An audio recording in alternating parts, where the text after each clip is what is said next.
We should be going live here in a second. Just gonna wait for the delay so I can see if everything's working okay. Tournament should have been launched. I know Challenge is being a little dumb today. So we'll see if everybody can find their games decently enough. Should be going live. Hey, I heard my voice. How's it going, everybody? So in case you have no idea what the hell's going on or how Capture the Flag would even work at all in Total Warhammer, the idea is here. So it's a 2v2 tournament, and basically one of you takes a normal, banner legal, regular army that we see every day of the week. That's fine. But then your partner only takes a lord and 2 units known as Kingsguard, and if that lord dies, that's the flag. Dies or shatters, game's over. It doesn't matter if your ally army is winning the battle, doesn't matter what the state of the game is, that lord shatters, it's over. It's done. And that'll kind of add a weird win condition where one team is losing and they know they're losing the battle. They can do like a mad dash to try to kill the flag before it ends or something like that. And I know the immediate red flag is going to be, well, what if they just hide the whole game, or like what if they're stealthed or something? Well then, let's just take that scenario, right? You have Alethanar, you put him in the corner, and you never come out, you never help. Well, then your ally is taking a normal army, and they're fighting like a 1v1.5, because the other army has a Lord, the other army has 2 Kingsguard units, and there's no limit on the money they can spend, so those Kingsguard units are going to be really good. You know, they're probably going to be like a Star Dragon, or a Phoenix Guard, or a Mage, and like Tyrion, so, you know, if you want to hide in the corner, that's fine, but then you're counting on your ally to carry the game for you. So, you know, there's some give and take there. But also, you know, running in balls deep and getting your lord killed immediately, you lose the game. So it's on that second player to manage their smaller army very well and get as much value out of it while not making such a horrible mistake. It's, you know, cost them the entire game. We have a pretty good bracket today. Ended up getting 12 teams. Hank Cyrus, Queek, Jeremy, a short, shriveled, and slightly to the left. I forget what... If that's from something, I've heard it, and I don't remember what. If you just made that up, then I've heard something like it. My partner today is RTK Cambapero. He should be joining the voice call pretty soon. I heard a voice. Hello there. Hey, Kemba. No, it's okay. I'm sorry. I was focusing on stream stuff. I failed you. Yeah, it's gonna be us versus Dark Phoenix and Schwerkasm. Oh, okay. Are you already streaming? Yep, we're in the lobby. Dark Phoenix Hello, just got people. here, so I can invite you. There 1, you 2, are. 3. Yeah, it's 1, 2, 3. Howdy. They are the top of the bracket, so they'll pick first and ban 2, and then you and I get to pick and ban 2.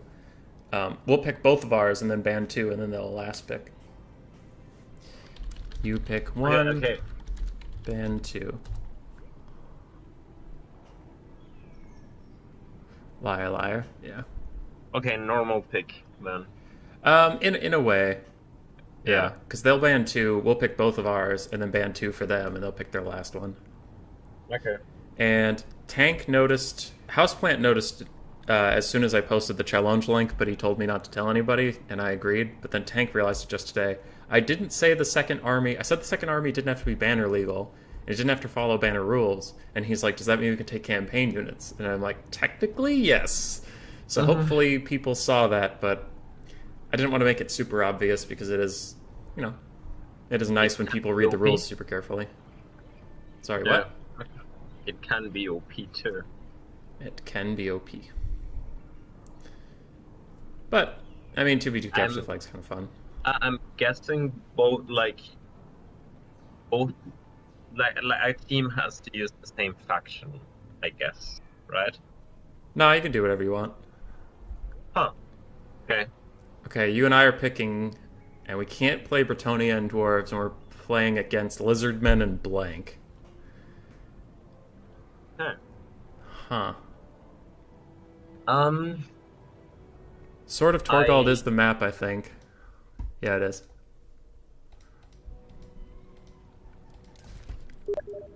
look in your Steam. Yeah, I can see it in the top right. Okay, I'll take the army, you take the flag. Yes. The only thing about the Flag Lord is they can't fly, because when I tested it, it was just a Tempest fight every game, and it was really lame. Yes. Yes. Yes. So, I don't have a limit on what I take, right? just your Lord and 2 units. Other than that, spend all the money you can. Yes. Yes. Exactly. Are you going undead? I'm thinking. I'm checking. Okay, because if you go undead, I'll also want to be undead for some synergies. Some one will combo. Yeah. Well, for Lizardmen, we're going to need Okay, armor-piercing yes, missiles. I will go on that then. Okay. I'm going to go coast as well. Double coast, ban wood elves, and what? How about wood elves and high elves? Okay. Nah, we I don't think we need a. I don't think we need a ban. Okay, I guess wood elves is fine. Yeah, well, I personally hate wood elves. Yeah. So I was getting rid of that one. As much as I love getting Weight Watcher covered. Like the thing is, they already took Lizardman and all right, they take a second pick or something. Okay, Yeah. got it. Only one STM you said, right? Only one SEM for you. I just have a normal army. Okay, so I'm guessing does this count as an SEM? It does, right? Celastra's under Crab? Yeah. No, the other one. No, Gunnery Whites aren't SEM, I don't think. Are they? Mm. I have to check the banner rules on that, Let me actually. check. Okay. You check. I'll build a No, normal don't worry, army. let me check. Who's messaging me? Chosen One? Yes. Ark and the Black Loud in your tournament seems to be playing Void. Oh. I mean, I didn't know.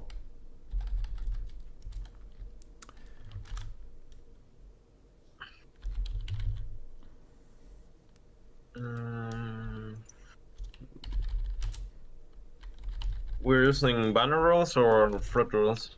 I think it's the same anyways. I said banner in the thing. Okay.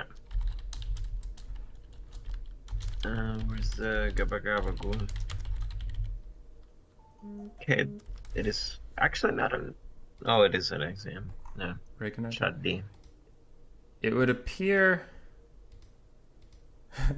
It would appear Ark and the Black has appeared in our tournament.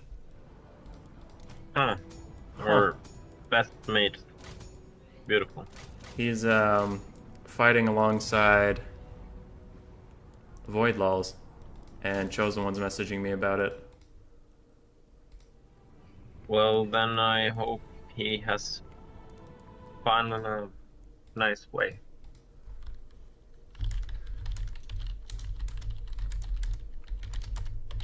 In a controlled manner.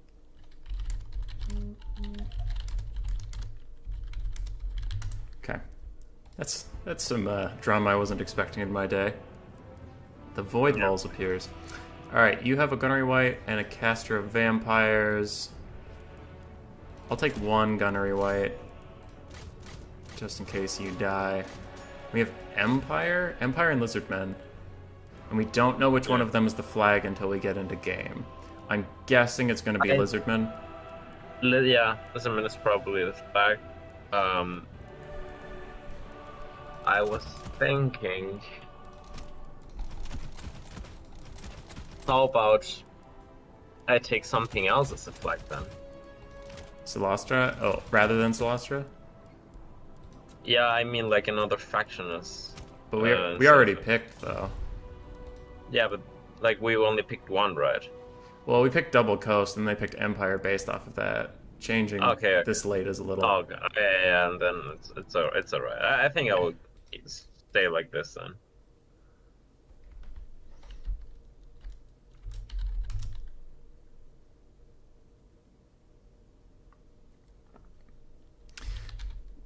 Okay, hold on.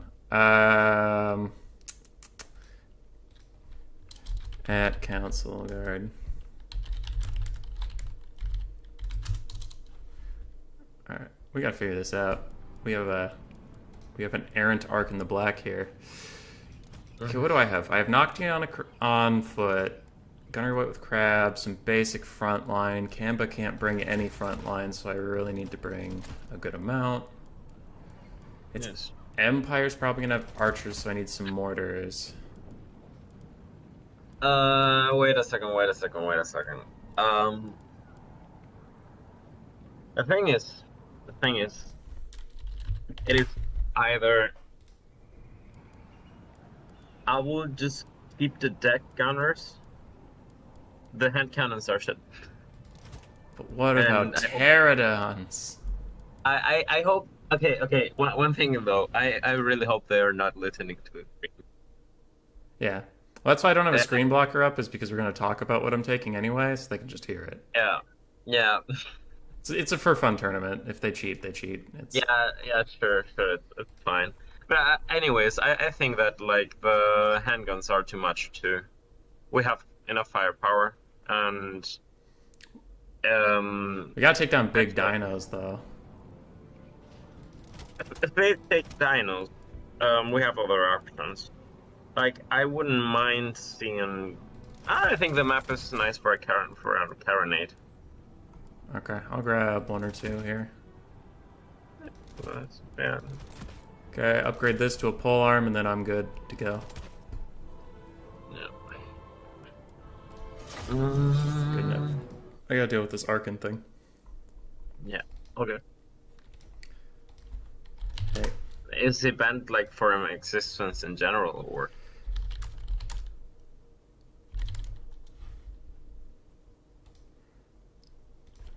I see.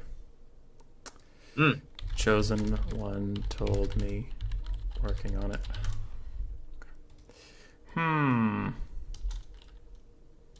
How do you feel instead of 4 dogs, one Lamprey's Revenge?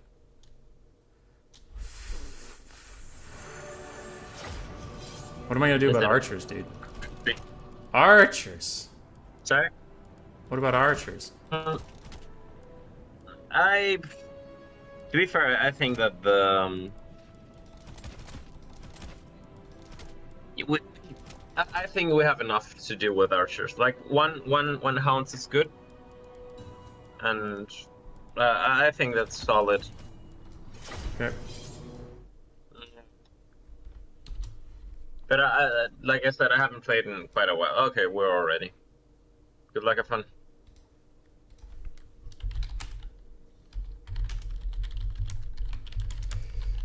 Oh boy. I'm getting pretty hard pressured to take him out of this tournament. Yeah. To be fair though, I think he's banned from a lot of tournaments and stuff.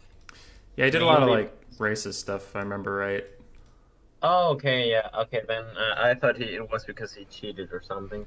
Well, I mean, he probably did that too, but cheating's a little Yeah, more. Like right here, it's not like cheating. What is a big deal? But if that's the other subject I have, I don't know. It's hard to tell. I don't know.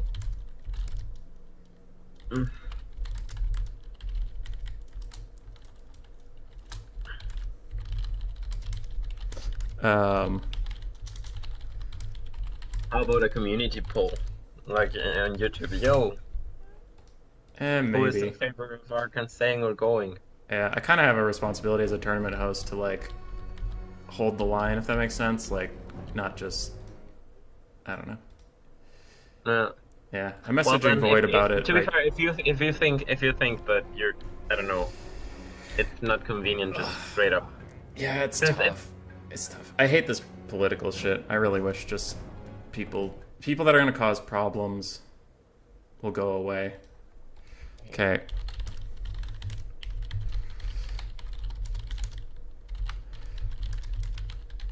Do Another anything news. wrong. Play him for now.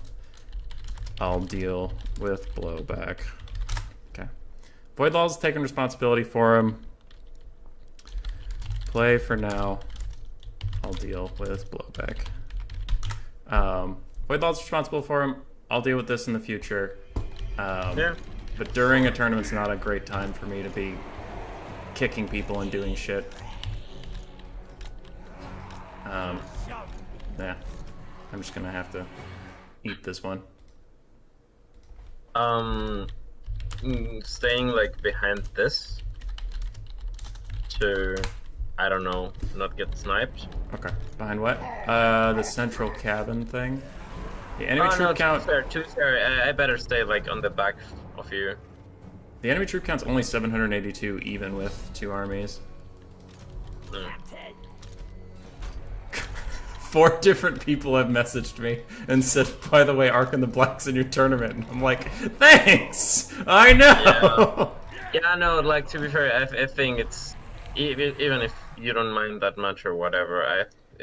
Like if that many people have a problem with it, just avoid problem for yourself. Like, Yeah. I don't know, you may be putting your hand into the fire for no reason at all, you know? Yeah, I know. Alright. So, yeah. There, his opponents are conceding right now. I understand that. I just can't really... I don't know. I guess I could kick him. Because if more people are gonna leave... it sucks. Yeah. Legion, hey. Oh, get the back. Fine. Jesus. Fine. I'll kick him. God damn it.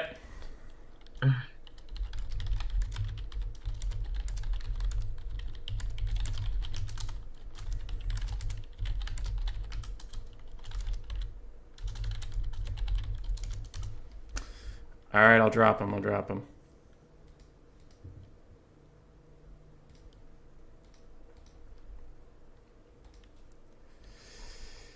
Yeah. Wait, what's the tourney and sort of? Yeah, too late. Alright, how do I do that even?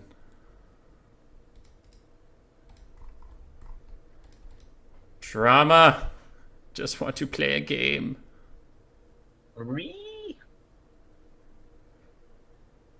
Okay, how do you even ban someone from challenge? God damn it.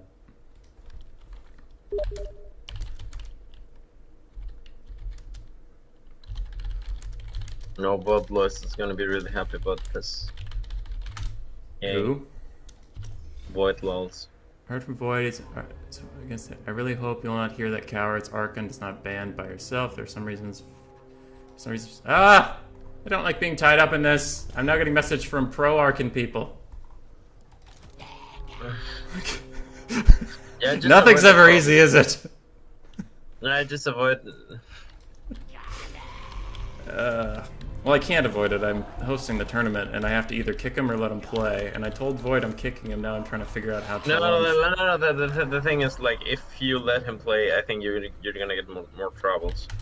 If I let him play, I think I'll have more problems. I also think that is true, and that's why I'm trying to figure this out at the moment.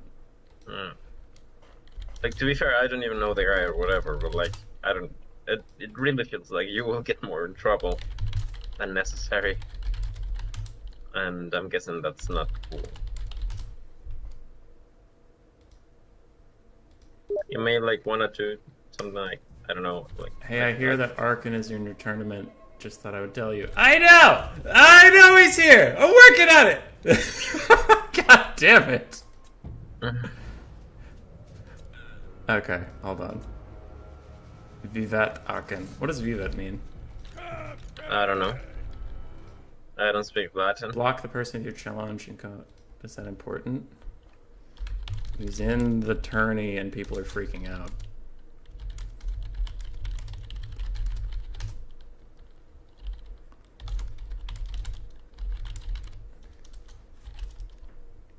Okay. Wait, I might have a solution. Okay. I do have a solution. Whoever comes up against him next, I can just auto-report the score right away that Arkin, quote-unquote, lost. Yeah. Yeah, I'll do that. Fuck, man. It's so annoying. Alright, anyway, this game. I'm done with it for now. What's going on with this game? You set up? Yes. Yes. Okay. I set up. I don't know. Maybe it's nice to have like I don't know, like this positioning. Maybe it's super perfectionistic, but like I don't know. Since we're going full power. Alright. Yeah. Yeah. Okay.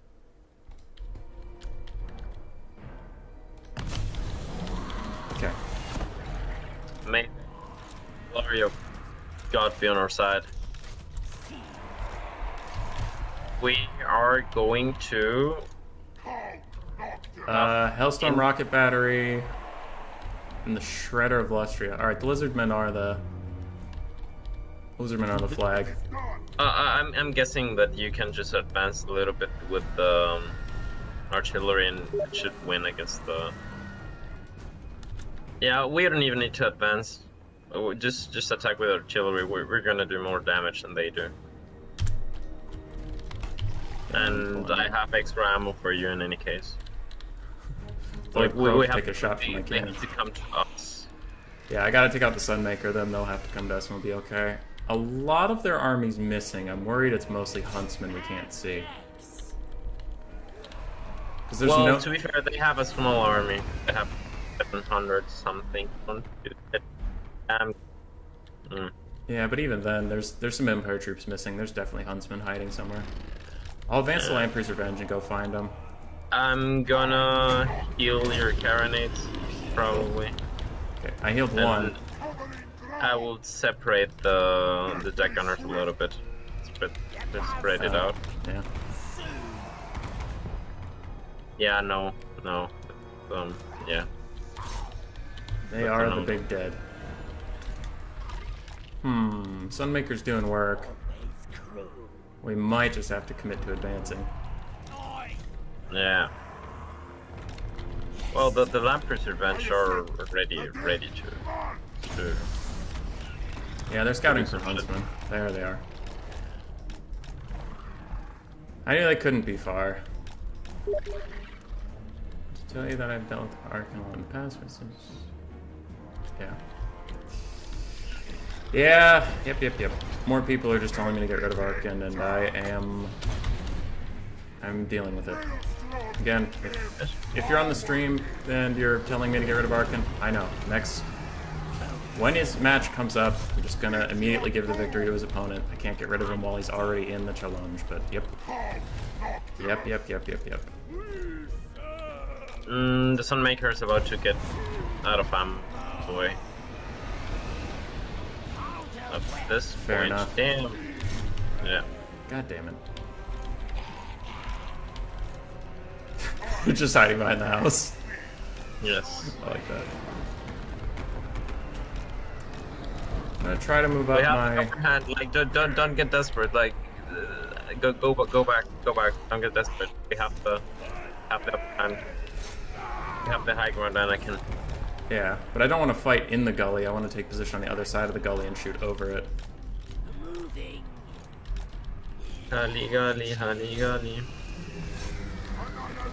Some Fuck off, zombies are Volkmar. Nobody's your friend. Be careful with that. Ah!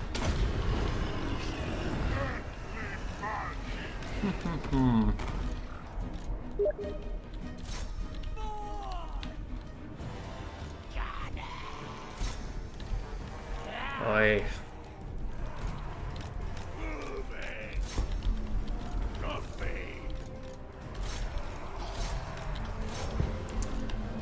Kemba, I think you're in trouble.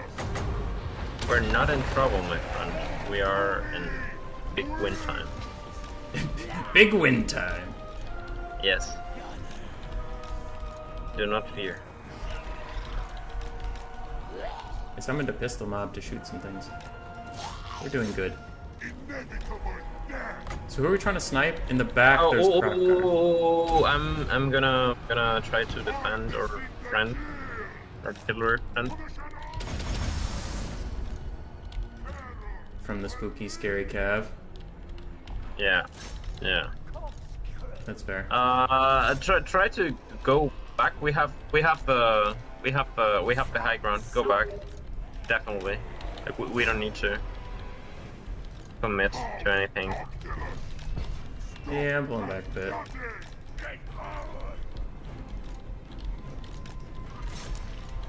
There's some Knights of the Blazing Sun behind us, but Lamprey's Revenge is going to try to take care of them. Yeah. Ooh. I like what you did there. I propose doing this one.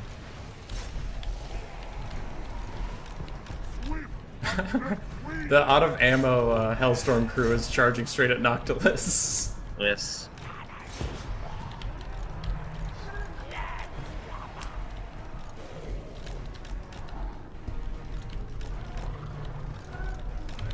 All of you, turn around for now. Lampreys, stay behind me. Ooh, can you shoot that guy for me? Yes, please. Like.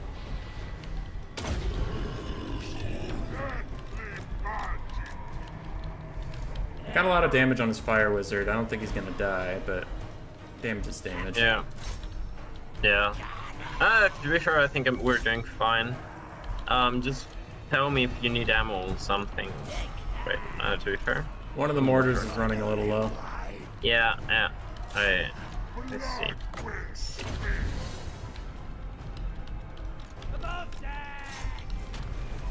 Sending the Lamprey's Revenge forward, which means we have Knights of Blazing Sun behind us that'll be uncontested.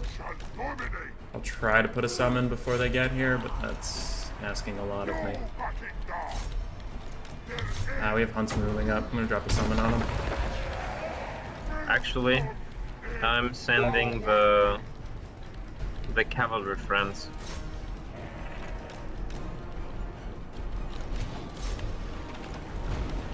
Oh, they're coming. Okay. You have a summon ready. Good. Yes.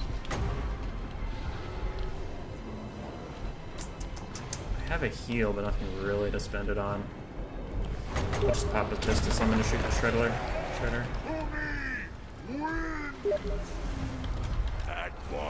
Yes, the Luster friend, I see.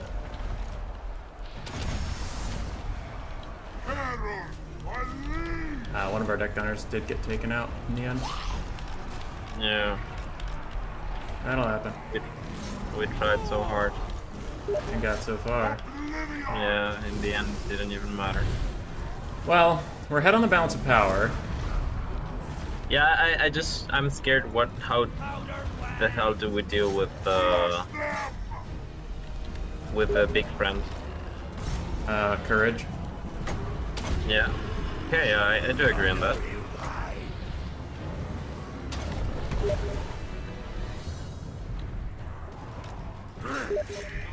Back to the shadows. We almost got the Bright Wizard. Damn it, it's getting away.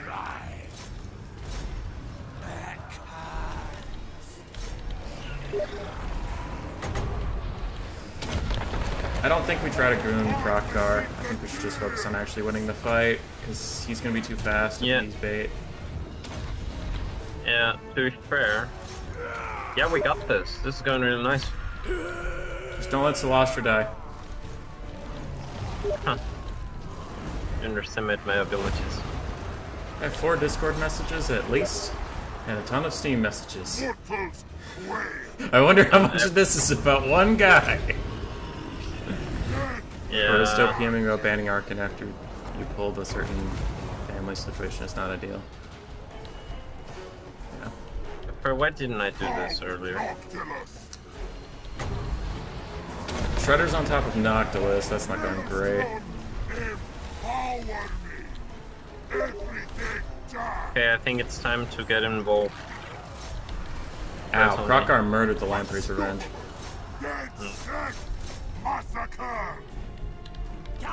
Still have some pistols poking the Shredder.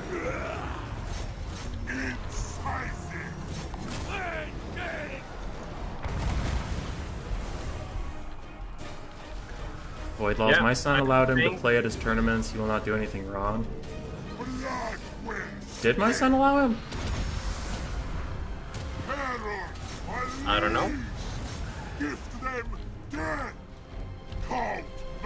Oh boy. Alright, I'm down to just Noctilus.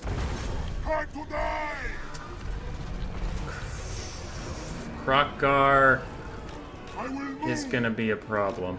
I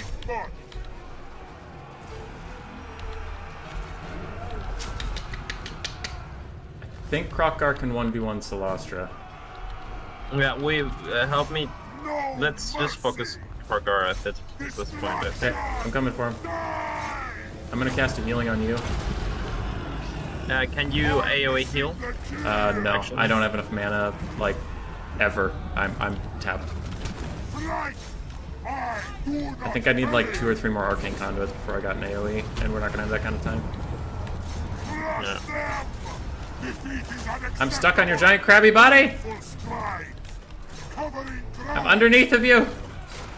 Alright. Nocti got to Krokgar. Slosser, don't you crumble!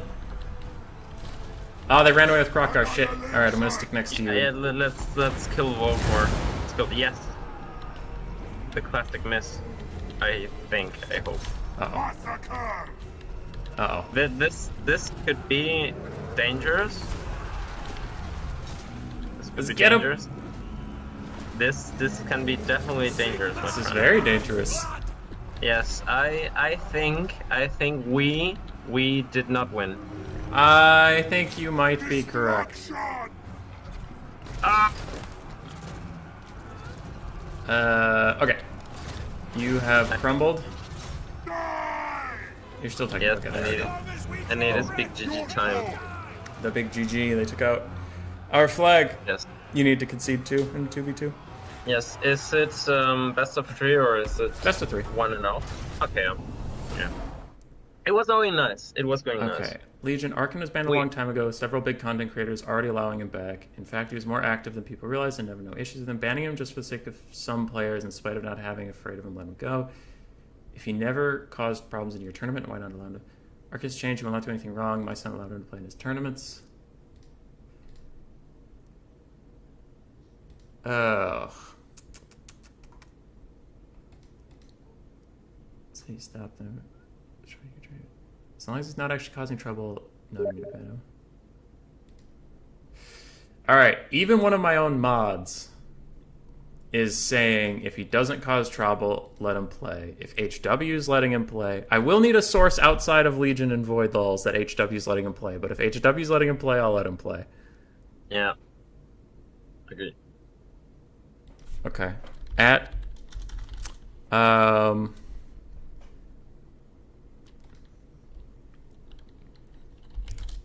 I will send Void a message saying, if that's true, I'll let him play. I have never met Arkin. I will admit that. Or he was on a Smurf and I didn't know it. But I've never met Arkin. I don't have any personal problems with him. I just know... I've heard what he did, and I don't appreciate at all what he supposedly did.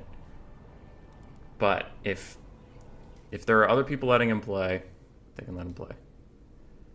Okay. Did ban Armin? Oh god, there's a lot of messages from Trillo the Trickster. Can you do pick and bans for us, Kamba? I propose we take Widows. Yeah. We Like, can you do the Yaoi. can you do the typing while I deal with the Steam crap? Oh good. Oh good. Okay. I can play anything.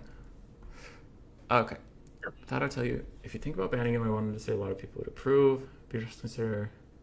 I'll tell you that I have to fill. You should wait until you break the rules. If you do not hate, that could be me, for instance. Just out.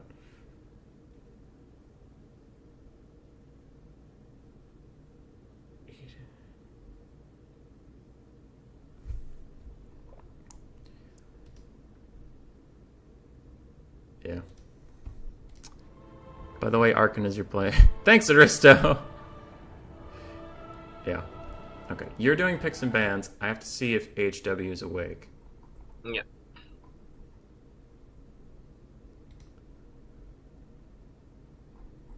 Doesn't look like he is, but Iron Thunder is.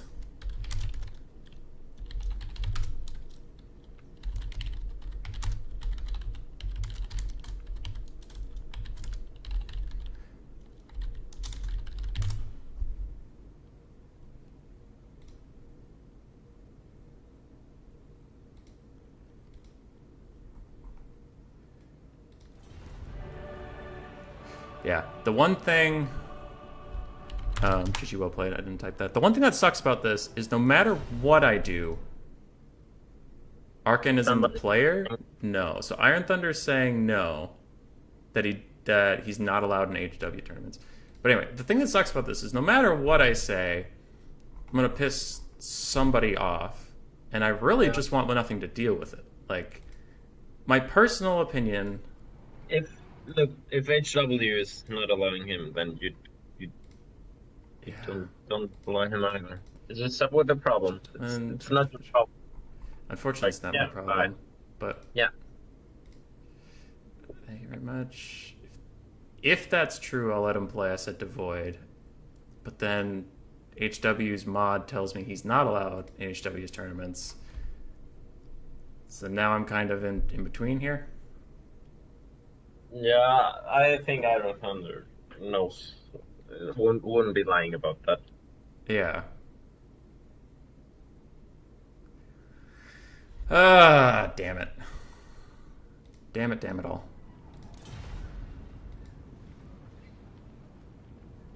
I got another DM from who? Oh, it's Eisenbart's tournament. Okay. Void lulls. My son HW. Hey, I will give you one more chance. Please don't cause me to regret it. Thank you for reaching out. Good luck in future tournaments. Okay. Void sent me a DM of HW's giving him a chance. And Legion did. So that's... I mean, they have proof that the content creator let him in the community. It looks like... It was...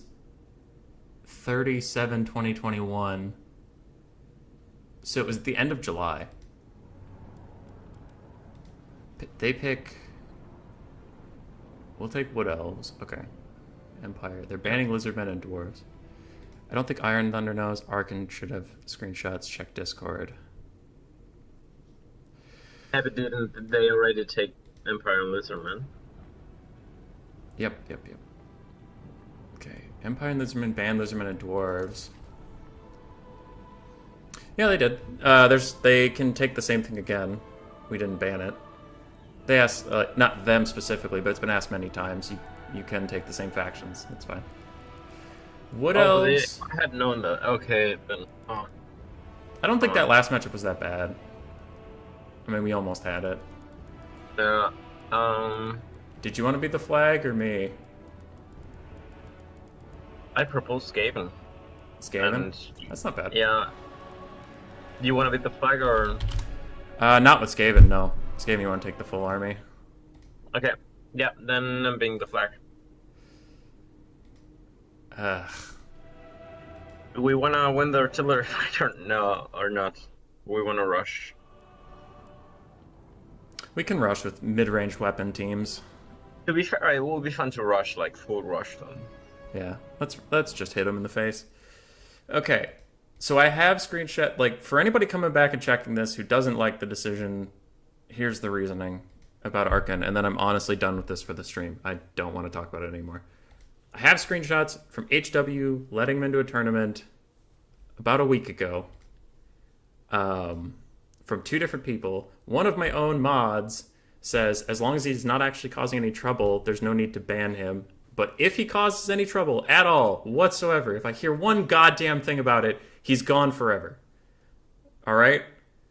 But he's never been in any of my tournaments. I haven't heard about this guy in years, and apparently he did fine in two different tournaments, because someone was also mentioning in the chat, Contende said, and I'm not dragging you into this, I'm just using your quote, but this, nobody harassed Contende,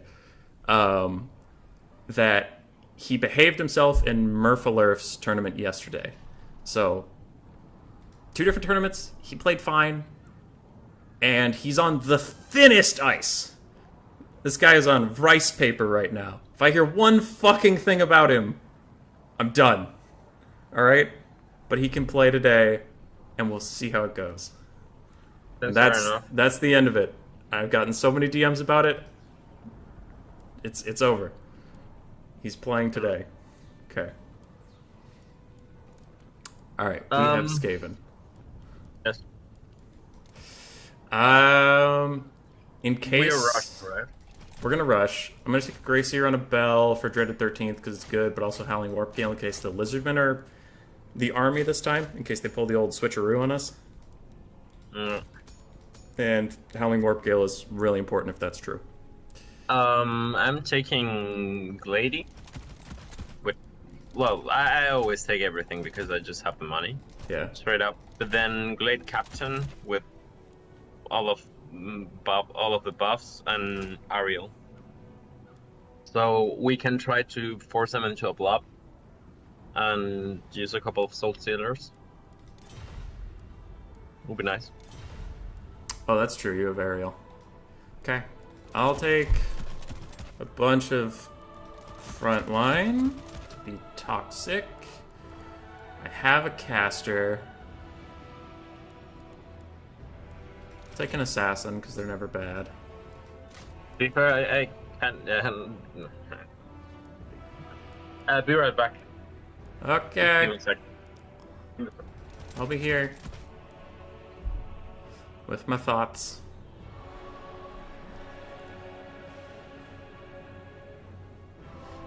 Okay, we have 2 Rattlings for the advance. We take 2 Globes. Avalanche Mortars. Sell a Skaven Slave. Get a Wolf Rat. Sell Rat Ogre. Get a Wolf Rat. Redemption of Arkan Tyler 1 style. This is AC Maiden. Yep. Yep, and I'm super thrilled that this all came knocking to my door. I'm real fucking excited to be in this position. But I don't know. Hopefully it'll be okay. I know it probably won't be, but them's the breaks.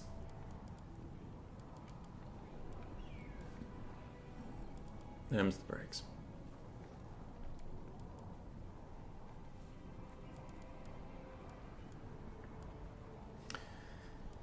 Hey, I'm back. Okay, I'm still indecisive about what I want to take. That. Don't forget that the map includes this really annoying hill. Yep. If they take the hill, my Rattling Gunners won't have any line of sight problems, so that'll be good. Okay. And if we take the hill, then we have a hill, so that's also good. I propose something. What? Take the proposal. I'm not sure if that's the best idea.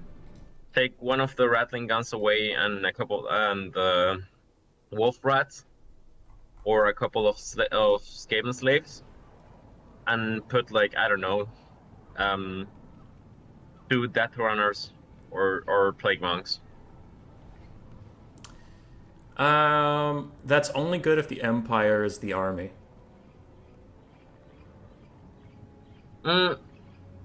If they take Lizardmen as the army, they will take a bunch of skin cohorts, and they will melt to the Plague Monks. But to be fair, it's nice to like that. Yeah, sure. Yeah, because Chameleon skins I have are... the Glade. Yeah. I have the Glade. Who's typing? What's happening? Okay. Okay. Okay, we got this. We got this, human boy. Yes. My dude. My man. My mate. All right.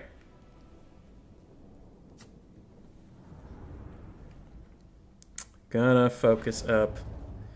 And there's an adorable cat demanding my attention.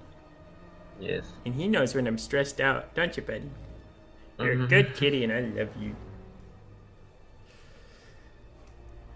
Oh, Kamba. If my liver wasn't slowly shutting down and I could have a drink, I would need a drink.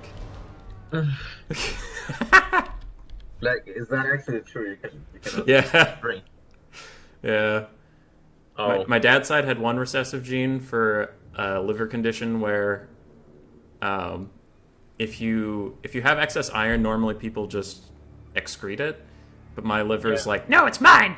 And my mom's side also have a heterocessive gene, so no one in my family until me got it. And they're like, oh, we have that. Yeah, So- that's not cool, I would say. Yeah, I'll be fine as long as I don't Drink. damage my liver otherwise, you know? Like, Yeah. oh, it should be fine if you have a healthy liver, but if you destroy it, then you're probably gonna die. And I'm like, thanks, doc. Good to know. My friend there over there will hide on that thing that you see, Ah, and the other friends will support you in your quest. got it. Yeah. Ariel is a hero, not a lord. And she can help me. Exactly. What's the troop count this time? 1,100, so they went much wider this time. Yes. Yes. Okay. I'm guessing we'll have to play a little bit. That's fine. I hope my arm is legal. I'm not sure. Why But wouldn't it be? chat, in case it is not legal. It was not on purpose. I hope you understand me. You But if not, feel free to should. judge. You should be fine. It is. It is legal. It is legal. Yeah, the Moose Riders aren't SEMs. Yes. I don't even know if Ariel is, but either way, you have 1 or 0. It's one. Yeah, Arrow definitely is, but like it's Okay, ready? yeah. GLHF.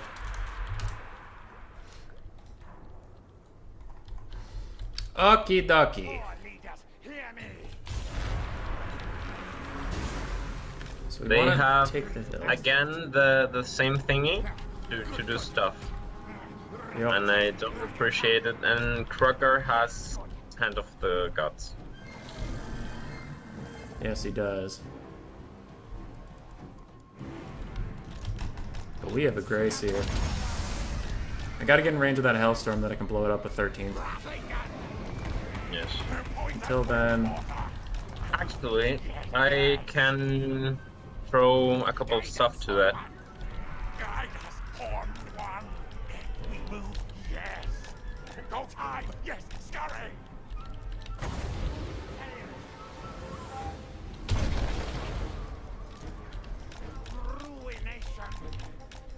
Swiftly, with haste.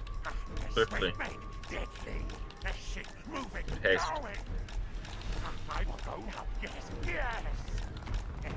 Ouch. Yeah, we just have to advance too, sure.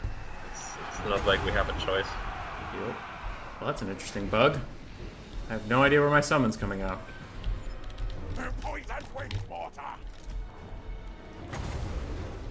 It does not do a lot of damage against armor. That's good to know.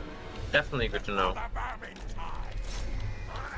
Kemba, we have bugs. Yes. Which bug? My dreaded 13th won't tell me where it's gonna cast. It did now that I moved it, but still. Oh, okay. That's not fun. That's not fun, definitely. Okay, Ratlings, shoot the Shredder, please. Run, Grace here!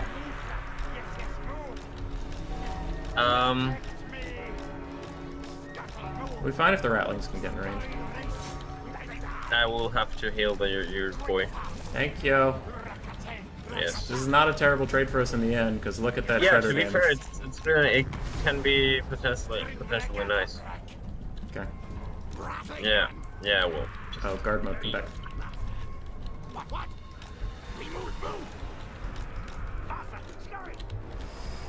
Okie dokie, we have Poison Winds.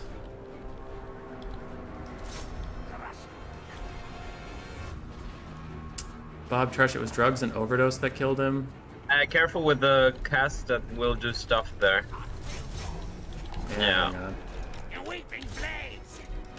Yeah, it's fine, I guess. I have some people being dumb and racist in my chat. Do we have any mods here? One quick question. Okay. Is there a probability that we force a blob? If possible. to be fair, I kind of need you to force it. Sorry, I am currently the only mod on my on my YouTube apparently, and there's somebody being racist, so I had to ban him real quick. Yeah, don't worry. Don't forget to target maybe the Huntsman General or something. We can actually deal with the Huntsman General. Probably. Never mind. What orders? Randstetter! Our tail's yours! Halberdiers! Skit, then leap! All right.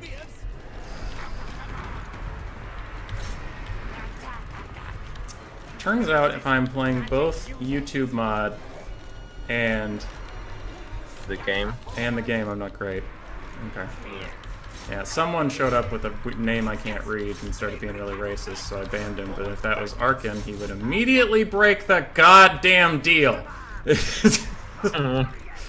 But Yeah, but just ignore it till the end of the thing, and Yeah. we do the stuff, you know. well, yeah, but I just can't have racists like spamming shit in my chat. The health of my YouTube channel is more important than a random 2v2 game. I like not being banned. I do not agree on that. Well, too Definitely. bad. I would prefer not to have the YouTube police running me down. Okay. Yes, beautiful, beautiful. Now go away. Okay, I got Rattlings back on the shredder. Go back. Run, Forrest. Yeah, I hope it was worth it. We're getting some good damage on some Empire Knights. That's pretty nice. Yeah.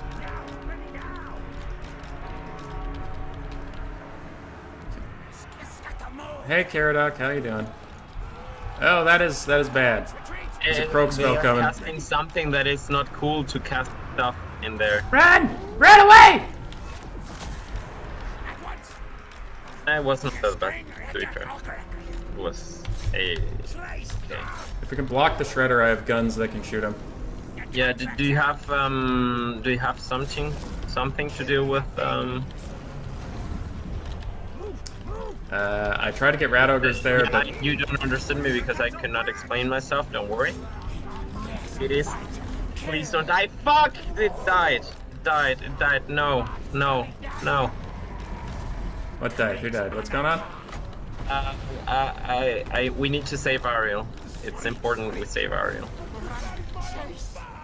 I'll Save try. Ariel. Gracia, protect her! Quick, fast! Clear! Moving! Kemba, I think we might be doomed. We are not doomed, my friend. We are winning the long fight. Kemba, I think we might be doomed. We can deal with Croker. I'll send an assassin after him. Yeah. Okay, the Rattling guns have come back. Please shoot the shredder. Please. No, just deal with Croker. Croker. They can't see him at the moment. He's over a hill. Yeah. I'm sending the other Rattling guns after Krokar.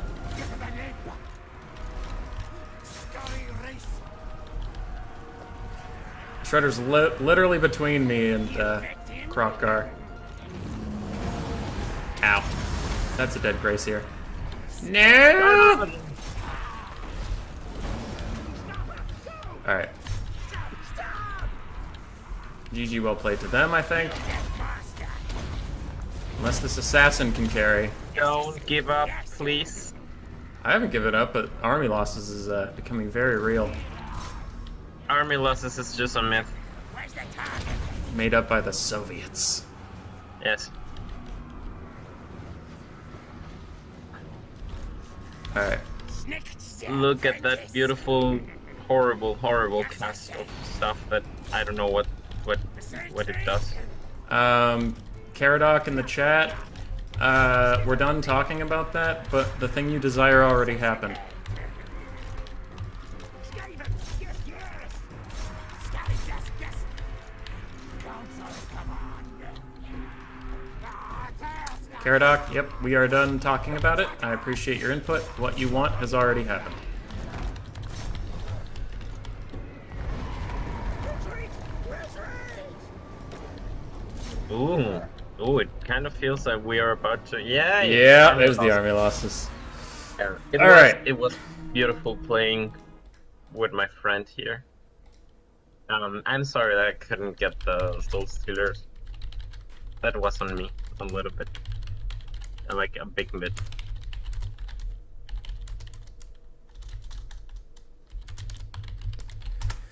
Okay.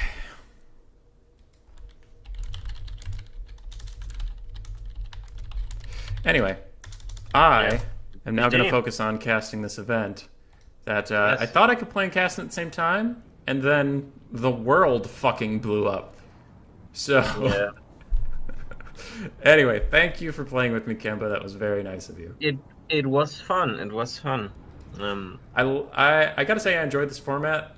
If I had been focusing a little bit harder, I think we could have won game 1. Game 2 was a bit of a lost cause. Yeah. Played too badly. Yeah. GG, well played. GG. If you want, I can still join you on the casting stuff. I'll probably roll solo. Okay. But thank you, sir. Thank you. Then I wish you Godspeed. Have fun. Later. Okie dokie. Okie dokie. How is... Yeah. Yeah, we're done. We're done arguing about it in the chat. So Pugnabone and Wei are going to fight Schwerkosm, the team I just played against. Alright, good here. More passing screenshot. Okay. Copy image. Oh, goddamn. How's everybody doing in the chat there?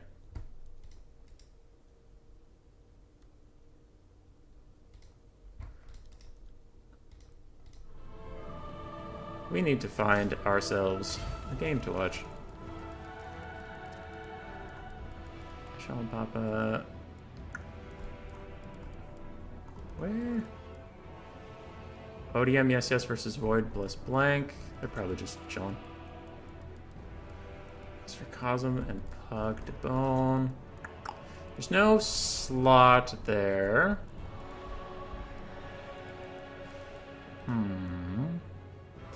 Though both the VM players are from Russia.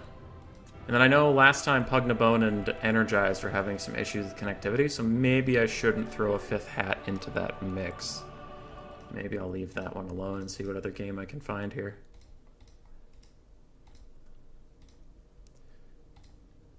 Okay.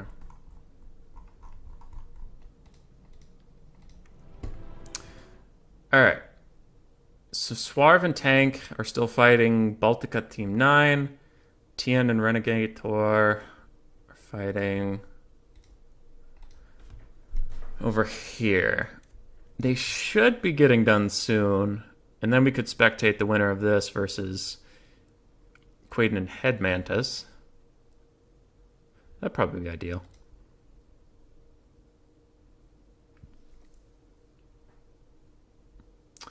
That'd probably be ideal. I'm just going to answer the YouTube chat really quick. At Caradoc. Only wait for me in finals. I'll stream games up to then for fun. Okay. The reason I didn't have people stop at semifinals is with 2v2s you can have a lot of lag problems. And I thought it would suck if we got to semifinals. Are you still watching my left screen? No. So let's pretend we get to semifinals, right? We get here, everybody's waiting on us, and this game is going to lag. It's going to lag really badly, but we don't know that. I have them wait, and I watch this game. Then we get up here, And that's like unplayable lag if I'm there. But if I'm not there, it could have happened. Well, then we have to back out and say we'll play our games. And then I have to fill time on a stream for like an hour and a half while we just wait for this to end out of our sight. So I thought it was better if we just wait for the finals. Otherwise, I'll catch games where I can. It just makes things a little easier in a 2v2 setup where this game is not particularly made to have spectators. I have no idea when TN and Blood Penguin and them are going to be done.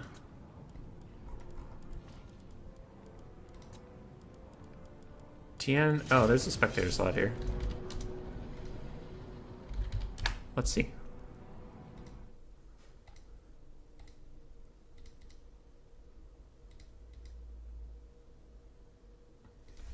Okay.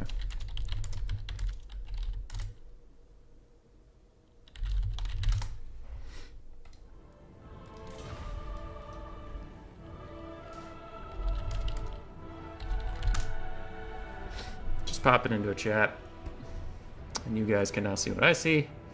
So the stream's not just dead air staring at the Total War lobby. Glenn, how's it going? Drama-filled, my dude. Drama, dude. Can I watch? So we have Blood Penguin and Dracural. Don't know who this player is. We'll be excited to see some new blood versus TN and Reginator. TN has been on the channel a lot. Reginator once or twice. I do need to get my trusty screen blocker out. And I swore I had one set up, but I can find one easily enough. Capture the flag. Boom. Alright. No drama. Done with it. Done with it. We'll move on, unless Iron Thunder tells me something I really don't want to hear right now.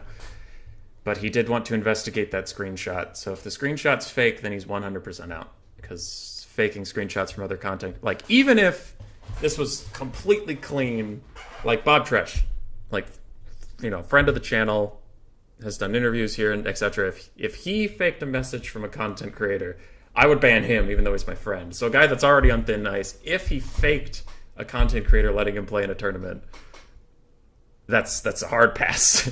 It's a hard pass. Oh boy, I remember the days. I remember the days when you just played Super Mario 64 and nobody accused each other of racism or faked messages. Okay. I do have blind picks from one team. I forgot that, I mean, we haven't gone to a game 3, but in game 3, both sides just blind pick, no bans. So I got blind picks from one team. Can I show you the right screen? Well, I can, but I shouldn't because their picks are on it. And if either Blood Penguin or Dracaral are here, then they can see what they are, so meh. Glenn saying, wait, what? Alright.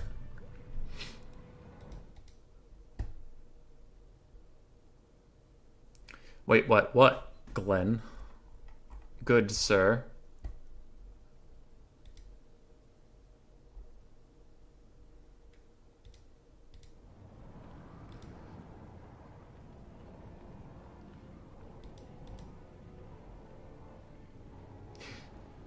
Dude, original Smash Bros was tight. The sound effects had like really good weight to them, especially Donkey Kong's. That was great. Then I played a crap ton of Melee, and then I didn't play anything until Smash Ultimate, and that game's really good. Too much DLC though. Mario 64. Did I ever beat that game? Like, beat it. I don't know if I ever did all of it.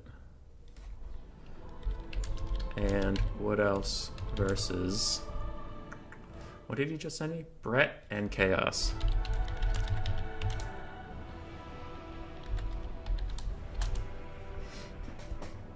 What's the third map? It's not Toothgrass Hill, is it?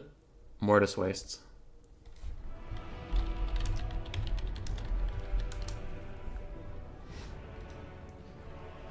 High Elves and Wood Elves versus Brett and Chaos. I have to give this one probably to the Elves. There's too much kite potential there. Bretonia and the Warriors of Chaos are just going to be chasing around the map. Killing Smalls. Thanks, buddy. It's what we do. It's what we do. That's... My Discord has a picture that's Sexy Mr. Krabs. That was from Dialatron for winning a tournament a week ago. And the week is up as of tomorrow, so I get to change it. But I'm trying to figure out if I should change it back to that old rat with the anime background that people voted for last time, or if I get to change it to whatever I want. I don't know.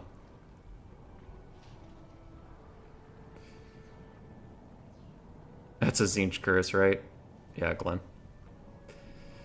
Just drama, Glenn. If you want to hear about it, you can rewind the video. It's all explained there, but for anybody watching either now that's been here or the VOD later, they don't want to hear it for like the third or fourth time, so we'll let it go. So this is kind of interesting. I can see both of the High Elf and Wood Elf armies. I can click between them, but I can't click on the Bretonnians of the Chaos. So I know who's the flag. But if you're joining... Okay, I should say this. If you're joining now, and you haven't been here since the start of the stream, the format is 2v2 capture the flag. The only difference about that is one person takes a normal army, banner rules, everything's totally normal and legal like you've seen the rest of your life. And the other army is a flag army, so their lord, if they die, the game ends. And they can take 2 Kingsguard. But they can use campaign units. They can really take whatever they want, just 1 SEM, so we don't have 2 Shredders of Luster every game. But yeah, defend that lord, otherwise lose. Anything but that crab is fine. What's wrong with crabs? I like crabs.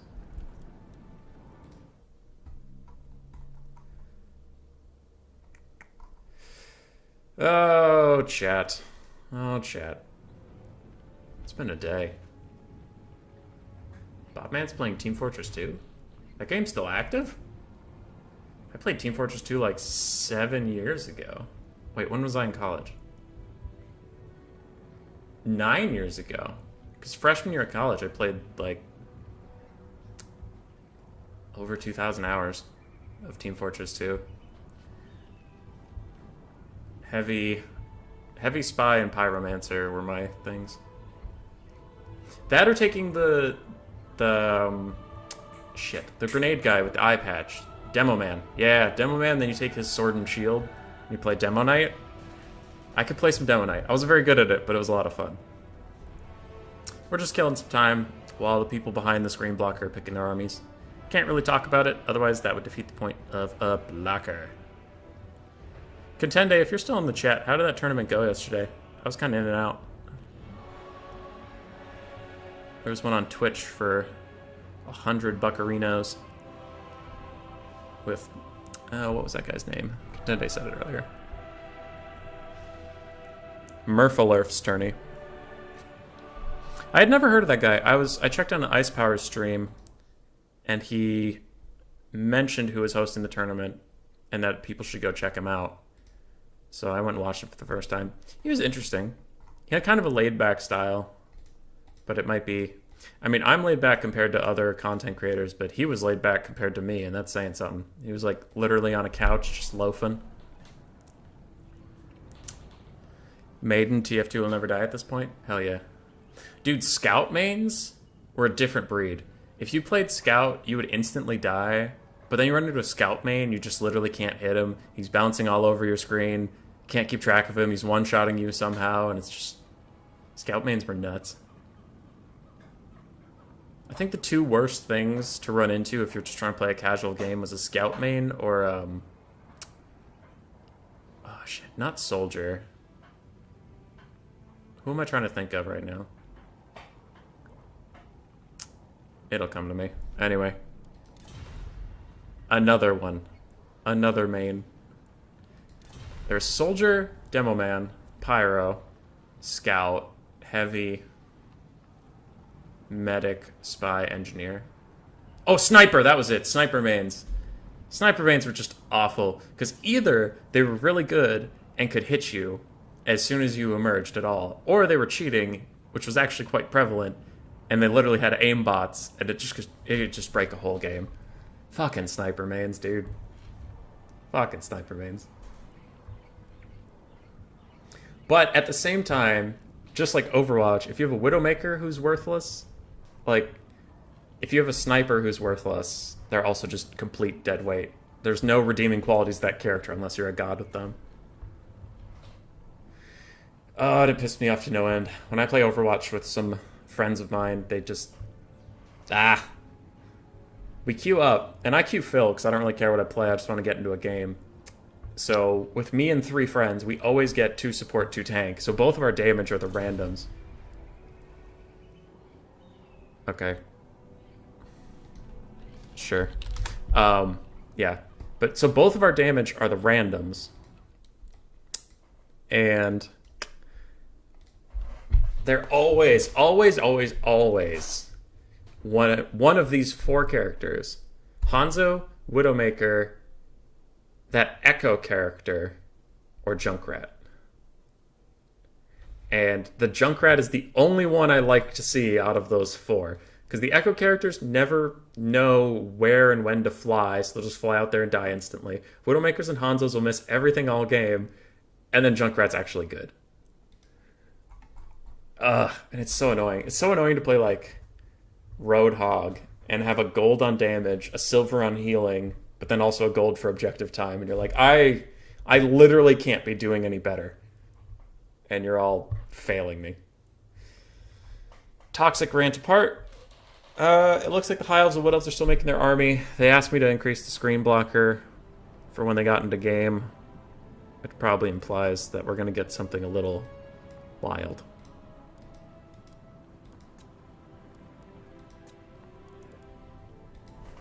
They do need to pick their armies. Okay, they're still working on that. What's going on in Discord? Nothing. Blissful silence. It's nice. We should play. There is crossplay now, isn't there, Bob? So I could play on the Xbox and you could play on PC. I keep getting rated platinum, but that's on Xbox where nobody knows how to aim. Saphir and Ice Power. Is Ice good at Overwatch?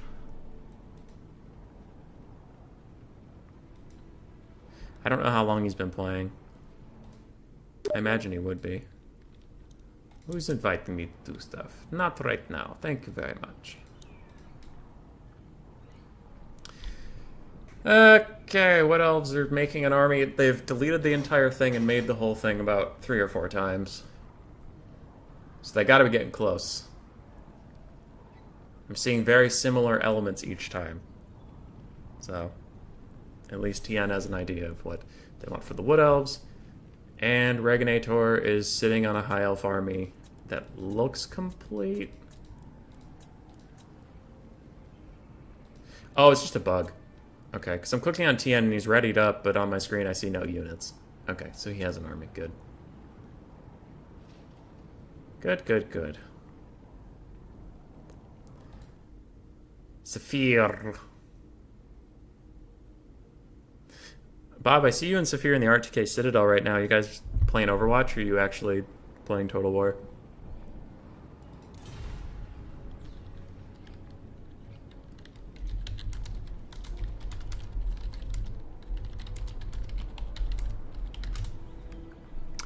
I just threw out a quick little...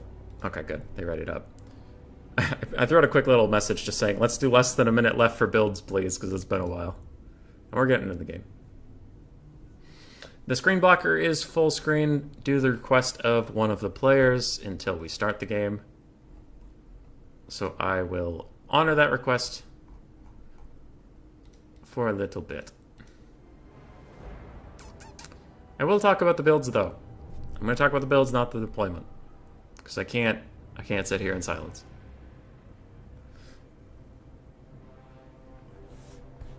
So we're just loading in. Loading in, loading in. What's going on the other screen, by the way? How are we doing over here? Swarven Tank still fighting the Baltica 9 team. That must be one hell of a scrap to still be going at this point. And we are currently on this far left side. Winner of this will go fight Quaden and Mantis. Then Void Lulls and Ark in the Black are waiting in the semifinals. Yeah. Nice little tournament. Could go a little fast there. we are into this game. Oh boy. So what is going on? Let's start with Chaos. Chaos, the flag faction, appears to be Chaos, with Archaon the Everchosen as their flag, the Swords of Chaos, and Summoners of Rage Dragon Ogres to defend him. So it's a pretty elite little force. Archaon has every single spell possible to him because he has the money. For the Bretonnian army to support him, we have 3 Knights of the Realm, one of which is the Arwar Knights of the Lion-Hearted, and 1 Grail Knight, 2 Field Trebuchets, neither of which is blessed. We have 4 Peasant Bowmen, all of which do not appear to have pox arrows, and we have a mix of Men-at-Arms, Spearmen-at-Arms, and Peasant Mobs in the front. Fey, Double Paladin on the ground for Blood Penguin. Yes, I know there's a big screen blocker. I will take it down in just a moment because the players requested that their formation not be revealed. Okay, they are ready. The players who requested that are ready, so I'm going to take it down right about now. Lovely. For the Wood Elves, we have Dryads, Treekin, Frontline, Rush, and then triple Waywatcher, Hawk Riders in the Sky, a Waste Stalker, and a Glade Lord. So mass Vanguard, quick rush here. The High Elf player is the flag. They have brought the Grey and a Star Dragon as their Kingsguard, with Teclis on a horse and all of his spells on the ground as their flag. It's very, very, very nice stuff here. And that is going to be a quick shot. Now, thankfully for Chaos, they deployed their flag pretty far back, so it couldn't just get triple Waywatchered as soon as the game started.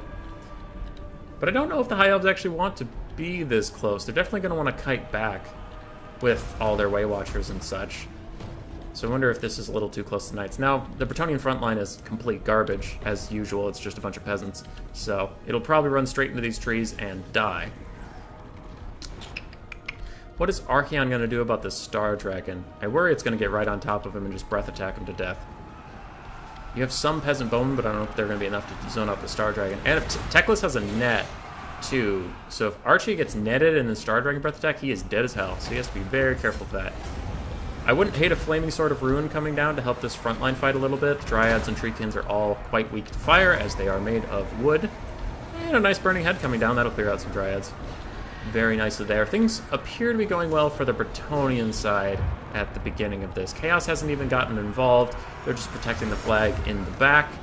And meanwhile, the Wood Elf front line has entirely deteriorated. And now some of the Waywatchers are getting attacked by Knights of the Lion-Hearted. So much so that a Star Dragon has to drop down and get involved. Grail Knights are very, very injured. And there has been a lot of shock damage on this force, so we shouldn't discredit the Wood Elves just yet. A lot of the heavy cav has suffered extreme injuries. There's a lot of trading going back and forth. Both front lines are almost entirely annihilated, and it's pretty much already down to an archer monster duel. Star Dragon has tried to secure some of the positions. I don't know what that noise is, but we're stopping that. Star Dragon's trying to get the Waywatchers back up and firing, but it does need to pull out of there as a bunch of anti-large. Ooh, that was an amazing Amber Spear. That did a ton of damage.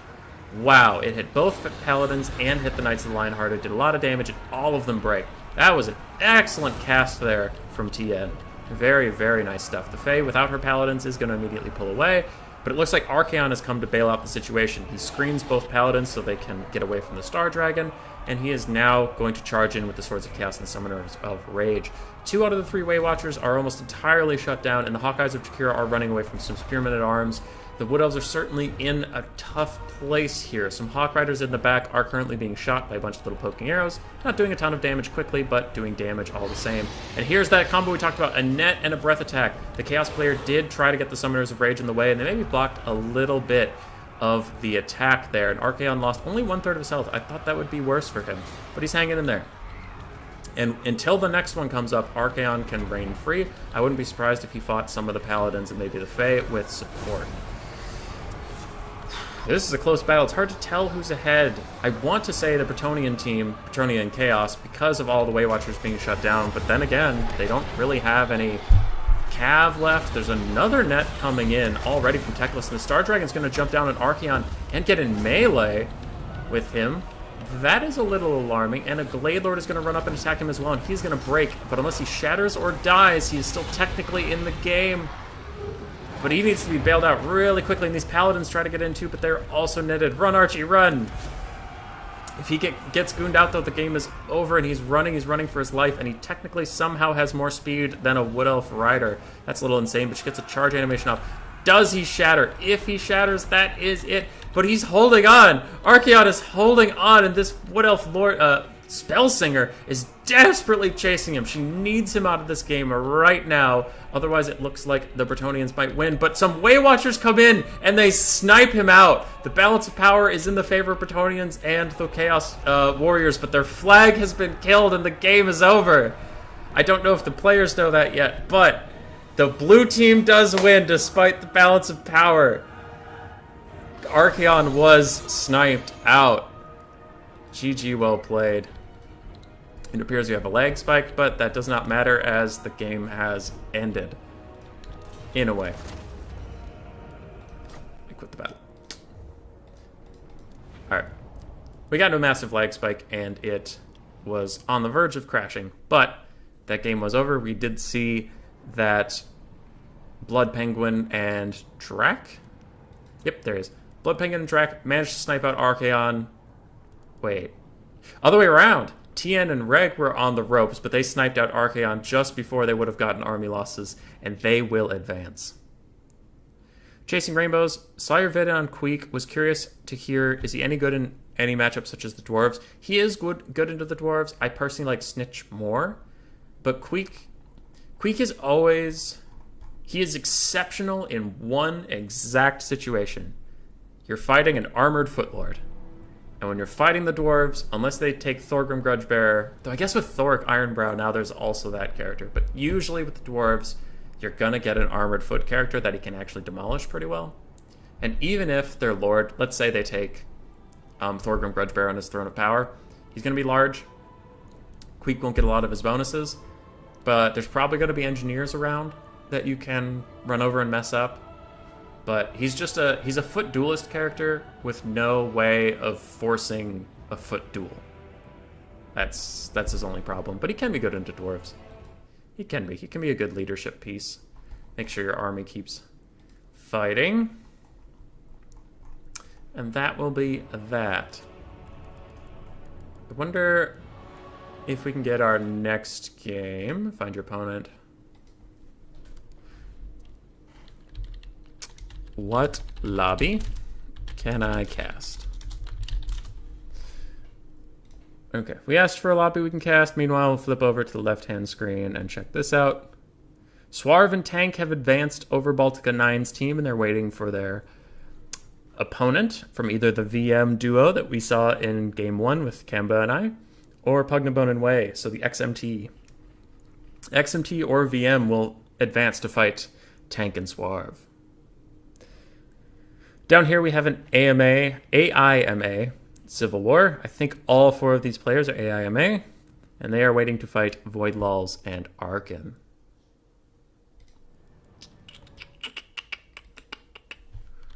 And Tien is now telling me what lobby I believe. Okay, I'm supposed to host.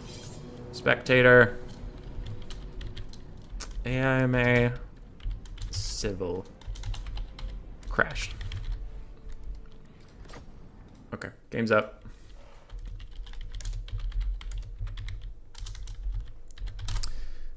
Game's up. We will make slots for all the peoples, and I have to find what map it is. MP Alpine Ridge. Some people hate this map. I took it in this tournament because when it's a Lord Sniping tournament, you really don't want every map to be flat, otherwise artillery might be a bit too much. So we'll see what we get with that. I don't know how many of these people are on my friends list. I know Tien is. And he can probably invite everybody else. So we're just looking for just AIMA. There you are. Hey, he's already here. Doesn't need the invite. Boom.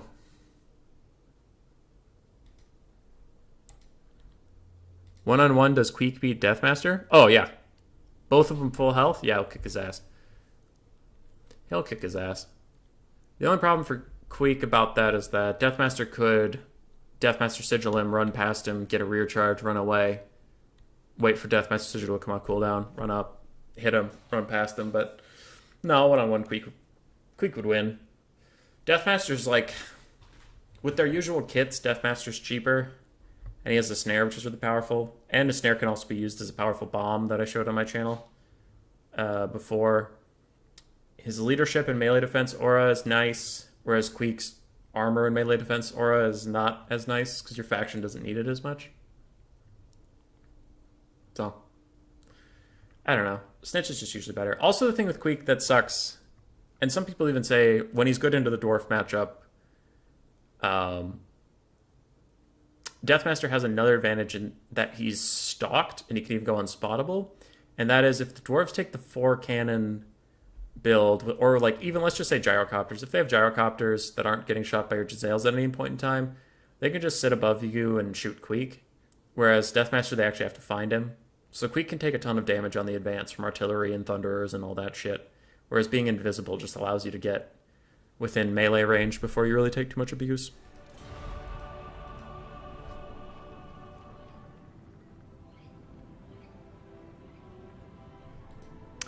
Use the aura with Rat Ogres. Rat Ogres are largely armor piercing. They're okay. They're okay. See, like, the thing with this is that Queek lowers armor, right? And if you're in a melee fight, you're either using chaff or... You're either using chaff that don't need your help, they just need to not die as quickly. So they don't need less armor. Or Rat Ogres do armor piercing, or Poison Wind and guns do armor piercing. So you don't need it. Deathmaster's thing is nice because he gives minus 10 melee defense, so more melee defense, which is the only thing that matters when you already have armor piercing. You just need to hit them. Your shots need to land. You don't need more damage, per se. And then he has minus leadership, which Rat Ogres also cause fear, if I remember correctly. So then the fear debuff plus Snitch's debuff can actually make things low on leadership, and then the shock damage of Rat Ogres plowing in and slamming you can do some good work. I don't know. Yeah, Legion's pointing out some of Queek's stats in the chat. Queek will almost always beat Sigvald.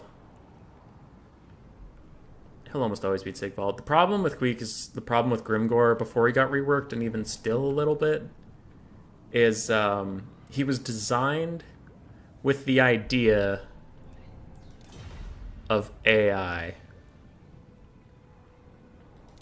Yeah, he was designed with the idea of AI that'll sprint into Queek and take the fight no matter what. But then when you get into multiplayer and people aren't goddamn idiots, you know, if you have foot techless standing on the ground and Queek is sprinting at him, you're going to net him and walk away, you know, or something like that. So you're not just going to stand there and take the fight with Queek is the problem.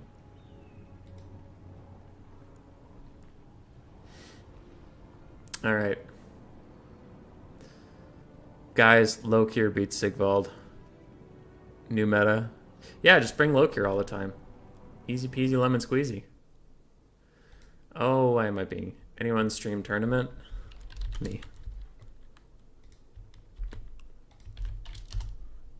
Alright, Tank asked for that thing. Is ROR legal as flag? Doesn't see ignore banner rules.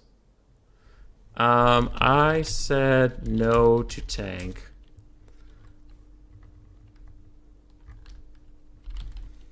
But campaign allowed. So who needs ROR? Squiggly face.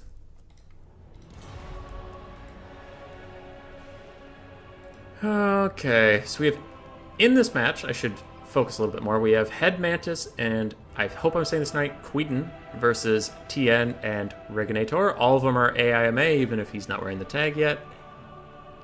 And it looks like the right-hand team has picked Beastmen, and they're now banning 2. Chaos or Dowie are the 2 matchups where Queek's viable. Yeah, Legion, I could agree with that. He's viable. I still don't think he's the best pick in those 2 matchups, but he's viable. So, like, I already just brought 2 edgements for now. Who is he fighting? Oh, them. Remake.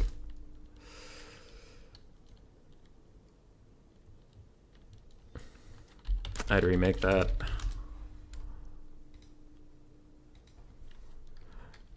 No, but I can see how they thought. Just remake the flag army. Getting rid of just one RR. Okay. Restadamos, did you make a decision regarding Arkan yet? Yes, you'll have to rewind. We're not talking about it. My main build versus Chaos had Queek. Second build had Skrulk. Maybe the Bell is best now. I still like Snikch. I like Snikch a lot, because if they take Zarthoriel and he overextends with one of his charge animations, then you can net him in a bad situation, get Rat Ogres behind him, and a Snikch in front of him, and usually he'll die. If you cast the Final Trans, that can get a little weird, but not terrible. Okay, so Head Mantis picked Beastman. They banned Vampire Counts and Vampire Coast. TN's going to take Empire and Chaos on their side and ban Dwarves and High Elves. Empire and Chaos. You could rush them. Rushing them wouldn't be a terrible idea, because only Chaos can really brace for the rush too well. Empire would fold. A second Beastman pick wouldn't be bad. Wood Elves. That's a left curve. I wonder how they're going to try to synergize that with the Beastmen. Because the Beastmen pretty much just want to go in. Beastmen don't really want to kite too well. Maybe the Wood Elf army will be the flag. Take Ariel like Kamba did in game 1.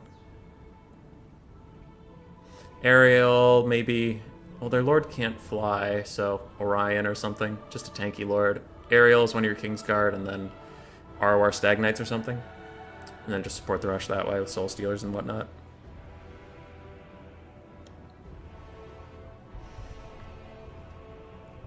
Queek's problem with fighting Zarthoriel is he's super weak to Soul Stealers like most lords. Oh, okay.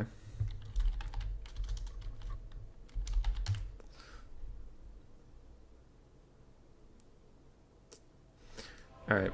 There's a little rules dispute, but it looks like people got it sorted out. I haven't clicked on an army yet, so I don't have to have a blocker up. And we'll chill. Beastmen and Wood Elves teaming up. What heresy is this? There's a lot of heresy. The Empire's teamed up with Chaos, and you're just letting that one fly?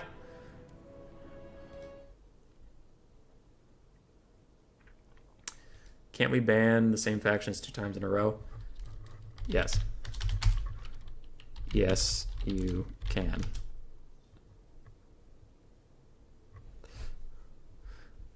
Alright. Yes, there's a chat in Discord about rules and stuff. I did not say you couldn't ban stuff 2 times in a row, and I did not say you couldn't pick stuff 2 times in a row on purpose. What's up? Yes, you can pick the same thing twice. Yes, you can ban the same thing twice. Because in this format, if there's something you really just do not want to deal with at all, you could ban it 1 game. But then the second game, the other person is the first pick, so they can pick it if they want. And the other reasoning is why you can pick the same thing twice in a row is if you did something so terrible that they didn't want to deal with it, the next game they could ban that combo, right? Because you're not going to get both picks off before they get bans.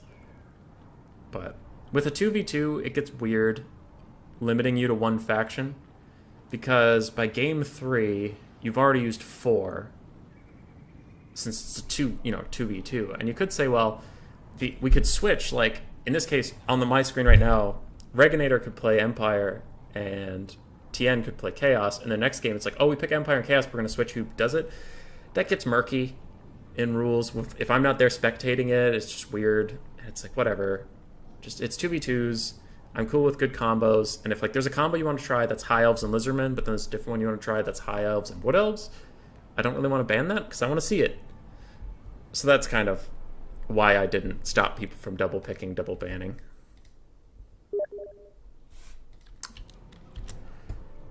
Okay. Did you know that Arkan is playing?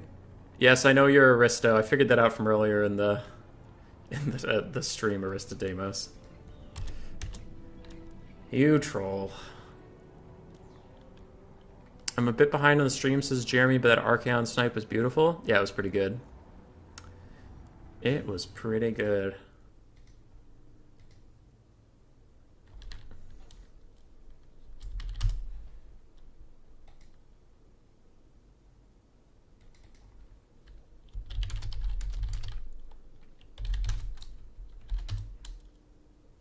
Sorry, I have a rules question that I was asked not to announce on stream, so I'm just typing to this person.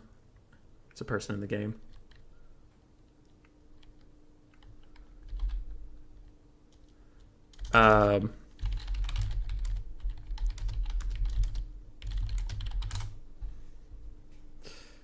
Okay.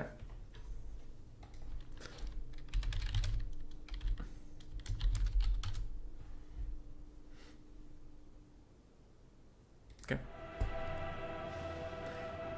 Just a little rules clarification.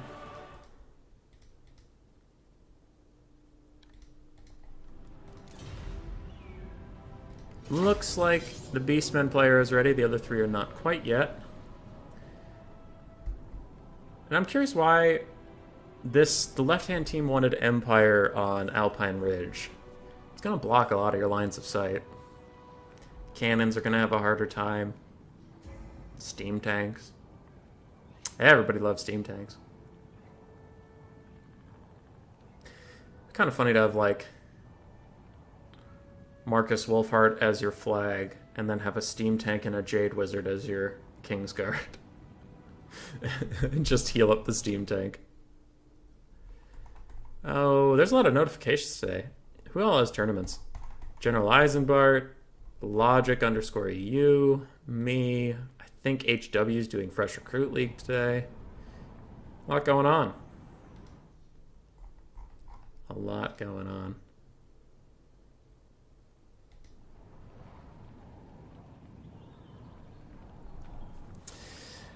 Can we get the map on Blue Reach River, though? It's Alpine Ridge first.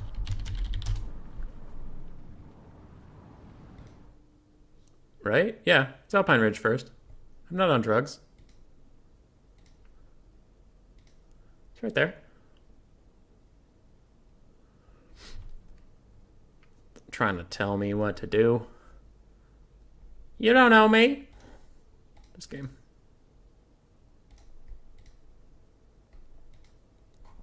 Maiden, how you doing? I haven't seen you around in a while. Chilling? Taking a break?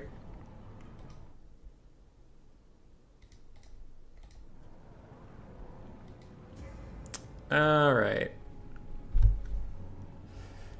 Army picks are going slowly.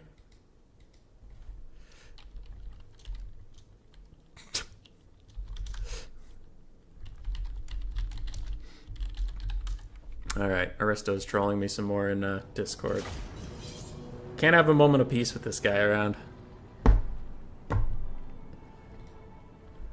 Beastmen are ready yet again. Hey, Chaos and Empire ready? Alright, maybe we'll start this game? Maybe? What off player, please? Yeah, we're done with the army screen. Took a break from multiplayer, was burned out. Yeah. I hear that, Maiden. A lot of people did. A lot of people did.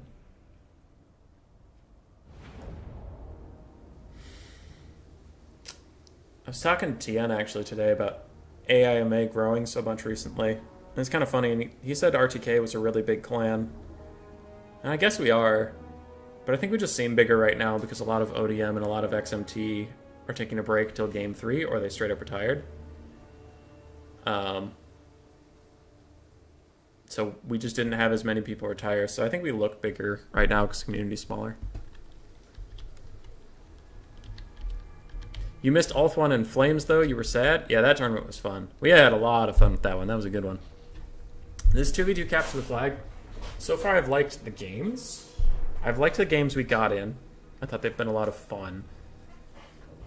I could do without the super long lobby times. There's no way to fix that, unfortunately. That's just Total War. Super long lobby times are a little snaggy. But otherwise, I think this event's gone quite well.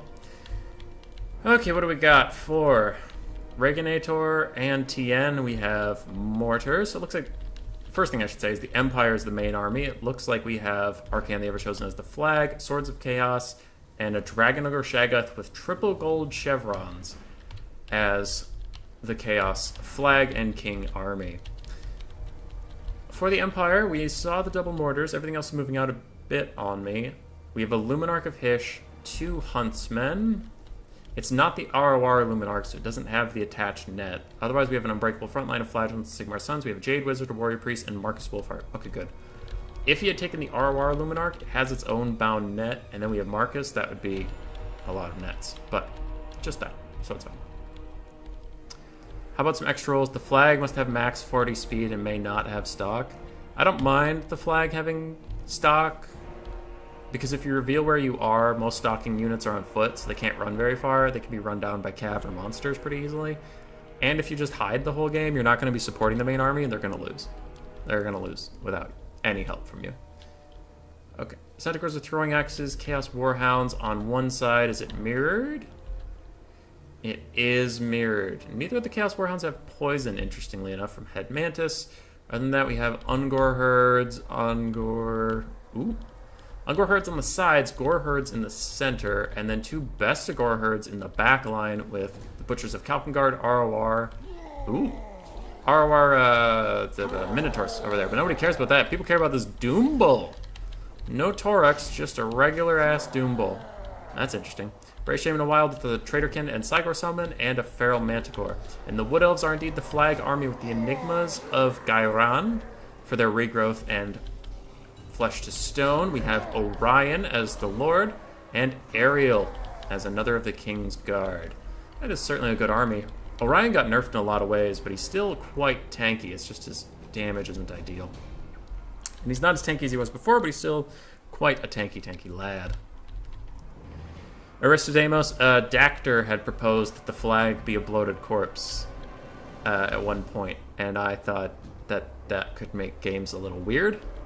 Like Skaven with a Gutter Runner stealth flank, like Vanguard, if they get one pebble onto him, he's going to blow up when the game's over. So that seemed a little bit much. Alright, the Empire has the advantage of shooting over the hill. The only problem is they currently can't see over the hill. With no flying units to give them line of sight, it looks like the Chaos player is going to send the Swords of Chaos out on a little bit of a scouting mission. The Beastmen can see around the hill, because they already have skirmishers out here. Orion has Terror and Ariel too. Orion has Terror. I don't think he's an SEM. Is he? Oh, shit. Okay, 1 second. Banner rolls. Yep. Behind me, people are just setting up. It looks like nothing much has happened in this game. For now. What else? Where's your sheet? Fuck! Orion's a single entity. Damn it. Well, he's a, single entity monster. No! Alright. Orion is an SEM. Wood Elf army has 2.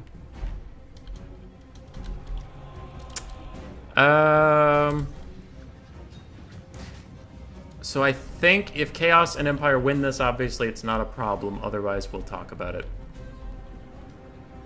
Okay. Blue team's gonna let it slide. Perfect. Their opponents let it slide. Then it is not a problem at all, and I don't have to deal with it, which is my favorite kind of problem. But I don't have to deal with them, because I just want to watch cool games and watch Total War, create some content, and stop fucking fighting with people. Bestigor herds are advancing a little bit. Gore herds with shields are taking some damage on the advance, and it looks like a Cygor is going to be summoned on the hilltop to act as an artillery piece for the Beastmen. What are they going to throw at, though? You can throw out the Swords of Chaos, that wouldn't be bad. I don't know how much damage it'll do to the mortars. I think that's a lot of RNG depending on where the rock lands. Aristodemos, always those damn elf players, yeah. It's weird that Orion's an SEM. He's no bigger than Grimgor or anything. Marcus was lining up a shot. Where's it gonna go? Into the summoned Cygor.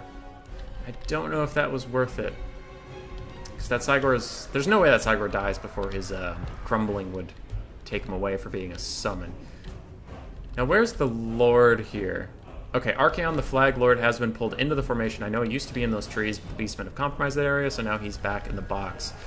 Orion is safe behind the hill. The only thing that can hit him is mortars, and they won't do very much damage. But Marcus Wolfheart does use a net, and the Luminarch of Hysh is also firing that Cygor. That summoned Cygor is taking a lot of damage that it will soon disintegrate away and not matter. Bestigors are coming in hot, and they are going to cut through the Sigmar Suns. I don't think those boys will last very long. There's not a lot of front line left to defend them. The blue team really wants to snipe out Orion, and as long as he stays hidden, he'll be okay. Because I think the Beastmen will win the frontline fight by a lot. Gore Herds versus Flagellants, Bestigors versus Flagellants and Sigmar Suns. And you see, yep, those boys are toast. Those boys are indeed toast. Those Swords of Chaos are lending their flaming swords to the fight, and the Bestigors are down to about half health and less leadership. And Archaon going out there. Going in deep. That's a little scary.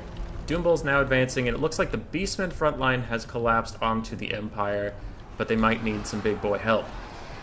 I would like to see both the Butchers of Kalkengard and the Enigmas come up here and help out, but we'll see what they have in store for us. Another Luminarch shot coming up. I wanted to hit that Bray Shaman of Wilds. I think that would be the ideal target. And that was the target. It just barely missed, but that is good target selection from the Empire. The Cygor actually does rout, and he is very low on health, and his summon is about to end as well. Bray Shaman of Wilds casts a Traitorkin, I think, behind him. Going to do good damage on these Flagellants. And Archaon has been very, very, very aggressive for being the flag, but it looks like he's just going to run up whenever he has all of his buffs, hit as many things as he can, and as soon as they run out, peace out of there. Get back nice and safe. But the Doombull has pursued him, and the Doombull is getting worked on by Archaon. Archaon could have run away, but he decides not to. Luminarch of Hysh is still firing up, and that time it hits the Bray Shaman of Wilds, is going to immediately shatter him. Marcus Wolfheart is helping his Huntsman fight a Feral Manticore, but the Swords of Chaos say, hey, let me help you out with that bro again, and they are being the best of lads. The back line, the Empire's been in a little bit of trouble. Some Huntsmen have gotten on top. Centaurs have gotten on top of Huntsmen, and they are a little compromised. Mortars are looking a little isolated, and it looks like one of them even got shut down somewhere in the fray. Sigmar Suns, Warrior Priest, and Flagellants are chasing this Bray Shaman over the hill, but they should be pulled back pretty soon. It looks like the Wood Elf Kingsguard is going to be all over them, and I don't think they will last very long.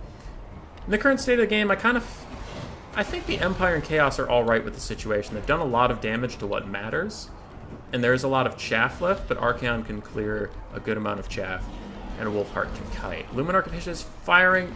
I was so scared that was going to hit Archaon and do a ton of damage to him, but it hits the Doombull as it should, takes him down to 300 health, and he is going to be running for it. Meanwhile, Archaon casts a Burning Head over here on top of all of these Beastmen units, and that is an excellent, excellent cast. At this point, I think Empire and Chaos are in a very good spot, and the Wood Elves realize it too. They are sprinting forward, trying to get a fight with Archie with all of their strength, and they abandoned this poor Warrior Priest and his Unbreakable troops on the hill. Archie is going to be safe, though. He's going to get back to his line, and the Luminarch is going to fire again, double hitting the Doombull again, and bringing him down. All of Ariel's healing keeps going into this guy, and he keeps getting one shot. It looks like Archaon's even going to cast a Fireball on him. Is it Overcast? Can it hit? It hits. It doesn't do a lot of damage. I don't think it was Overcast, but maybe that will keep him running.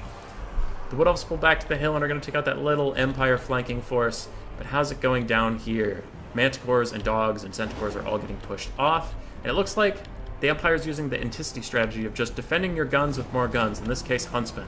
So whenever a Huntsman gets compromised, a different Huntsman turns and shoots. Swords of Chaos are going to recharge his Beskor herd, probably breaking them. They are dipping into the negatives of leadership. Maybe they will rally. Archaon's getting a little aggressive again, and this Doombull will not go away! He's hanging in there. His healing cap is very close, but he's chilling. He's chilling. Good for you, Doombull. You get yours, and he is done fighting Archaon. Archaon's sprinting at him, Foe Seeker active. I imagine his other buffs will come in soon. There they are, and the Doombull's like, no, please. Please just leave me alone. I just want to be a bull. I want to be happy. But he is getting stabbed in the back. If he breaks another time, he might shatter. But, ooh, all the Wood Elves are here. Oh, no, Archaon might have overcommitted. He needs help, and there is no help anywhere nearby. Archaon, no. If you get trapped, oh, okay. The Enigmas were not able to trap him down. It looks like TN is going to micro him well, get him away, but just if Kalkengard are even coming in to help, that could have been terrible. But it was not. Archaon got out of there. And with that, the balance of power is slightly in the favor of Empire, but I got to put the state of the game heavily in the favor of the Empire and Chaos. Beastmen are running in every direction, and everything they need in Archaon is very healthy. What does the Empire have that can take down the Butchers, Enigmas, and Ariel and Orion? They have one Shaggoth. Okay. With that in mind, they're going to need to keep the Luminarch and the Huntsman safe, because monster fight, they're going to lose. The Doom Bull is like me, trolling, eh? I just don't go away. You keep at it. You keep at it. Alright, there's another at in a thing that's not related to rules, so I can ignore it. Archaon is getting collapsed on by the Butchers of Talcongard. They are going to surround him and get a lot of damage done. Someone asked me once who takes Stone Trolls into Lizardman matchup, and I said if they surround a monster, they can kill that monster. Well, these are just furry Stone Trolls, and they are killing that monster. Archaon's taking a ton of damage. Now he's fully trapped up. He is good. You can see him trying to path out, but Minotaurs are big, heavy lads, and the Enigmas are going to get a rear charge on him. If Quaden can pull him forward, oh no, but an excellent net from Marcus comes down. And Marcus is going to get Archaon out of that situation. Archaon considers going back, but I think he is just going to take the out for a second and go fight Ariel instead of that big blob. Swords of Chaos jumping in to save their lord as they do in lore. And Marcus Wolfheart is sniping out Ariel quite well with the Shaggoth support, but Orion does not like his wife getting beat up like that, and he is going to come over and give this Shaggoth a piece of his mind. The Empire force is down to a little tiny ranged contingent with barely any flagellants to defend it, and some Centaurs with throwing axes do manage to get back there. A little bit of friendly fire from Ariel, never hurt anybody, and they will rout, and the Huntsman will rally, it looks like. Orion takes a nasty shot from the Luminarch of Hysh, and with that, the balance of power is going super heavily in the favor of Chaos and the Empire, and Orion will be left to stand alone. Shaggoth almost kills Ariel, but she will shatter, and Marcus even shoots her in the back for good measure. Can Orion kill Archaon before he dies? Probably not. That Luminarch has to be getting some crazy value this game. As Orion's getting stabbed, everybody's getting stabbed, the Luminarch Shark comes in and hits Archaon and the Swords of Chaos for good measure. The Empire gets its revenge, even though they're allies. That was a fun game. I liked that. That was very silly. Okay. Marcus got good value. I want to see that Luminarch. Warrior Priest struggled. Jade Wizard's not going to get value. He's a healer. And the Unbreakable Frontline actually performed quite well. The Huntsmen did well for themselves. Empire Knights struggled, but they're mostly just a blocking piece. Mortar struggled because there weren't any archers to shoot. And 4,300 value on the Luminarch of Hysh. Let's fucking go. You'll love to see it. For Head Mantis and the Beastmen, Doombull did not enjoy fighting Archaon at all. Not one bit. Bestigor's got good value. Centaur's got decent value as well. Dogs did quite well. Manticore did quite well. Butchers struggled a bit there. And for Quaden, Orion got good value. Ariel got good value. And the Enigmas also had a bit of a hard time. Archaon, all three of these units did great. Archaon himself got 3,600 value. 1,900 here for the Swords of Chaos, and 2,400 for the gold chevroned Shaggoth. So I understand. Ariel's an SEM. Yeah. Someone in chat told me, and I checked. Archie isn't, but Orion is, I guess. But even if the Empire and Chaos players hadn't allowed the rule break, which they did, they said it was fine. They won the game anyway, so the rule break doesn't matter. Doesn't matter. Luminarch did great. Jeremy, Luminarch carry, but honestly, the Archer player did fantastic. Hit and move. Yeah. Yeah, Tian played very, very well. Very, very well. And that's one of the things I like about this tournament style. It's kind of like the AI Ally tournament style. If you've seen that on my channel, it's where you take just a lord. You take just a lord, and then you give an entire army to an AI, and you fight someone else who has just a lord and give an entire army to the AI. We get to see some cool things because lords in the current meta usually try to be as inexpensive as possible, and your value is spread out over the whole army, but it can be kind of fun to once in a while just get this absolute badass Archaon buffed up, takes all of his abilities, takes all of his spells, and just goes wild. And then also your micro isn't taxed by doing a whole army. The player that's playing the buffed up Archaon is pretty much just controlling Archaon. You know, he's got some Dragon Ogre Shaggots, and the Dragon Ogre are... Were they the ROR? No, they were just the gold chevron. So with only 3 units to control, you can actually play Archaon really well, and we can kind of see some of the epic duels that you come to this game for. See Tyrion and Archaon actually trading blows rather than Micro going into chameleon skinks while Mazdamundi sits on his toilet seat and watches the battle or something like that. It's just, I don't know. We get some cooler stuff this way. It's a fun little different thing. It looks like the left team, who's currently up 1-0, is going to go High Elves, no bans.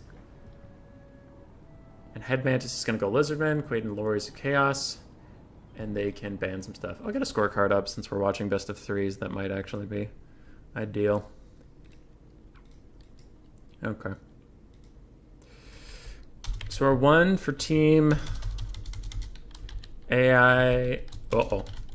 AIMA A and AIMA B.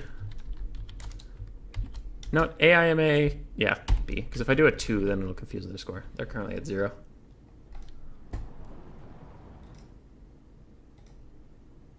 I don't need the blocker, though. Would you rather look at empty space or the blocker? Empty space, blocker. Empty space, blocker. I'll put the blocker here. Yeah. This is content. Yeah. Perfect. Perfect.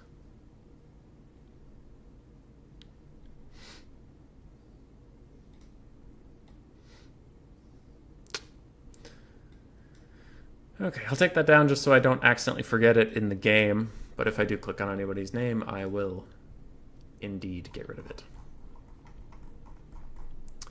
How are we doing on challenge? We can check that out. Ooh, we have results. Left screen. The VM duo, Shrekosm and Dark Phoenix, that beat Kamba and I in round 1, has beaten Pugnabone and Way. And they've advanced to fight Swarv and Tanks. That's a 3 VM, 1 RTK game. And I believe they're all Russian. So hopefully their internet connection there will be good. No lag. Hopefully. And we will fight Void and Arkan with whoever wins this battle. And that will certainly be an uphill fight. 100%.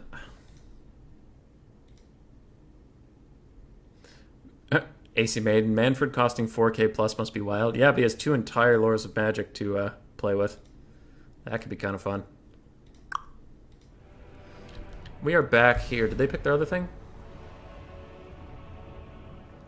So you have High Elves versus Warriors of Chaos and Lizardmen. And the Warriors of Chaos and Lizardmen banned Vampire Counts and Norska, and TN is hovering over Vampirates. Okay. Vampire Coast would not be a bad pick here. I maybe would go Dwarves? No. Not Dwarves. You do want the cannon play. Because Lizardmen and Chaos, you kind of need to... You need some armor-piercing bullets. I just don't like taking Vampirates without another Undead to help out. High Elf healing can hit Undead units, but Undead healing can't hit High Elf units. So that can be a little wonky. Depends on who is your flag. If the High Elf team is your flag, then the Vampire Coast can't heal the flag up. But we'll see. I don't know if he's officially picked Vampire Coast yet. Hopefully. Hopefully. Pugnabone message.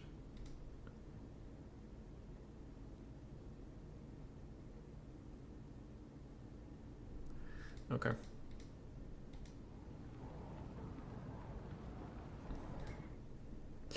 I got a Discord message, but It's for a match that's already over. So it does not matter. Pugnabone, we had an idea of going quad Luminarch with a netcaster, but we didn't deem the maps good for that. Aw. Quad Luminarch. That would be really funny, and I'm trying to think of how that would work. You could go, the King's Guard are just 2 Luminarchs. And then I suppose you could do a double Luminarch with the regular Empire army. That would be pretty funny. That would be pretty funny. Like, super weak to a basic rush, and if they saw the quad Luminarch and hid their lord,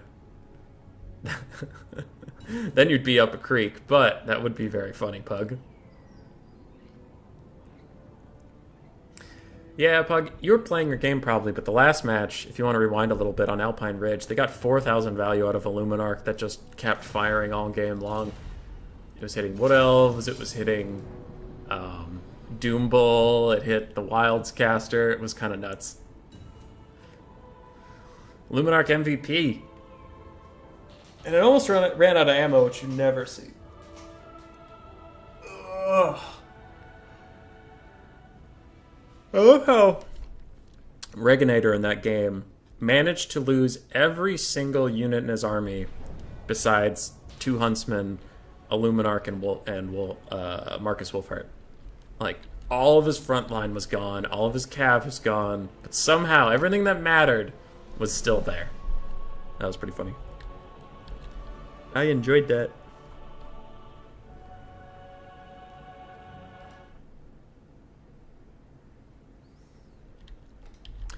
Fly over their flag, net it, focus fire with all Luminarchs.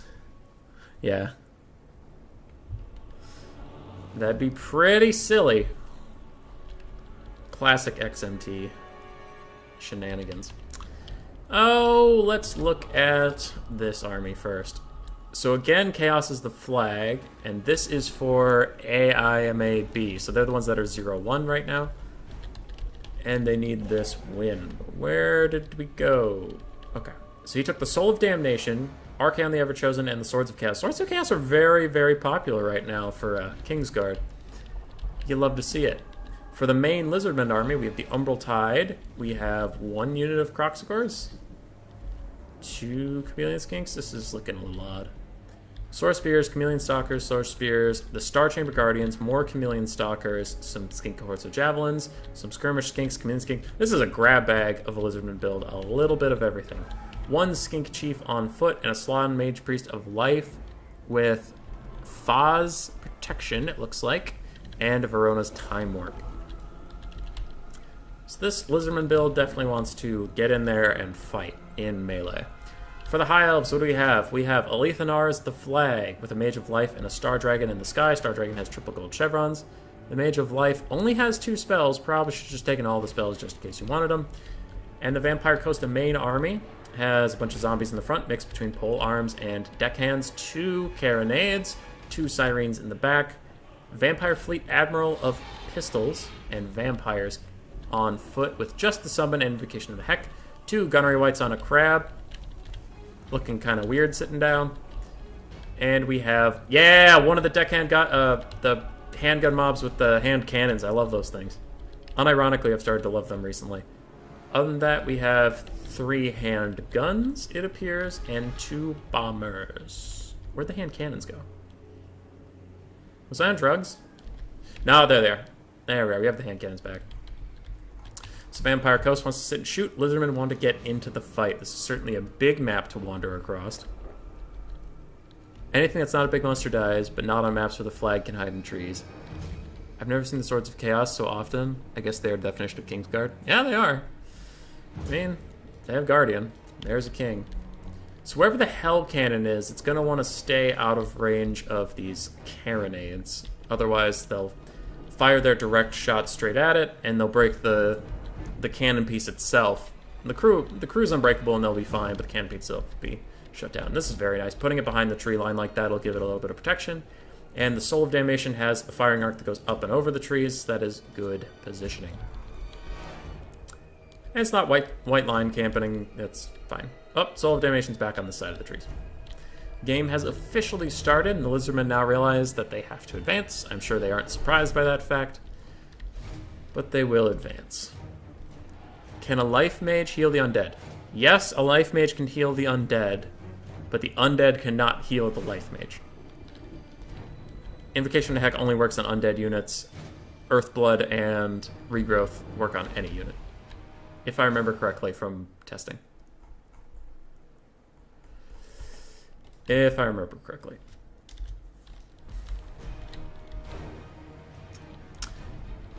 So Lizardmen are slow advancing. They might want to pick up the pace once they realize they're outgunned. And these cannonades have got to be close to in range of shooting something. Alethanar is advancing as the flag. He doesn't have a net to protect himself. He does have that little clone thing. It is a little ballsy. He's shooting at the Soul of Damnation. That will probably break pretty soon. It looks like TN is now the main army, and Regenator is the flag. Quaden is advancing slowly. This Soul of Damnation is taking a lot of damage on the actual cannon piece, and I wouldn't be surprised if it broke soon. It's hanging in there. All right, there it goes. Soul of Damnation, actual war engine, does break, and Alethanar takes a fireball to the face, does some good damage, but he will be okay. Early good plays here for the Vampire Coast and High Elves, and the Lizard advances continuing in the trees. Just not really under threat too much. Do have to get aggressive. I think these Stardreamer Guardians should be moving up along with those little skirmisher units. Cannons are now firing. They're doing a lot of damage on the Swords of Chaos. And Archaon is wondering what way to run right now. Croc Swords and Salamander Hunting Packs. Yeah, this whole forest just needs to move up a lot. They need to take the melee fight. They're not going to win the ranged battle with Coast and High Elves. Skink Horse with Javelins get trapped up by a Star Dragon. And Alethanar is supporting that a little bit, and they're already terrified. I would be too. That's a big bad beastie. In the woods. Moonbow coming in. It's going to hit some Saurus spears. Kill actually a good amount of them. That's a lot of dead Saurus right there. It's not a bad cast. It looks like the Vampire Coast is fine taking these trades. They don't really feel the need to advance, and I don't blame them. They're winning the current situation, so why change it? The Star Dragon is going to get a little caught out and take a lot of damage from those skinks. Its health bar percentage-wise is doing fine, but it took about 2,000 health on that trade. Not ideal for it at all, and the Croc score is getting absolutely pounded by the Vampire Coast, and I really do think Head Mantis needs to advance this force much quicker, a little more aggressively, otherwise they're going to take a lot of damage. Something Vicious Satsuma was talking to me about is if you're going to do this kind of slow style, it's fine, but you want to deploy back here, so you're out of range, and then you can move up slowly while this skirmish force actually gets in position. And then that way, once you get in range, these guys are almost ready to go, and then both front lines will hit at the same time. What's happening here is he's trying to get this thing in position so his front line hits at the same time, which is a good plan. The only problem is this front line is sitting in range of taking damage while the other one advances, so all this time has just been taking a ton of fire. So a little tip there from Satsuma is if you want to surround someone, stay out of range first. Over here, what do we have? Slann Mage Priest of Light is getting shot a little bit by Alethanar, and the Star Dragon's coming over here to poke his head in and see if he can get some free howdy-a-doos. And the Salamander Hunting Pack, the Umbral Tide, should be able to zone him off. I think he has some fire resistance, but not enough to stop all of that, so if they start shooting at him, he will back off. The Cannons and Alethanar teaming up in this Light Mage are going to get a ton of damage done, and a Breath Attack comes in on the Starcharger Guardians, and the High Elves and Vampire Coast are just really punishing this advance. Look at that excellent Scab Scraith coming in. This is a tough time to be a Lizard. Chameleon Stalkers in the back thinking about getting engaged, but they're not quite there yet. And Chameleon Skinks are finally firing up into the Star Dragon, also taking a bunch of health off of it. So far, I don't think I've been very subtle about it. I think the Lizardmen are at a serious disadvantage, but we'll see when the front lines actually collide. Saurus can do great work against zombies. I'd hope they could, otherwise they'd be a terrible unit. Looks like some healing is coming in on the Star Dragon from the Life Mage. It is a regrowth. Good stuff there. Do they have a net? It doesn't look like they have a net. And ooh, these Sirens are charging into a Burning Head. Oh, they do fan out the last second. That could have been really nice from Archaon there. Well, the skink skirmishers are advancing. They're just going to poke into some of these zombies a little bit. I bet they're trying to attack that Star Dragon, but some skirmish shenanigans is having them fire at zombies. And the frontline fight has officially begun. Sirens are going to chase off these little skink skirmishers, and that's a good trade for the skink skirmishers. They don't really care if Sirens waste their time fighting them. And it looks like TN is going to realize that and immediately pull them back to help with the Chameleon Stalkers. Wow, that did a lot of damage. Chameleon Stalkers do so much damage to single targets. It is shocking. Alethanar's clone pops up to fight Archaon, and it looks like he will distract him for a little bit. Another Scab Scraith coming down, trying to hurt those Saurus Warriors, but they have good armor, so they don't really care that much. And the Lizardmen have gotten through the front line. Okay, this could be a turning point in the game. Bombers are going to get shut down. Croc Scores are on top of the handgun mobs. And very quickly, the Vampire Coast might start losing some support. Is there Verona's Time Warp coming down here, or what's being cast at the moment? That was a little weird. Foz Protection coming down on top of these skink skirmishers, giving them armor and melee defense. I think that might have been a miscast, but we will see. Star Dragon taking a ton of punishment from a mix of skirmisher fire, the Umbral Tide fire, those Chameleon Stalker bombs. He's just not having a great time to be a Star Dragon. He's pulling back. Balance Power's coming back a little bit. A little bit into the favor of the red team, but it's still overall favoring the blue side. Umbral Tide now firing up into Sirens, and they're also getting hit in the back with skink skirmishers. And they take less damage because they're ethereal, but that does not mean they take no damage. Excellent Burning Head coming down here, going to take out this Pirate Gunnery mob for a good amount of its health. It'll recover a little bit. And the Cannon Crew takes some damage, but not a ton. Bounce Power going further in the favor of the blue team at this point. Looks like the Lizardmen charge just ran out of juice a little bit. Too many skirmishers are running. Saurus Warriors have been too damaged. And the Salon Mage of Light is still in the trees. It is only a matter of time. Where's Archaon? Archaon was trying to get on top of Alethanar and fight his way out of this, but it looks like a Star Dragon and Sirene surround will have him singing the blues pretty soon here. Star Dragon beating the crap out of him in melee, but he does start to push through, and, 3 or 4 good attacks on Alethanar could shatter him and change this game. Thus is the nature of the format. So it looks like Chaos and the Lizardmen are going up for an all-out attempt just to kill Alethanar before Archaon dies, and he is pushing through. He doesn't give a single shit about all these ghosts. He ain't afraid of no ghosts, and he is going for Alethanar no matter what. He takes out a fourth of his health with one hit. If we can get maybe 2 more of those in, maybe he can pull this back. It's all on Archie now. And the Salamander Hunting Pack coming up, firing into the Star Dragon, trying to get Archie a little bit of space to keep fighting. And fight he shall. He is pushing determinately through all these Sirens. They can't block him in. The Star Dragon keeps nipping at his heels, but Archaon is still running. He just wants Alethanar. That is the only thing that matters in this entire game to him. Another Burning Head coming out, most likely.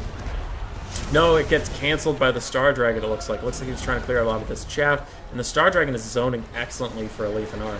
Alethanar and his clone are out here. I don't know which is which offhand. It's that one. That one's a clone. And Archaon's going to fight a clone for a little bit. Very nicely played by the High Elf player to get out of that bad situation. But that was a good scrap at the end there. Good try by Archaon. Try to bring this game back. And there was a Stegodon? A Skink Chief on a Stegodon looks like it was forgotten about. And Hazel is here. Hello, pup. Is Grace home, or did you break out of your kennel? Hello. Alright, Grace is home. Good, good. Otherwise, we'd have to get a different kennel. And Archaon has fallen, meaning it is the doom of the Lizardmen, even though army losses will kick in quite soon. GG indeed. GG indeed. How are we doing on the other screen here? Spherecosm, still fighting against Swarven Tank. And we will move on to Void Lulls and Archon the Black. It looks like people are withdrawing. Just kind of sick of waiting for army losses to kick in, so they will pull out. And that'll be a GG. GG indeed. Star Dragon got good value. Other than that, pretty okay on the others. Vampire Coast did great. Just hanging on, being the front line they needed. Guns did okay. Got a little shut down by some Burning Heads and good Chameleon Stalker play, but Cannons got excellent value. Mage Priest of Light was just a support unit. Otherwise, Chameleon Stalkers did well. Skink Skirmishers did pretty well, actually. Chameleon Skinks did good. And the Umbral Tide was doing okay. They still had models left. But the game ended. Archaon got great value, Swords of Chaos got shut down, and the Hell Cannon got shut down. GG, well played. Got to go kill King now. Alright, apparently King of the Dead is going to have a bad time. I will invite Void, and then Void can invite his partner. I invited Void. We need Galbaraz. Oh shit. I know that probably glitched out for them, so I'll get Fall of Man and then go back to Galbaraz.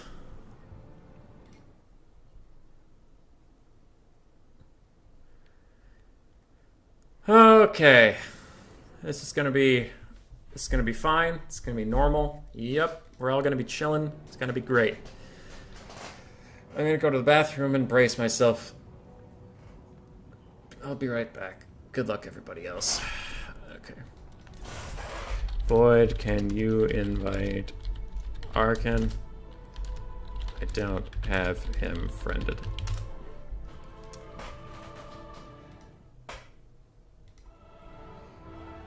Void joined, and now we're lagging a bunch. Okay, it looks like it's okay now. Map set, Tien, and Regan pick first. Okay, messages are going through fine now.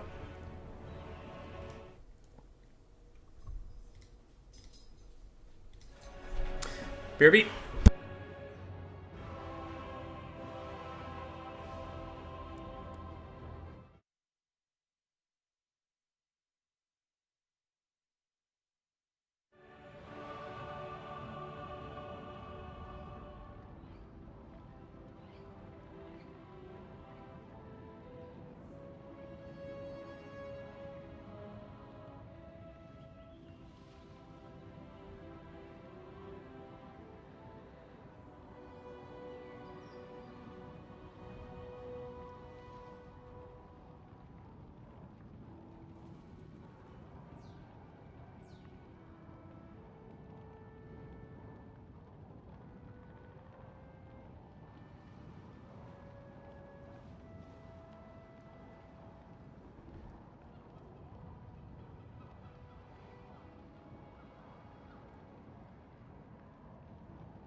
I'm back. I have a Discord message and Tien's missing. What's up? Regan has to go soon. I should find someone else or else we concede. Okay. Get back in this game. Your opponents.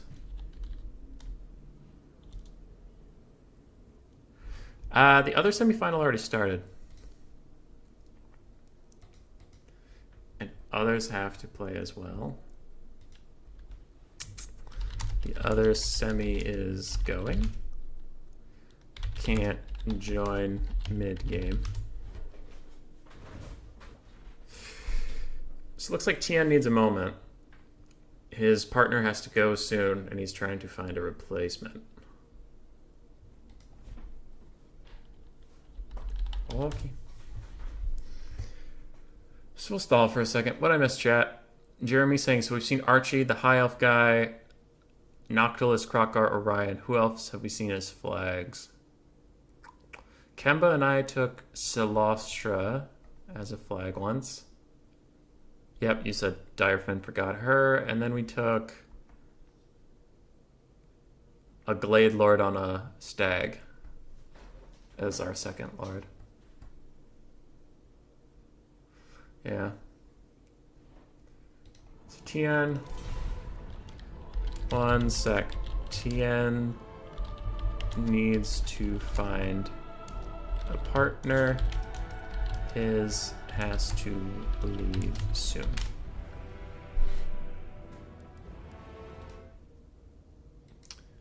King is an attorney right now. See if he survives. I mean, I could play.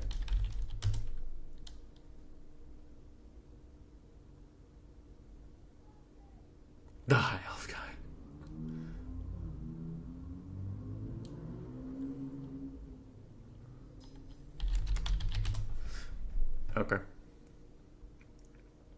So it sounds like I might be subbing in as TN's partner, which is pretty fine. I don't really care. I just want to get these games moving.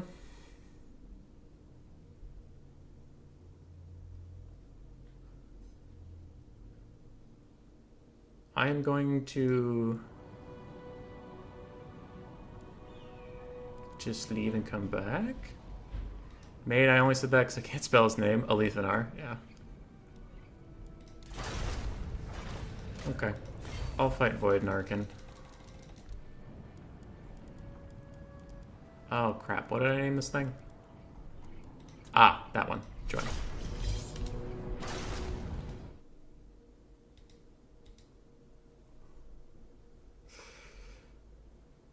Guess the other semifinal.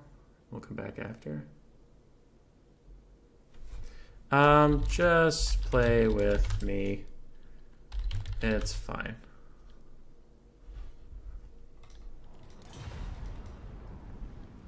Yeah. I'm going to help Tian.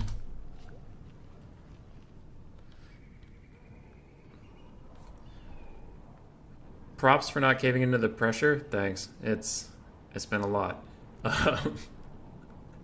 It's been a lot.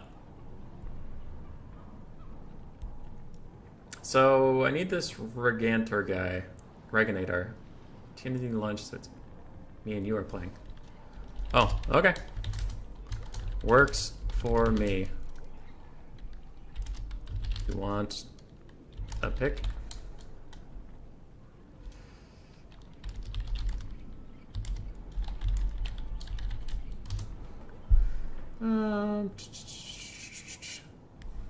Okay, I have 5 Discord messages.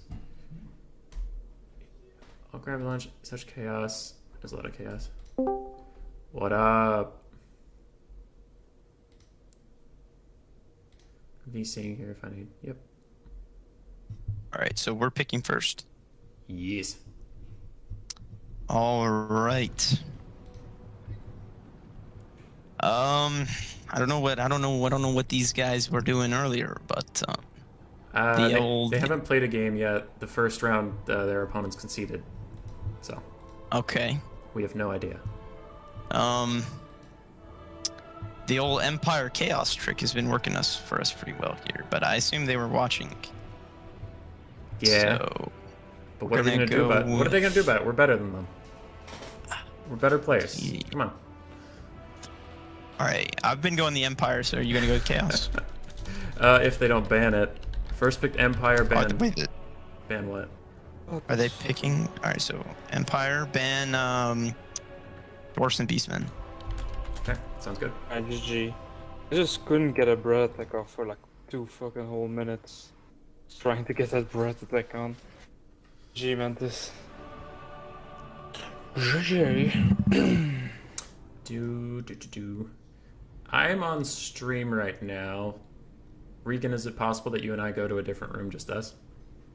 Yeah, sure. Okay, I'm gonna go up to General. That was King of the Dead, briefly, for anybody wondering.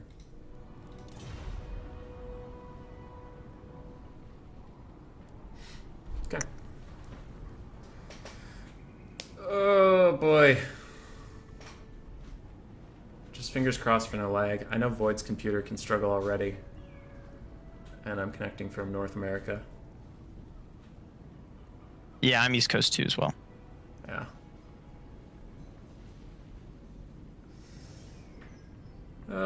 Just Galbaraz, big open map. What is the map actually? Because I didn't know. It's Galbaraz. Oh, okay. Yep. I said it before I left the game, so I'm no longer the host. You're actually the host. Okay. But I did set it. So this is correct. You want to pick first. I could go Skaven, but Skaven are terrible as the flags. They need to be our main army. We'll see what they pick. Do I need to join a spectator again? No. No. So the other player, Tien, had to go for a little bit, and there was a little bit of a kerfuffle about that, so I just subbed in to play as the extra. Hey, it's King of the Dead. What up, King? Who invited an RTK member in the server? Goddammit, Regnator, was that you? It was Hello, probably- I'ma whip you again, Regnator, and you human boy, get the hell out of here. Get out my property. I'm just kidding. How you doing? Yeah. I sensed there was a joke about it. Pretty good. I'm in a 2v2 with Reginator right now, so we just needed a voice chat, so I got Counts, invited here. Alright. pirates. And what else? Alright, we want Firecasters, lads. Ban Wood Elves. Wait, Are you going to go Archaon? Bretonnia. Or what? Got What it. are you're going Bretonnia? No, I can go where's I know you banned Bretonnia. Yeah. Okay. I was just asking what the second ban was. I mean, Archaon's been seen a lot this tournament, but there is a reason. I mean, Or see the reason right here, the Firecaster, so that you could do all that. Or we could throw a curveball and you could go Sigvald, and I don't have to bring a life caster. but man, we want Burning Head for double undead. That's a lot of zombies to chew through without Burning Head. It's nice. I don't know if it's necessary. So I can I don't know what to bring. Also, I'm worried if they go like a Terrorgeist and a Dragon Lord of some kind, Sigvald might get double breath attacked and he can't move. Because he's a Foot Lord, like just not move fast enough. Yeah. Or you could go balls to walls and go Kolek Sun Eater and just ram it down their throats. Okay. Yeah, honestly. Let's do it. Let's do it. I'm going Kolek. I'm bringing a life caster then too. Okay. I'll bring a Chaos Sorcerer of Fire just to support me in my time of need. And Kolek is an SEM.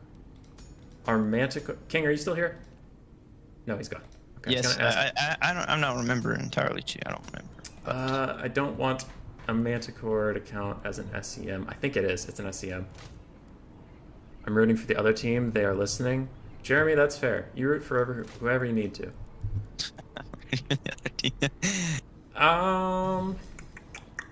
You think he's gonna bring Queen Bess? Maybe. I reckon their lord is either I reckon it's Vlad or Silostron or Leviathan. Yeah, I'll bring the Summoners of Rage. Well, hold on, actually. Triple Gold Chevron Dragon Ogres are the same, but they don't do magic damage, and they don't do Chain Lightning. And magic damage would be nice for Society. So I'm going to go Summoners of Rage, Kolek, and a Chaos Sorcerer Fire on a Barded Warhorse, so he's not an SEM. Alright, I'm thinking the old classic Flagellant frontline. I think I'm gonna go Demi-Blob too. Smart. Smart. And we're gonna run at them probably. I don't see us gun kiting this one out too well. Yeah.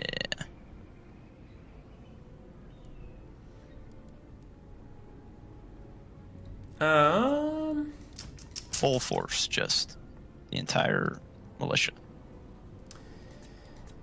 Yeah. Oh, yo, I got a proposition. Sure. Steam tank. Steam tank. Do it. Oh, we're doing it. Do I brought it. the Luminarch last time. I got to. Yeah, Steam tank. Drop the bullets. Sorry, I did not join this team to be a positive coaching inspiration. I joined Oh, this that's team okay. Yeah. to me. I mean, I'm not gonna be able to play. Even if we do win this, I'm not gonna be able to play in the finals. Yeah. It'll probably be Tian and somebody else because he went to eat lunch, Yeah. and then I got to go to work. Yeah. On a Sunday? Damn. Yeah, I'm still in high school, bro. I work in fast food. Get older. Come on. Yeah, that's what I'm saying. Quit being lazy. Get older. Come on. I went to the Get Older store yesterday, and they were all out of everything. That's why you gotta bring coupons. Ask for their manager. All right. They'll get you some older. Dude, this is so Enjoy the struggle in the chat, who I think is Viking, but even if it isn't Viking, you know what, sir? We'll bring a steam tank because we believe in ourselves, not because we believe it's correct. They're Got doubting me. 700 gold left. What's for good 700 measure? gold?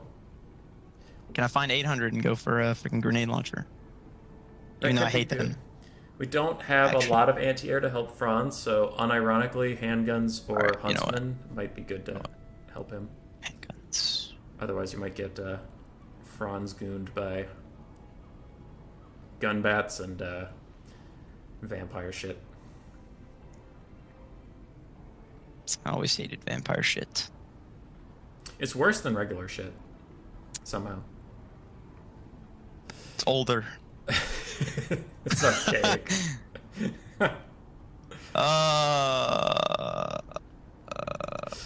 Alright.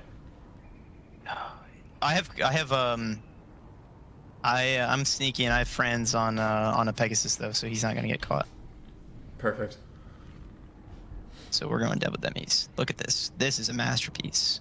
Oh jeez, chef's kiss. Chef's kiss. Absolutely. I'm ready. You love to see it. Perfect. Let's get in there. Just go easy on him, alright? I know Void's a good player. I've never played against him though. Nice shit. He doesn't know how to play. Yesterday he asked me what do the keys do, and I had to tell him how to play the game. He's What terrible. did the keys do? What do you mean by keys? All the keys on his keyboard. He's like, what do these even do? Oh, Yeah. No, jokes aside, they're both really good players, so I mean, it's definitely going to be an uphill fight for us. it's okay. Hope you're all right. Yeah. I have a steam tank, so. It's unbreakable. Okay, I'm Archaon. I need to not die. That seems to be a running theme that people literally. So after the game where it was Bretonia and Chaos, where we freaking barely won, because the Archaon ran out in the middle of nowhere and I netted him. Tian decides that it's a good idea to run his Archaon into the middle of the Wood Elves and the Beastmen in that next game. I was like, what? Yeah. Yeah. What? And he did it. Yeah, and he lived. He I'm just lived. like, okay, all right, that's good luck, you know. He had it all under control. It was getting close there a couple of times, though. There was once where the Butchers of Kalkengard surrounded him, and he had to push pretty hard to get out of there before... Yeah, I thought. Yeah. He thought he was dead there. The mass is brutal. Okay. So with Void's computer, I'm guessing we'll fully load into the game around 197. That's going to be my guess. I'm gonna say 211. Bold strategy. A bold strategy going above 200. Yeah. I thought about saying 298 just to one up you. All right. We have passed yours. Will we No, I pass said mine? 211. So 211. Wait, you're past 211. I'm at 220. Uh-oh. Oh no. I'm at 197 on my screen. So I passed my Dang. thing. 14, 13, 12, 11. Okay. I was wrong. Spherecosm in the chat saying, you start losing, you just ban Arkan. Yeah. Yeah. Yeah, that seems fair. That seems like the moral high ground in this situation. Okay. We're getting into the 150 area. Just, yeah. I'm just looking at these massive piles of orc shit. Where? Everywhere, like the statues, orcs, that's what they're made out of. Like some of it's rock, but if you like go to the top on this one with the skull, it's like, that's a pile of dung. Oh, that is a pile of dung. Oh. I was better off not knowing that. Oh. If you look at the bottom, it's all... Do I want to? There's mushrooms growing on it. Is that what the goblins eat? Oh. Yeah, that probably is goblins. 'Cause they come just from eat- mushrooms. They just... That's a terrible state of being. Who's messaging me on Discord? What do you want? Oh, hey, Cuden went to find a battle elsewhere. He's not done with his thirst for blood this day.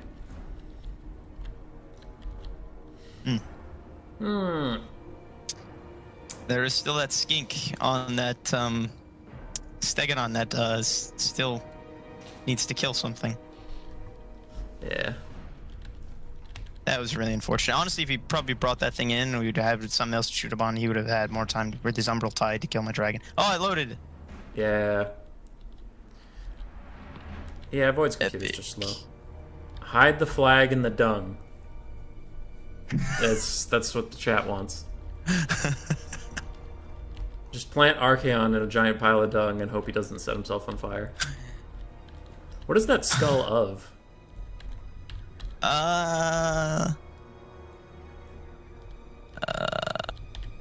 It looks like that thing that killed Jango Fett in Star Wars.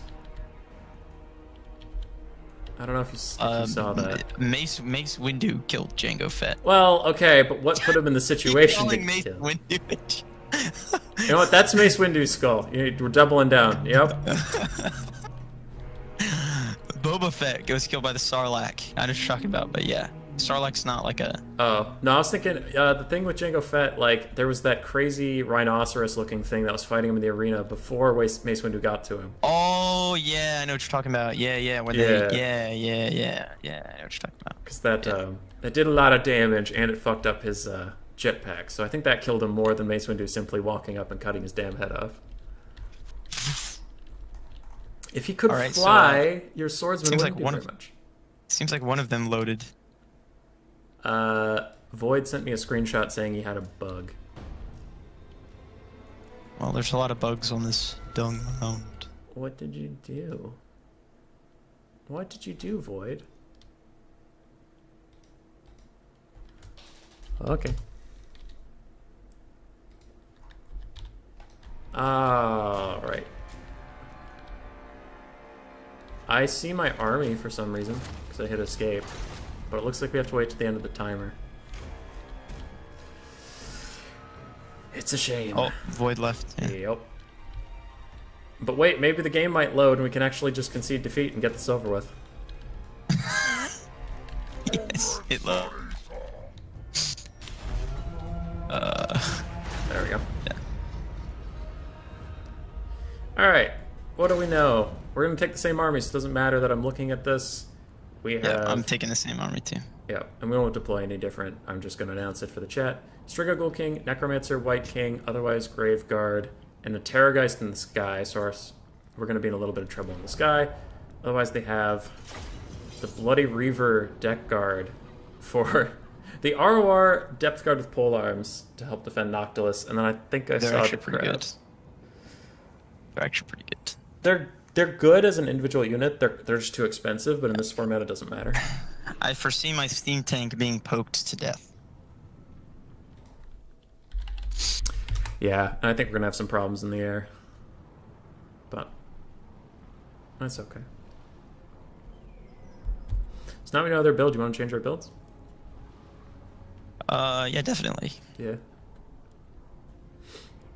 I'll bring Sartorial and he can join you in the air like Malagor. I should reinvite Void just in case you can't see the lobby. I actually think, like, honestly, Malagor's the fastest in the game, but, like, without the button to where you can land, I feel like he's very... I almost feel like he got worse. Yeah, I've heard that too from Butcherbird, and Butcherbird is very passionate about Malagor the Dark Omen. He's a speed demon, though. He's definitely a crackhead. Hey, Void's playing Warhammer 2. That's the right game.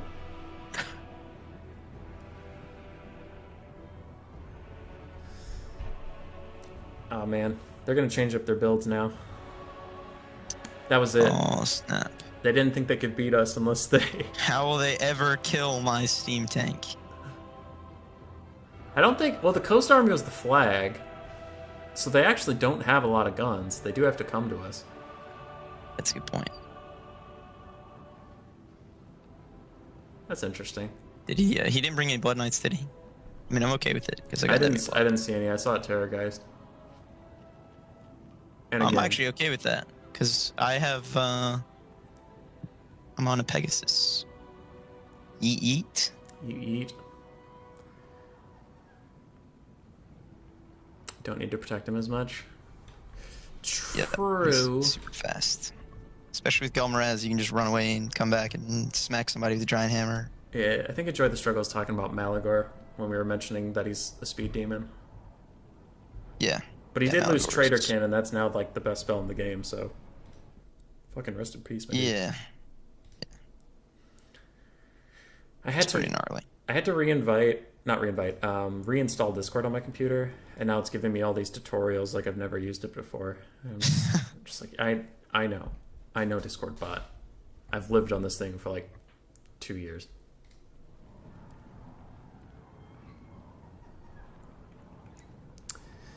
Oh, Void Lulls, please come back.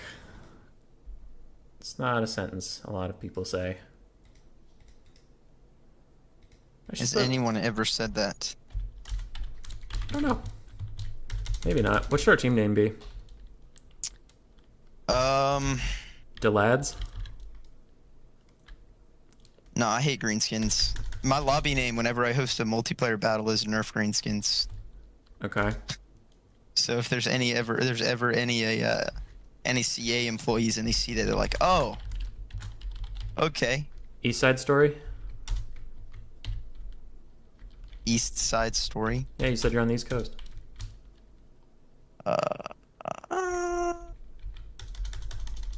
Sure. Yeah. It's not much of a story. It's more of a folk tale. Okay. I don't know how to explain it. It's like more of like a, I don't know. Well, the other team More is of a- Void and Friend, so that's what we're doing.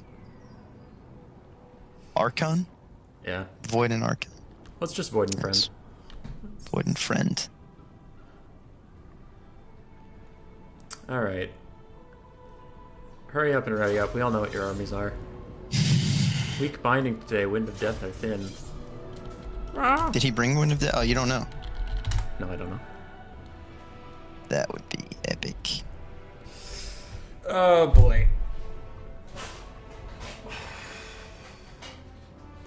You ready for another loading screen, my dude? Yep.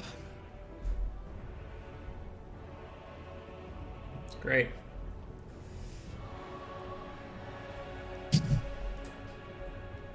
Load hammer. Not have any lag in the lobby, which is promising. It doesn't say very much, but it's promising.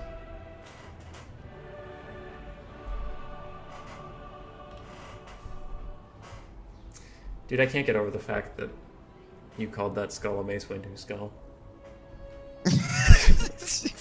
I didn't. That was you. No. That was you. Because you said the guy who killed Jango Fett. No. YouTube saw it. They're on my side. But everyone in the chat right now is agreeing with me. That's not a I lie. thought. That's not a fib. Whoa. I thought that streamers' fan base, like, I thought the rule of thumb was that they just hate whoever they watch. Well, I'm also thought lying. that- No one's saying I thought- anything, so. Oh. Most of my admins hate me. Most of my mods hate me. Okay.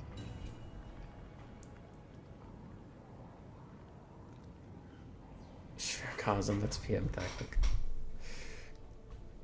Ulrich Rawl in the chat. I played 2v2 with Void before. He shouldn't be laggy. If you survive past the load screen, you're good. Yeah, Legion. I know Void was in some Logic 2v2 stuff too, and the games ran pretty okay. It just sucks that he has to hand crank his computer through the loading screen. That's not ideal. He's got to hand crank it. Yeah. Not a hamster. Revolving. We're moving up in the world. Well, making a hamster power your computer is animal cruelty. I think he just does it himself. Well, what if the hamster wants to do it? What if that's like his... Are you implying that Void Lulls can speak to hamsters and ask them to sign a contract? Funny. TN's back, by the way, so you could have had your normal teammate this whole time. Tien is L back. Well, you see, if this loading screen takes forever, then well, I mean, you're already in here. We'll play this game because you've already got your army and everything. You are, and then I think you and Tien are gonna swap out if I have this correct. I should be able to finish. Well, hang on, what time is it? Yeah, I might be able to play 1 or 2. Okay. He shares his PC with Kazrak. How would you know? Yeah. Dude, did you guys see the latest Tariff video of speedrunning the Kazrak campaign? It's No. so fucking good, dude. It's so good. It's like 45 seconds long, and it's just brilliant. Oh, Is it just is it just the Minecraft cow noise? Because that's all I think of when I watch Tariff. Just Minecraft cow death noise. it's a little bit, but it's like, okay, explaining a joke is never funny, but the principle of it is like Kazrak's just slamming keys as he's going through like loading screens, like typing really fast, like a 1990s hacker. Going through a loading screen. As soon as he gets in the game, he fights one battle, immediately loses, and then like chucks his PC on the ground. It's so fucking funny. Oh, that's funny. I get it because you're Horde, and if you lose, you're dead. He just fucking runs it down. Oh, I love Tariff. Oh, I thought it worked because my little bar in the top left. Yep. Worked for me too. We're up to 300. Who's the other person talking, Neckbet? Neckbet, where were you earlier? We had racism in the chat and I had no mods. Wait, what? There was some racism in my YouTube chat a Oh while ago. no! I had to ban that guy. Neckbet, this is am I saying it right? Reginator? Yes, you know most people are. You're like the only person who says it right. Most people are like Reginator. I'm just like Yeah. depression. So he's my teammate in this 2v2. My actual teammate was Camba Pero, but then Reginator's teammate had to go eat lunch, and then you're going to have to go to work. So I'm just kind of getting tossed around here, but yeah. Yep. We need to communicate because it's 2v2. Without You are a communication- rat. Sir, you're correct, but I sense it was an insult and I don't know how to respond. I mean, if you called a Skaven a rat, what do you think they'd do to you? I mean, they'd probably kill you, but not for calling them a rat. They'd just do it anyway. I feel like I could take on a single Skaven. I'm a pretty What? big guy.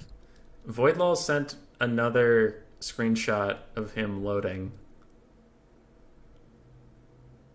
Bug That's lobby? Sport Did You want to rehost? Okay. Okay, hold on. Maybe I host. Okay, you host best of one just to move along.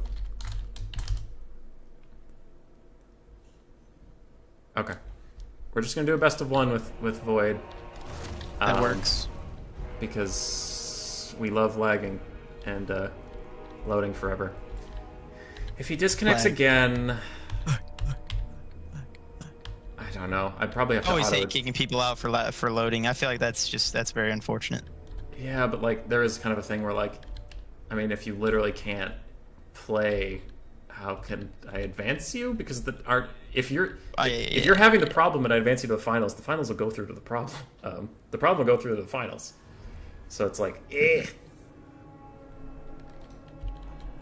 Hi. All right, we gotta get out of this somehow. So does that Alt F4? Is that what I'm hearing? Do it. Turn your key. Contr- 3, Control 2, 1. Boom. I'm out. I have to. I task managered it. Okay. Do you want to play your best of one with Tien, or do you just? Want... Yeah, get him in here. Okay. Okay. Yeah. Well, you get him in You're here. I gonna don't make know. me. I don't know the you're gonna guy. make me He's your a friend. Steam tank. Just. You're gonna make me bring a steam tank. You can. I mean, yeah, probably same armies. I'm sure Tien can pilot what I was taking pretty easily. Okay. I gotta pick it. Okay. Void is gonna host. Is Tien here? Okay. Yes, he's back. What up, dude? Okay, well, I'm in the lobbies now, so, He's rehosting, and we're doing a best of one. okay. Yeah. Do we point it or what? Well, That's a good point. What are we doing? Void agreed to a same best of armies? one. Oh, same armies. I don't know who Flame of Uden is, but I guess I'll friend him. Yeah, same armies, because you guys have already seen each other's stuff. I'll send Tien what I had, so just... What's the name of the game? I don't know. I don't think Void's made it yet. Archaon... Wait, no, I didn't have Archaon, I had Kolek. Kolek, Firecaster on Barded Horse, otherwise all stuff. ROR, Dragons, Ogres. You got any message from Tank? I mean, every time we've done the Empire Chaos thing, he's been on Chaos. Yeah. Yeah. But then again, every time I've done that thing, I took Archeon and the... Wait, what are we even going up against? Pirates and counts. Hey, don't judge my army. It's just kind of what it's all his fault. Also, I don't seem to be able to join, so would you mind sending me another invite? I don't know what the name of the game is. Void hasn't hosted one yet. I You don't said wanna- you're I a don't replays, wanna- by the way. In the chat, thanks for the replays. I could cast them instead of observing whatever this dumpster fire is. And not your I don't know, game, man. I You're gonna mean miss- the, you're gonna- the technicalities in getting into your game. You're gonna miss a hell of a Steam Tank player right here. I do Wait, want to Canadian, see what that happened Steam so far? Tank. Mind explaining Huh? what happened so far? Nothing. Literally. It's been 30 minutes since I left. Yeah, we've Yep. been sitting in loading screen. Void failed to load twice in a row, and now he's trying to host, and that's why I said best of one, so we don't have to do this for 25 years. And yeah. 25 years. 2x2? What? Oh, Ark and the Black joined my server. Okay. Hey, Void invited me. Yeah. Okay. So I should be able to see his thing, right? Where If is you're it? hosting, if you have to host, I think is. Oh wait. You saying it's army? No, I shouldn't. I can't see his lobby. teams.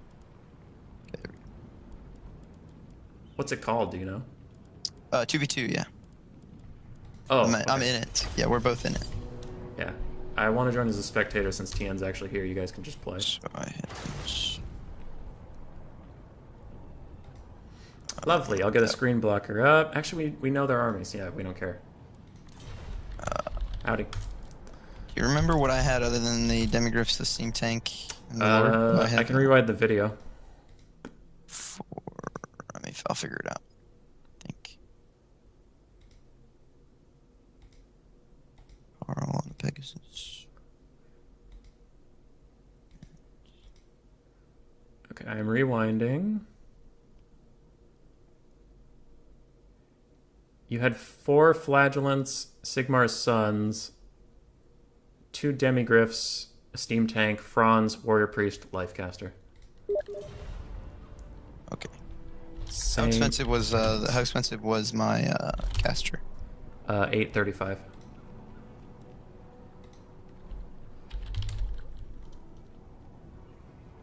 Can I request to bring my usual build instead of Kolak? No. Bring Kolek. Up to other team. Okay, there you go. I guess that's true. But I otherwise, mean, that's literally my teammates. yeah. No, I know, but otherwise we did. Well, Yeah. you weren't here when we agreed to that, but we did say same builds because of all the lobby problems. Because we've seen their. Void says yes, but we've seen their build multiple times, so that's why we agreed to the same builds. Yeah. Tien, I actually think that Kolek will do fine here. Honestly, I think he's probably better. Okay. I think the one that you had before was the play. I'll let you guys handle this. Later, taters. Adios. I'm back. Yes.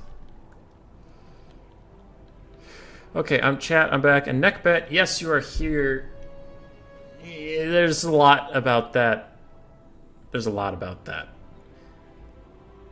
Yes, Arkan's on the server. Yes, Arkan's in the tournament.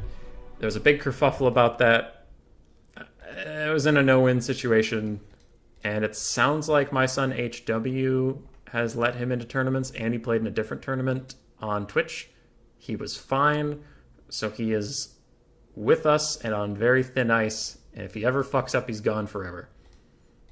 And that doesn't sound fair, but if you know why he's banned from most things, you would know that that's more than fair. All right. All right. So we should be getting into the game here, hopefully.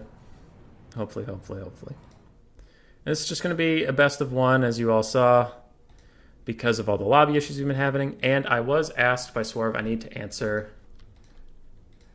Should we wait for your cast? No. Whoever, Swerve, and I believe Tank, who was in the chat earlier, after this best of one, which we're just doing because of the lobby issues, whoever wins this is coming straight to you. We're skipping the other semifinals because 2v2s take a long time and all that stuff. The stream's been going for a while, and we're just going to go straight into the finals. Wins this is coming to you. Best of one due to tech issues. All right. Bot on final. Now in the semi. Finals is best of 3 normal. Okay. We're going to get through this. We're going to get through this. We're going to do great. I'm going to not lose my shit. I hate slow internet, but this is like slow internet times 5, and it's someone else's internet, so I can't even like shake the modem or do anything to make myself feel better. Okay, trick question because Belgium doesn't exist.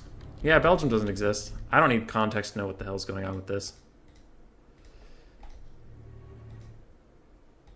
Ugh. Alright. We'll see.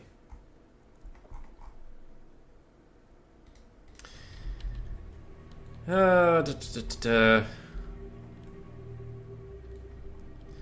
no fun. Drama is no fun.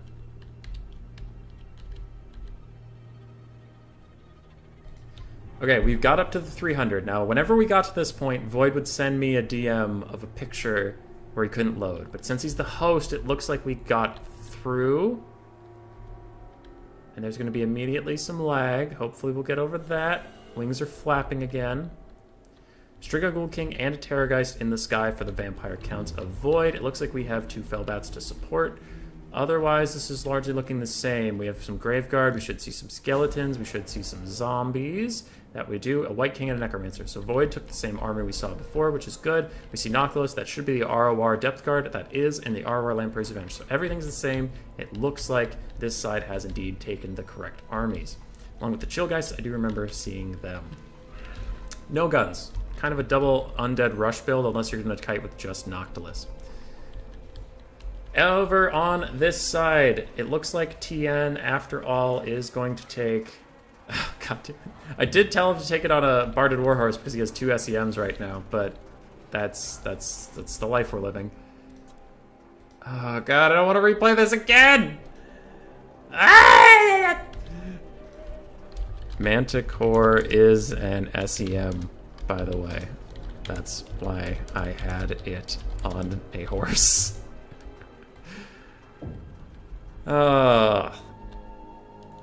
Anyway. We have 2 Demigryph Knights, we have a Warrior Priest, Jade Wizard, Karl Franz on a Pegasus in the sky, otherwise Sigmar Sun's Flagellant frontline we saw, and the dreaded, the beloved Steam Tank. Okay. Yeah. That was one problem I thought might run into if you didn't follow the build, would be double SEM on the flag army. The Barded Warhorse is not an SEM, enjoy the struggle. The Manticore is, and that's why I took him on a Barded Warhorse when I took him. is to avoid the Kolek and Manticore SEM. Alright. So we are advancing. For anybody who doesn't know, it's capture the flag style. So there's 2 armies that only have 3 units. 1 is the king and 2 are the king's guard. If the king dies, you lose. That is capture the flag. You can call him flag king, doesn't matter. For the Empire and Chaos team, it is Kolek Suneater. It needs to die for this game to end. And on the other side, it is Count Noctilus on top of his Necrofex Colossus. It needs to die for this game to end. The only people that need to follow the banner rules as far as engagement goes are the Empire and the Vampire counts. And it does look like the Vampire counts are going to be advancing. They are moving fast. There's not even a question of the walking. They are just slow because of zombies. Chaos Feral Manticore is running away, as is Franz. They definitely don't want to fight 2 Terrorgeists in the sky. And a Steam Tank, it is... the Steam Tank is caught on a Summoner of Rage. Ideal. He is trying to fire up into the Terror Gooses. And that will be that. The Lampe's Revenge are advancing. It looks like the overall Vampire roster is not relying on Noctilus to do damage, and they're just advancing. He is trying to shoot Franz in the sky. Interesting choice since Kolek can't dodge, but he probably doesn't do that much damage to large monsters, so maybe he's just leaving it. The double Terror Gooses are chasing around this Chaos Sorcerer of Fire, and that's not terrible as long as they're not killing Franz or Cycle Charging Kolek. I'm sure that's actually not a bad trade.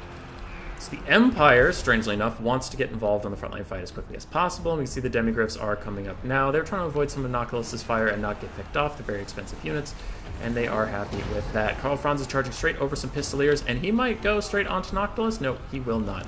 Summoners of Rage, if that is them, yep, they bring magic damage. So they did a lot of damage on the Chillgeists before pulling away.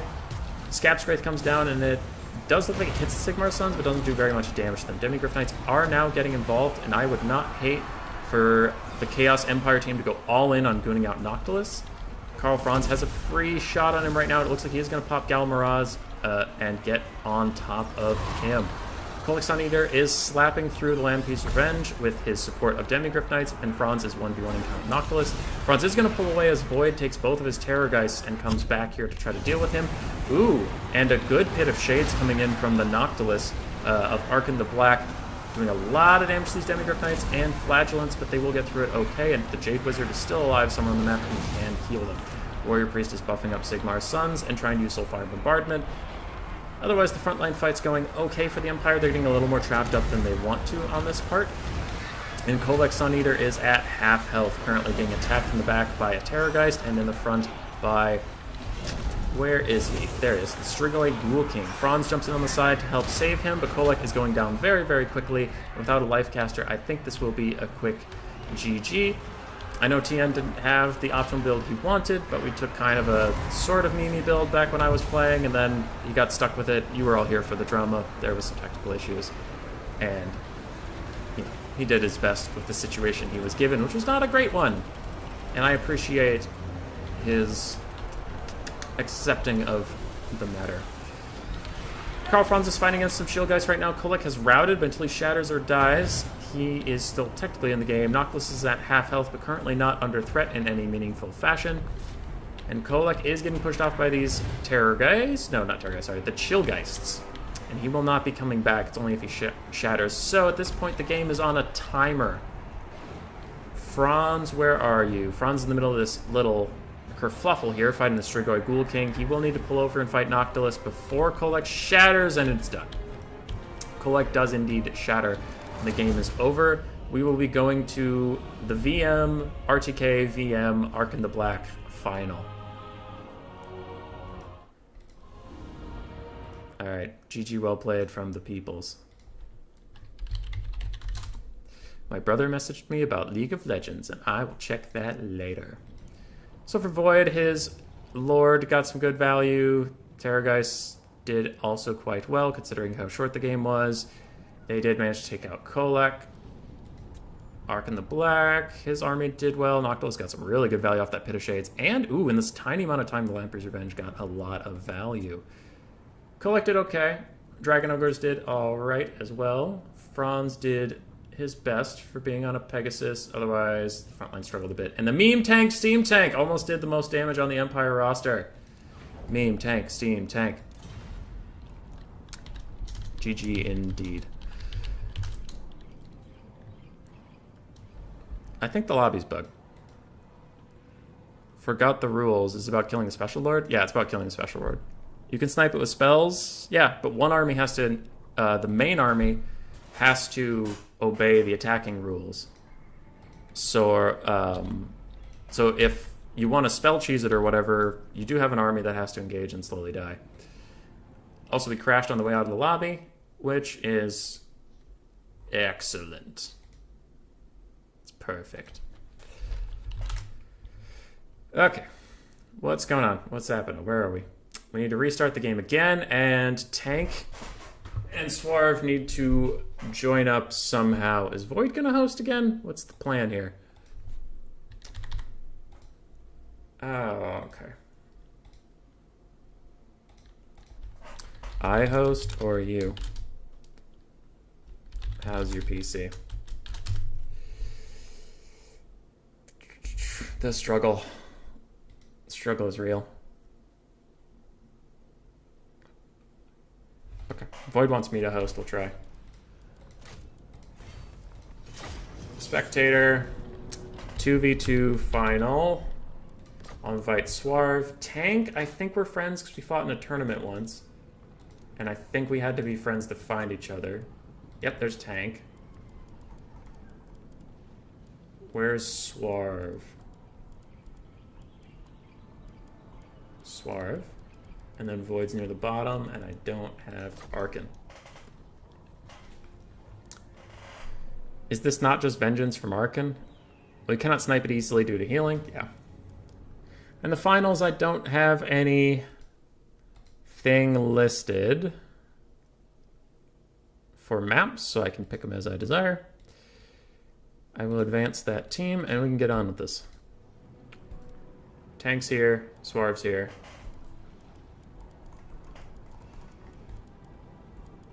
I need to pick a good map to start off with.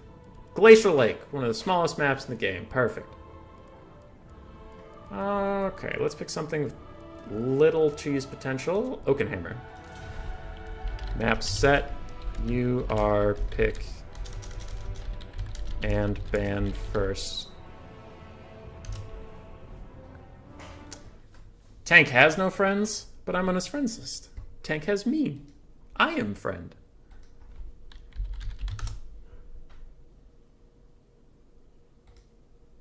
Okay. And then somebody posted and was deleted. That's weird.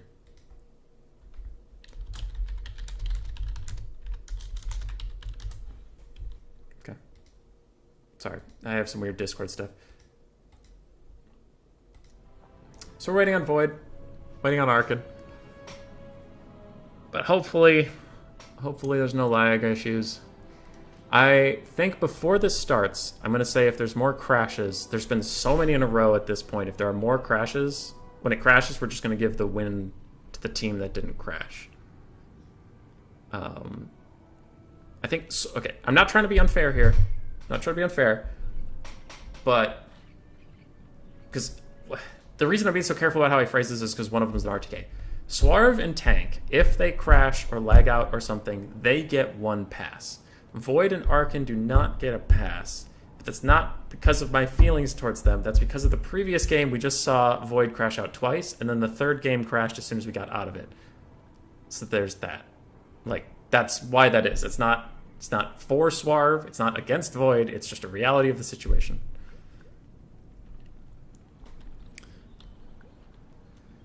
Tank is going to pick Lizardman, Ban, Lizardman, and Coast. That's a good first pick. Lizardmen have been doing very well this tournament so far. And they are in here. Yeah. So I think I will announce it after the army picks are done, so I don't slow up every other player that's currently trying to figure out what their pick and bans are. Yes. But I will tell Void and Arkin that crashes are going to count as a win for the other team because just the reality of the situation is like... Because how I think of it, right? It's not normal to think of video games and sports as a thing, but it is a tournament. And like if in sports, if a tennis player snaps their ankle, it's very unfortunate and a terrible tragedy, but they also bow out of the tournament, right? So if you don't have the capacity to keep playing the game, usually you concede, is what I'm going with here.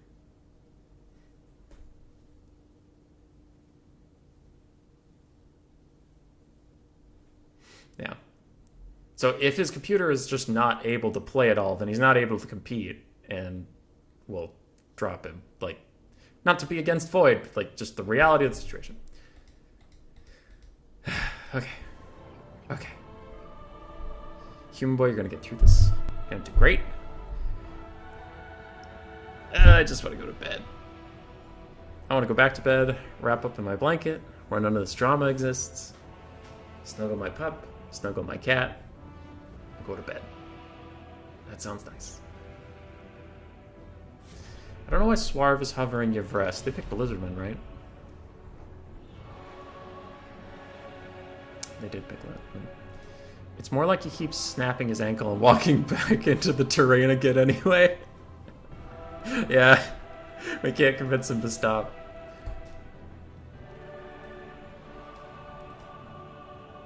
But Void needs the money to upgrade his potato.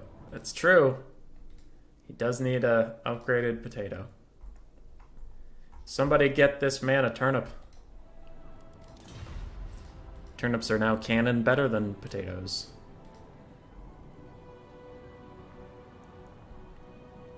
But we will see. I like you want to snuggle. I like you want to snuggle your pets, but not your girlfriend. She knows where she ranks in this relationship.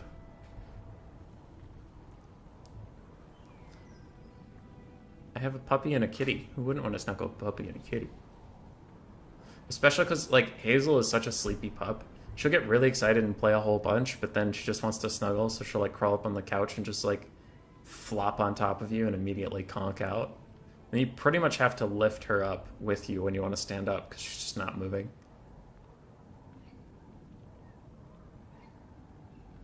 Human boy, yes, yes, yes.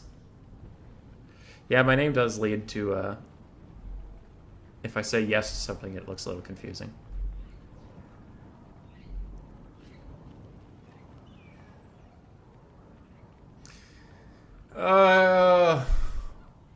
Please pick your factions. Please. It's not rocket science. There's only 15 of them.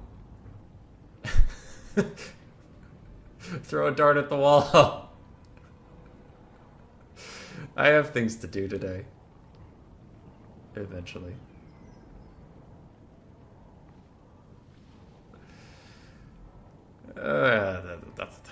What to do? What to do?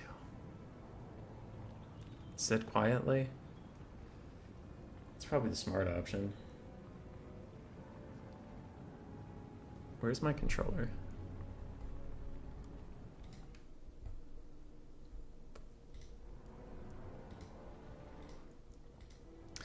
Neckbet, you gotta start using Void's load in time productively to learn chess or something. I know chess. Hold on, am I logged on to chess.com? I know I am on a different computer.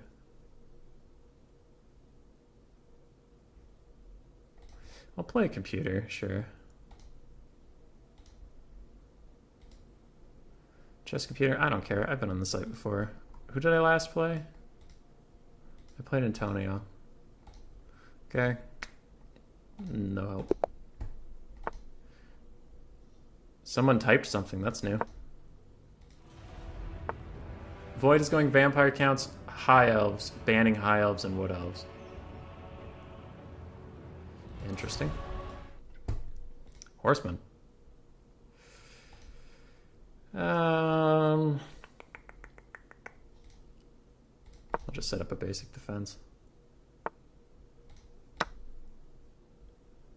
Take the trade, then the queen comes out. Put my queen there, please take it. Good. I much prefer not having a queen in the game than having my own. Well, that's annoying. Uh-huh.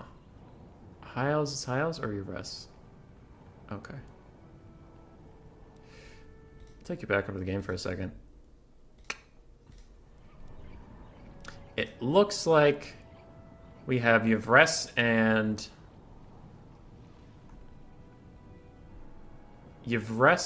Vampire Counts versus Lizardmen and Blank. Okay, I thought it was Yvresse and Yvresse versus... Never mind. This is weird. This is a weird time to be alive. Swarv and Tank are picking. Hi, Varisha, by the way. I'll throw an Ola in there.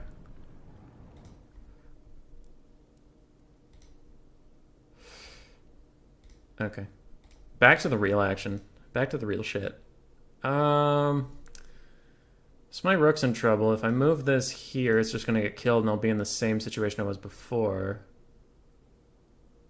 I can move that. And then my horse can block it. Okay, cool.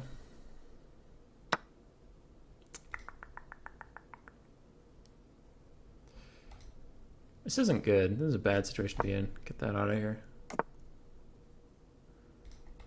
Gotta let myself move a little bit. Boop. And they are still picking factions over there. So don't worry, you're not missing anything in the Total War world. I will let you know if you are. Currently not. Oh, well played, AI. Okay, if he takes that knight, I can just kill it with the bishop. So instead, I'll get something else going. Okay, it looks like Tank and Swarv are going double Lizardmen. It's not bad.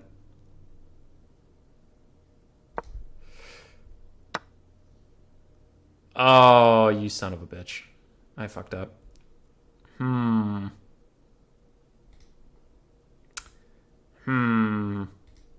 That's not ideal. Who's messaging me? Having to play Kolek. Sure. I'm playing TN in chess right now, apparently. You play the black pieces. Okay. In the other screen, we have Void and Ark in the black playing Yvresse and Vampire Counts versus double Lizardman from Tank and Swarv. I'm going to inform Void of the piece, I think. If you crash anymore, the win goes to opponents. It's happened like 3 times. I feel that's fair. FYI. Okay, TN has moved up there. I'll just counter it and accept the trade if he wants it.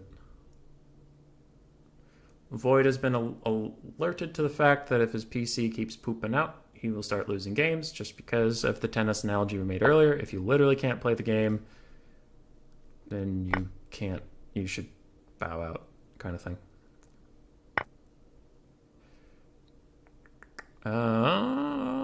How to do this? I want to loosen up my formation a little bit. It's kind of hard to get pieces out of here at the moment.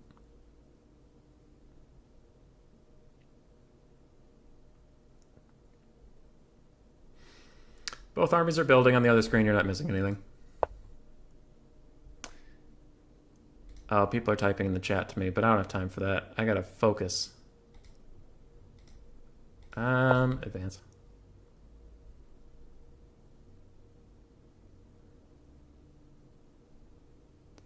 What you gonna do? Probably put it there where my mouse is. I'm guessing it's gonna go there. Ooh, a queen. I could just move this.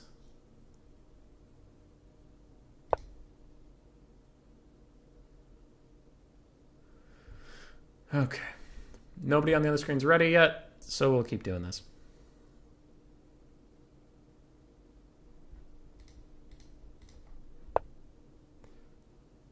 How are Tank and Swarv still in this? They're chilling.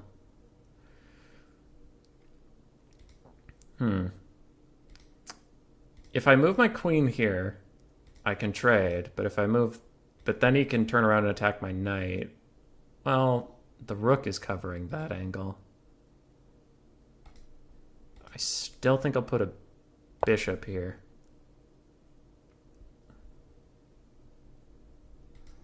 Arkin readied on the other screen. Void, Swerve, and Tank are still thinking.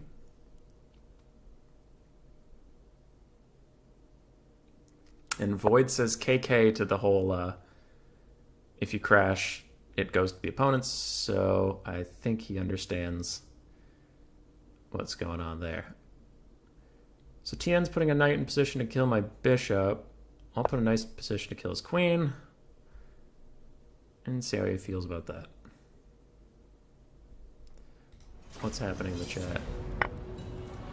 Void and Arkin are ready. Swarv said good luck, have fun, so he's probably ready soon. Oh yeah, your knight could hit me there.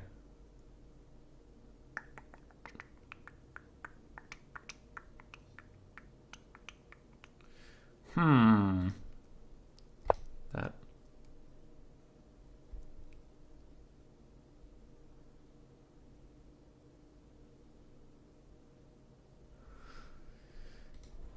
Our queens are having a nice little conversation. Just chilling. Just talking it out. Oh.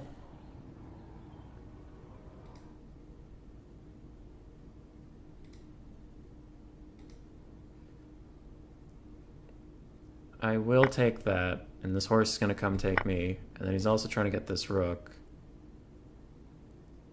But I'll move the rook. He's probably going to go back. Yep, he's just going to bow out. So all in all, we got the queen trade we wanted.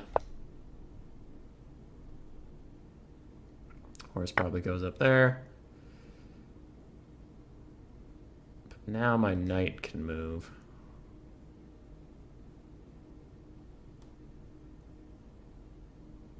I'll leave that bishop there. If he wants to trade, we can trade. Otherwise, it's fine with me.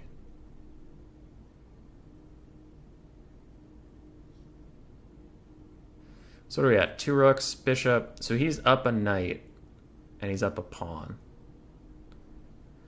All the players on the other screen readied up, but we know we have a big loading screen to get through, so I'll go over there when stuff's actually happening.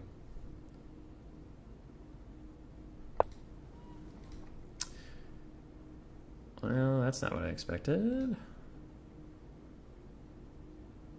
We'll go here.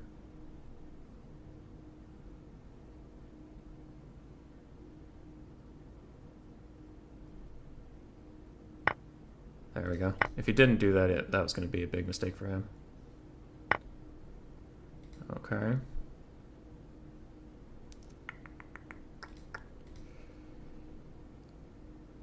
Line this up. Other screen's just loading. 258 seconds left until anything matters.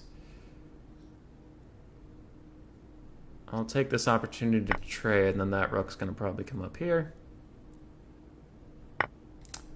Pop out. And now my units can actually move around.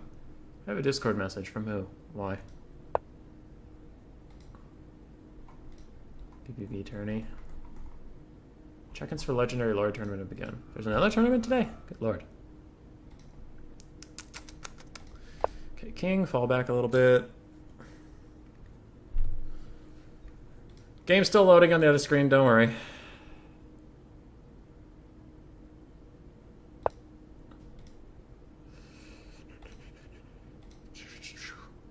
If he goes here, I can kill him with the king. If he goes here, he can put my king in check.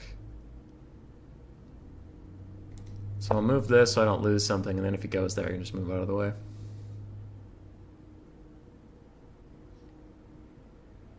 Armies appeared on the other screen.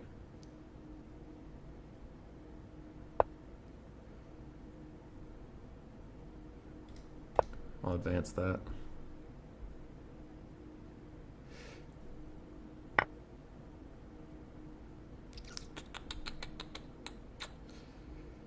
Oh, Tien.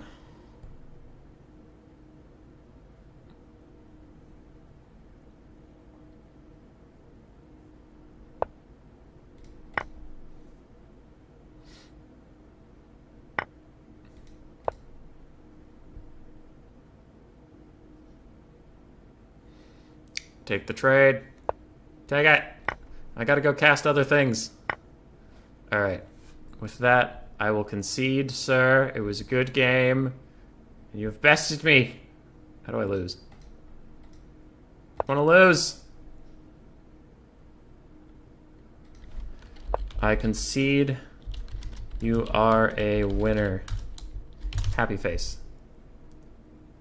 Alright, good job, Tian. Proud of you, buddy. We have a game to cast. Woo! Let's do this.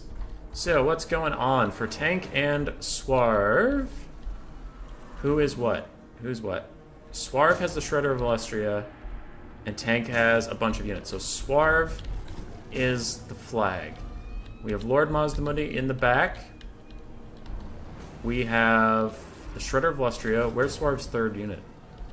This is hard with Lizardmen and Lizardmen. Which is the point. That's probably their strategy, is to make this difficult. Okay, is Tank's build legal? Tank has 2 Troglodons. And he better not have any other big SEMs. It doesn't look like he does. Slan on a toilet seat is... If it is an SEM, it's a different one. I don't see any others. Ah, here's Swarv's third unit, is the Star Chamber Guardians. So he's the Star Chamber Guardians, the Shredder of Lustria, and Mazdamundi. Tank has a Slan Mage Priest of High Magic with Tempest, Apotheosis, and the weird Spirit Leech one. I think it's Arcane and Forging. Tank has a bunch of Skirmishers. It looks like they are Chameleon Skinks. He has 1 Skink cohort in the front, more Chameleon Skinks along the front line, the Umbral Tide, and more Cold Ones in the back. Ooh, and another Salamander Hunting Pack. A double Feral Troglodon. I haven't seen a Feral Troglodon yet, actually. That is very interesting. For Void and for Arkin the Black, Arkin is taking Yvres. He has Altharion the Grim on the ground, yep, as his flag with all of his stuff, and he has 2 Knights of Torgaval in the sky as his King's Guard. On the ground, Void has 4 Graveguard with great weapons. We have 4 zombies up front, 1 Skeleton Spearman, Helmengorst on his Gorst Brothers cart, blah, blah, blah. It's a Mortison, you get the point. Necromancer, Chariot, Vargulf, and a Vargulf. I think that's fine. Yeah, I don't think Helmengorst is an SEM. I think he's just an SE. So Necromancer, Gorst, 3 SEM. Crypt Ghouls otherwise. It's a nice rush army. And Void doing that strategy where you run in a straight like line, not side to side. That's interesting. Wonder why he's doing that. If there was a Pistol and a Solar Engine, it'd be kind of funny. It wouldn't be cost effective, but it'd be funny to see them shoot down the pike here. Oh, chat popped off while I was playing chess. Okay. Yeah, you guys were just giving me chess advice I wasn't looking at because it's in the same browser I was using.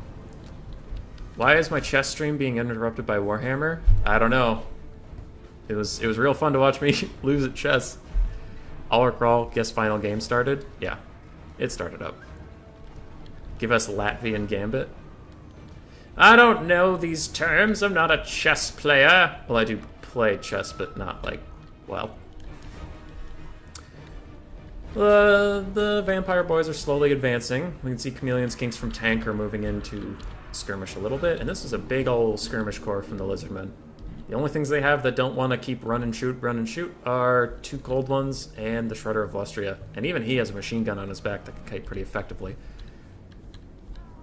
So I do think the vampires are going to enjoy a long, slow slog through the Gatling gun fire. Arkin the Black has taken Altharion out of the trees, decided he would be needed up front, and he will push forward. I wonder what these Knights of Torgaval are going to try to get on top of. Sorry, I had a little thing in my throat there. I wouldn't hate them getting on top of the Salamander hunting packs, but I wonder if they overextend at all, if they'll get picked off by these Feral Troglodons. Ooh, this Troglodon is running away from all these single entities, but if it gets damaged enough, it'll rampage or turn around. We all know from the Lizardmen that is a bad thing. Now, if Tank is on top of it, he can immediately cold-blood it and get it out of there. It looks like Void and Arkin will pull back from that initial engagement. Instead, they will turn these guys onto this Feral Troglodon. They are tearing it apart. There's a Tempest right next to them, but since they're not in the sky, it's not affecting them. And the Feral Troglodon is taken out by these Knights of Torgaval. Very, very nice pick there for the undead players. But Tank and Swarv are not going out without a fight. The Black Coach is already down to 1/4 health, having to get healed up. The Vargulfs are getting poked a little bit, and the Knights of Torgaval are also taking damage. So very nice trade so far. Definitely favors the red team just a little bit, losing that whole Feral Troglodon, and it looks like the Knights of Torgaval are all over this Salamander hunting pack too, and they immediately get rid of it. These guys are fierce. Holy crap. They are not messing around one bit. The Umbral Tide are trying to fire onto this Vargulf, and so far they have... The Vargulf's taking a lot of damage, but 2 Crypt Horrors got through the mess and got on top of the Umbral Tide.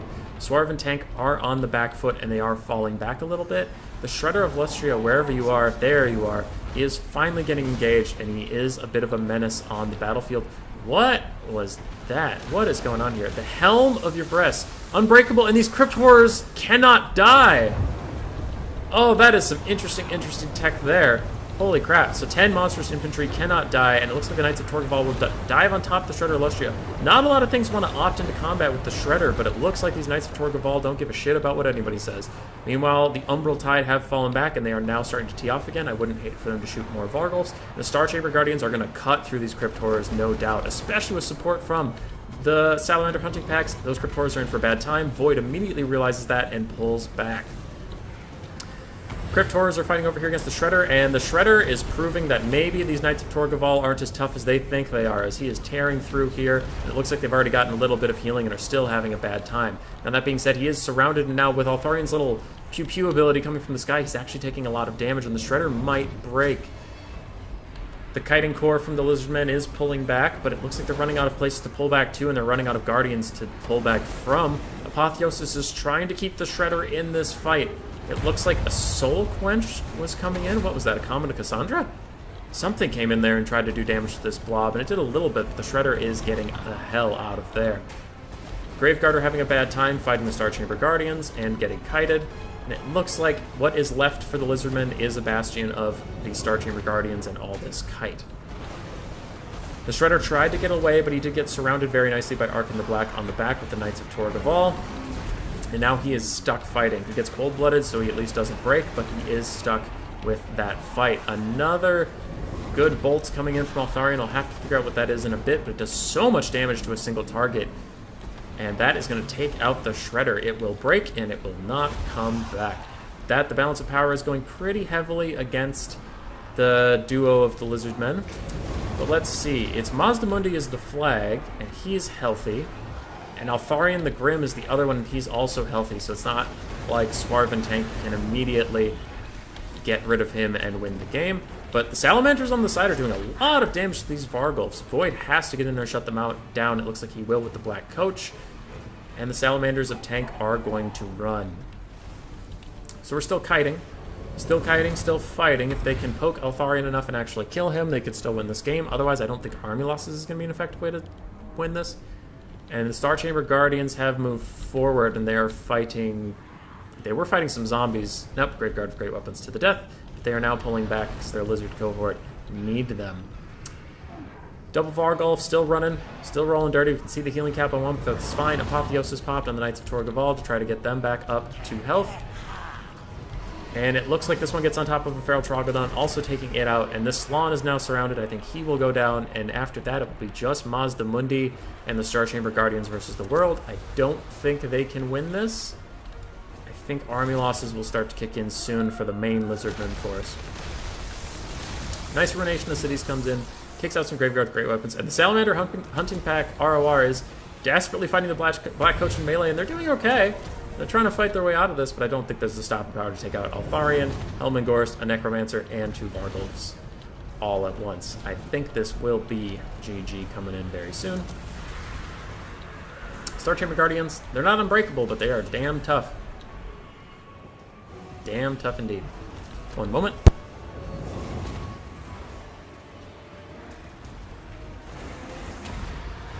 Alright, I'm back.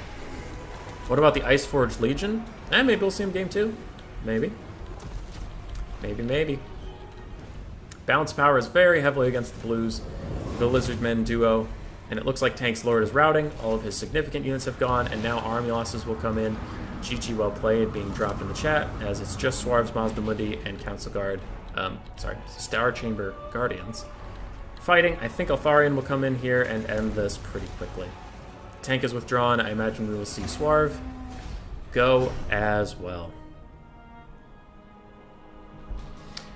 That was a good game. GG well played. GG well played. Mazdamundi got 1,100 value for not being mounted on anything that's pretty decent. Star Chamber Guardians got tons of value, 1,100 as well, but they were not dead yet, so they could have kept fighting. Shred of Illustria honestly did well for the little amount of time it could fight. Both of the Knights of Torgaval did excellent, excellent work from Arkin the Black, and Eltharion did pretty well himself. For Tank's army, his Slann got 1,500 value, very nice for a Blueberry Slann. His Chameleon Skinks all did really, really well. The regular Salamanders paid for themselves, but got shut down. The Umbral Tide got about twice their value and did great, and the Feral Troglodytes really struggled. For Void, we had Helman Gorst not doing too much, but there wasn't really a big Mortis fight. It was a lot of kiting. Zombies all died for the great cause of Nagash. So did the Skeletons. Graveguard with great weapons also struggled, but I imagine the Vargulfs got good value. Yes, they did, and the Black Coach did fine. Did fine. GG, and we will go to... Where is it? The Lost Crater, where are you? There it is. Maps set.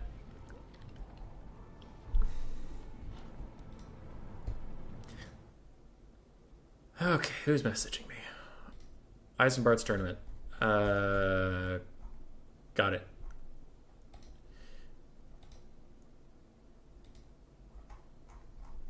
Okay. Alright. So we're on to game 2. I have a scorecard, don't I?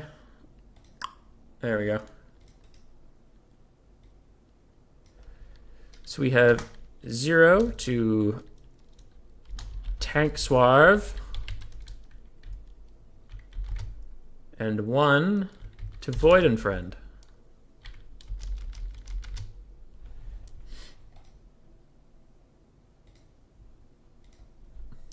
Butcherbird, greetings. Finals? Yes, it is the finals. It is the finals. We are on to game 2.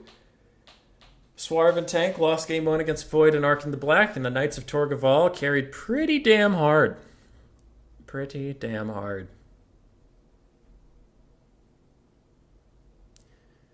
So far, we haven't had any... I mean, we had technical issues, but no issues besides that. No issues besides that.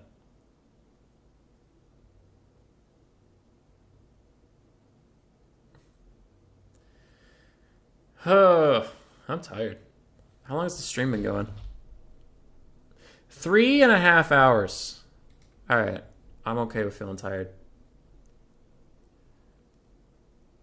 Chosen One, Lamau, go champs. Hey, Chosen One. How you doing, dude? How you doing?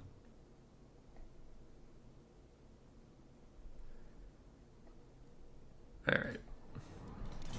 No picks and bans yet. I know it's Void is up first. Well, not, first, because we're in the second game. But in the second game, he's up first. Void, Arkin, pick, ban 2. Just in case they don't know that they're up here.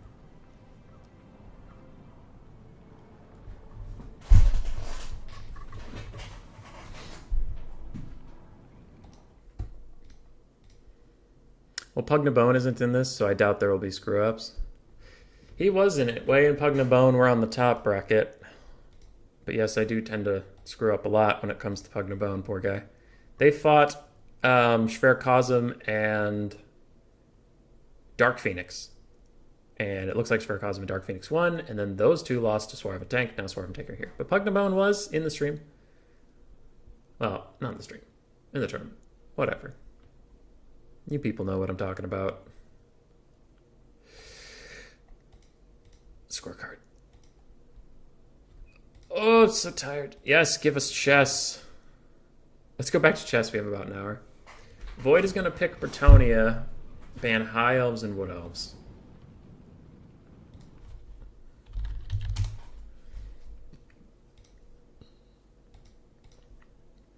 And we do have a while. The players are rather infamous for taking a bit. Okay, play computer. Ah, so we're back in this game. So this knight's doomed. I'm just going to rematch this game. I fucked it up. Knight first. You know we can move pawns too. Shut the fuck up, AI. I didn't ask you. Can I ask you a damn thing? Oops. No! That was a misclick. I meant to click the pawn take pawn. I prefer being the black team anyway. Not to any strategical advantage, I just like the color black.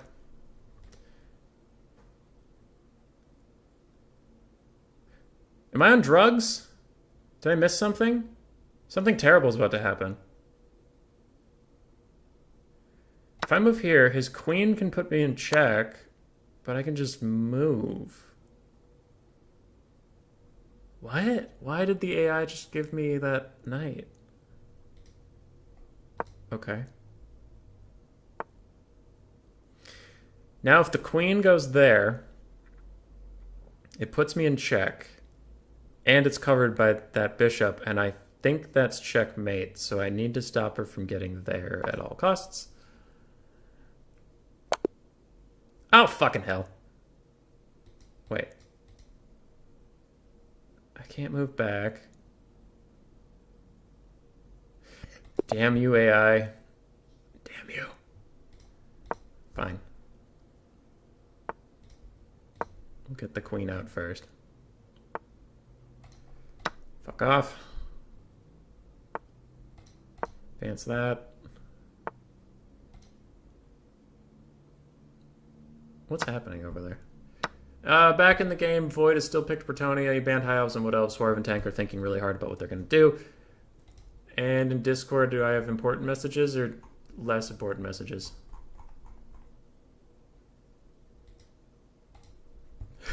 TN. Oh, TN PMing me. He wants a chess rematch so that I don't get checkmated by the AI again. Fine, I'll play you. Alright, so this is TN as the other player. Fucking... Oh, the insults, the injuries I take. Chess Grandmaster, he fell for it. Yeah. Okay. Sorry, Tian, I was just checking the YouTube chat real quick.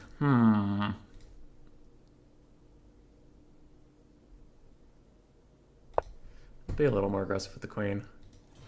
In the other screen, we have Tank picking Coast and Tomb Kings. So he and Swarv are going Coast and Tomb Kings. They ban High Elves and Empire. Interesting. You advance that pawn to try to bait me to take that pawn, but I see that you have an angle on me. I'll back it up a little bit. Is it? Not for me as much. Okay. Lobby had a bit of a lag spike, but nothing too bad. I'm going to advance this because he wanted to take my pawn and then cover it with the knight. Alt-tab, don't know. That knight is tempting, but I don't like losing my queen that early. Am I in danger anywhere? No. I need to get some bishops on the field. I'll put one there.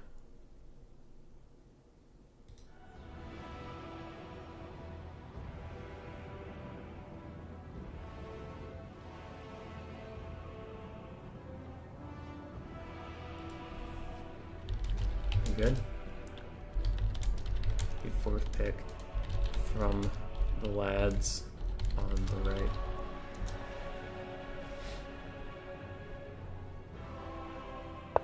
Okay.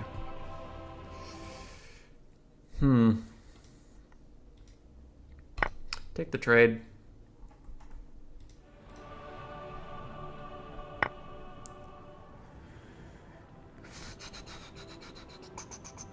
I don't like how many of my units are still in, let's call it base.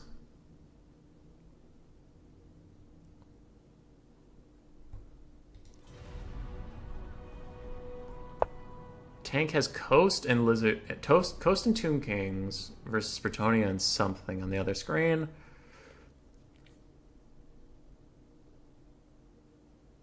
I will take this. The only thing that can kill me right now is a queen. If he wants to trade queen for a knight, that's fine.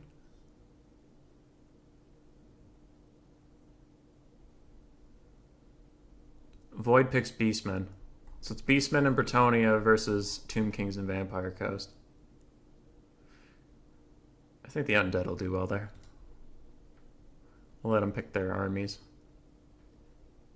We'll get back there in 25 years.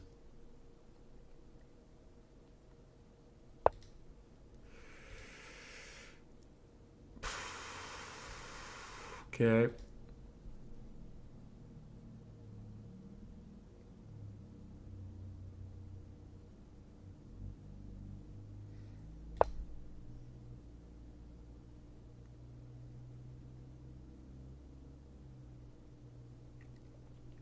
There's a move I can see that normally is clever, but that would be a mistake from my opponent. Then again, I'm not the best chess player there ever was, so maybe don't listen to me. YouTube, you need me for anything? Nope. Other screen is Beastmen and Bretonia versus Tomb Kings and Vampire Coast. Just waiting on whatever they feel like doing today.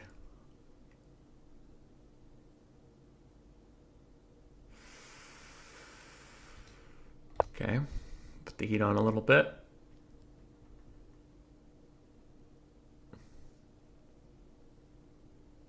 This is a real kerfuffle over here, by the way. This pocket in the middle is full of potential and disaster.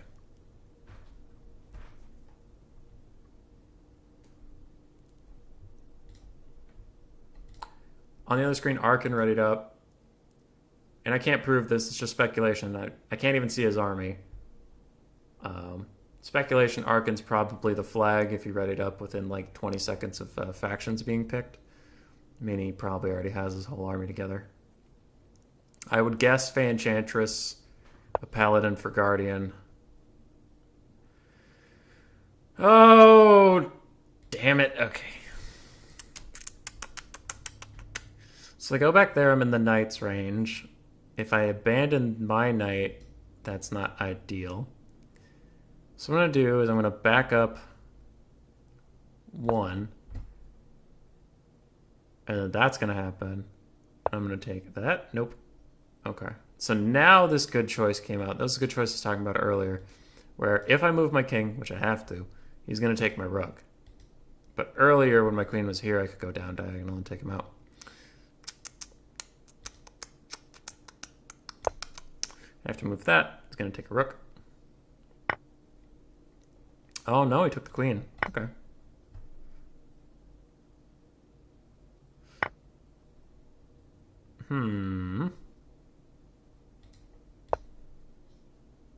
I do believe this is going quite well for us, he said sarcastically. Message in the chat. What's up? Ah. Void is ready. I see. Push back 1. You can go here.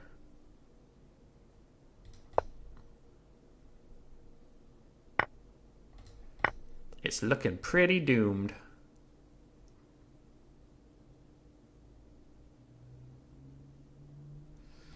More messages in the chat. What's up? Swarv says good luck, have fun. And I'm going to easily beat TN before their game starts. 100%.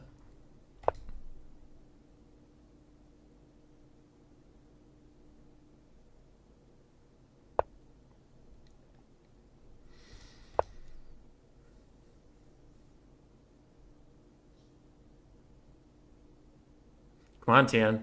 Put your queen in one of those spots. You know you want to. Aw, rude. And then put it back there. 3 of the armies on the other screen are readied up. We're just waiting on tank. There's a message. Tank says good luck, have fun. We're all ready to go. Let's do this. Ooh, that's not the move I expected.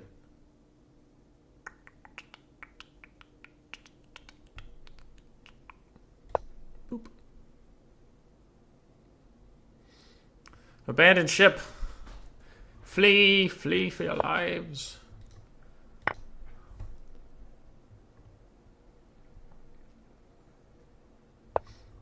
I took your pawn. The moral game is mine. If I move there, I put him in check. The queen's going to get me. And the bishop's actually going to get me too. I'll just back up a little bit. And then a pawn will get me. Oh, I can't even move that pawn because of your dumb check. Oh. That move was intentional because the game's starting on the other screen, so I kind of want to abandon the ship. Admit my defeat and get it over with. I'll draw kite with my rook.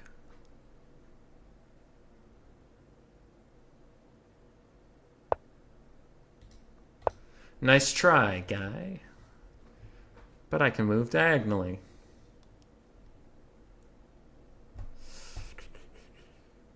Okay, game's loaded up on the other screen. Tien mostly has to move one of these knights down somehow. There we go. Good job, buddy. Good job. All right. Back to the other screen. Tank Swar versus Void and Friend. Void and Friend are on the Beastmen and Bretonnia. I was right in the chat. We have Bretonnia as the flag with double Royal Hippogriff Knights fully decked out and Fey Enchantress. That is certainly interesting. For Void, we have Morgar the Shadowgate, Bray Shaman of Wild on Tuskor Chariot, the Gore Bull, Ungor Spearman Herds, Gore Herds, Ungor Raiders, Centaurs, 2 Tuskor Chariots, and 3 Chaos Spawn. Very standard, very nice Beastmen army there. Swarv and Tank. It looks like Swarv will be the flag. We have Cetra the Imperishable, the Sphinx of Usef, and in banner rules, Cetra the Imperishable is not an SEM, so that's fine. And a Casket of Souls. In case anybody was about to flag me for that. In banner rules, he's no longer an SEM, and I did say banner rules for this tournament. He's fine. That's fine. For the Vampire Coast, we have some handgun mobs. It looks like 4, maybe 5 of them. 2 Carronades. Count Noctilus on his Necrofex, Lamprey's Revenge, some pistol mobs, and then a mix of regular deckhands and polearms. So a very shoot heavy build from the Tomb Kings and Vampire Coast. Do they have anything to slow down those Hippogriff Knights in the air? I don't think Cetra has a spell for it. Noctilus doesn't either. So I think those flying knights are going to be a problem. But if you can get 1 or 2 good volleys on them, I think they will be in trouble. The Beastman formation is a little close to the white line. It is, but I strongly doubt they're going to camp there. Line must advance away from it once game starts. FYI. Okay. Because if he doesn't camp near it, you can start the game near it, but you can't sit there. Now, I very strongly doubt this build will sit next to it because they have no range to counterfire, so if you want to let the Vampire Coast just shoot you while you're sitting next to the white line all game, that would be a really dumb thing to do, which is why I'm not that upset about it yet. If the Vampire Coast was deployed that close to the white line, we would have a bigger problem. But the Beastmen, they don't have a build to advance, so it's fine.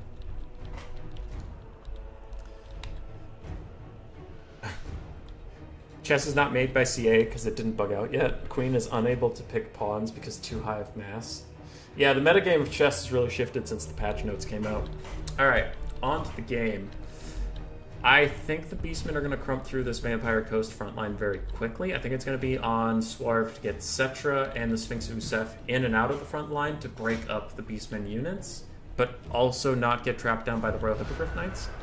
And we'll see if they can manage that weird duality. Firepower is going to be unreal, though. We do have 2 cannons and the Casket of Souls firing in at a range, and once you get closer, there's a bunch of handguns. And Beastmen are not loving this advancement right now. Not at all.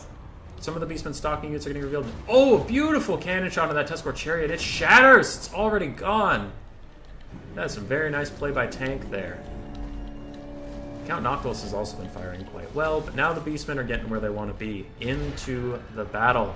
They don't want to do this skirmish shit, they just want to get in and scrap with you. One Gore Herd is also already routing off. Probably won't shatter, it'll probably be back to join us another day. These handguns are trying to get on fire, but those carronades are just doing so much good work as the Tuskors, and they're down to one model already! And they shattered too! Both Tuskors are out of action. The Lamprey's Revenge do charge forward, trying to block up this area a little bit, but they're getting immediately gooned by some Royal Hippogriff Knights. But like we said at the start of the game, if you get some handgun fire onto them, they will get melted down, and an Earthblood will not resurrect any models. They're not undense. They have to get out of there, and Arkan very quickly pulls them to the sky. But I still think this is a worthwhile trade for the Vampire Coast, as Lamprey's Revenge doesn't cost nearly as much as triple gold Chevron Royal Hippogriff Knights. Carronades are firing in on top of the British Shaman of Wild, and Tank has been on fire with this accuracy today. Look at him, he already took out a British Shaman of Wilds too, and one of the Royal Hippogriff Knights is down to 4 models, and it's still being shot. It almost is running away. A good pistol summon by Tank comes in, and wow, Vampire Coast are off to a great start in this one. But can they hold the lead is the big question. This always happens with the Beastmen. On the advance you get a lead, but then they get into the thick of it and they start killing things. One Royal Hippogriff Knight has rallied with some Earthbloods. The other one is above the sky, and they are diving down on top of these dreadful carronades right now, trying to take out that source of power. Cetra and these pole arms are going to turn around, so I think these Royal Hippogriff Knights have got to pull out the back from Arkan here, otherwise they will get trapped up. The right flank is uncontested from the Vampire Coast. They should try to pull up some of their melee units over here where they need them, but Tank has a million things going on right now, so I understand that he might not play 100% perfectly. Sphinx Usef is fighting the Gorbull, and Noctilus is piecing out of here after summoning a pistol summon. And it looks like Cetra is almost getting gooned by these Centaurs and Royal Hippogriff Knights, but he does manage to run away. Remember, if he dies, it is over. Where's the Fae? Where is the Fae? There she is. She's in the front line. If she dies, this is over. Some handgun mobs are fighting the Royal Hippogriff Knights that are on top of the Casket of Souls, and Cetra and the Sphinx Usef are both coming back to peel for it. So far, things have been going very well for the Vampire Coast. And we are getting hit with a lag spike. If it's Void that drops, we did announce before the series even started, if it's Void that drops, victory's going to go to Swarv Tank because he's dropped so many times due to his PC. It's just saying it before it happens. What are the rules of Capture the Flag? Oh, hey, Draven.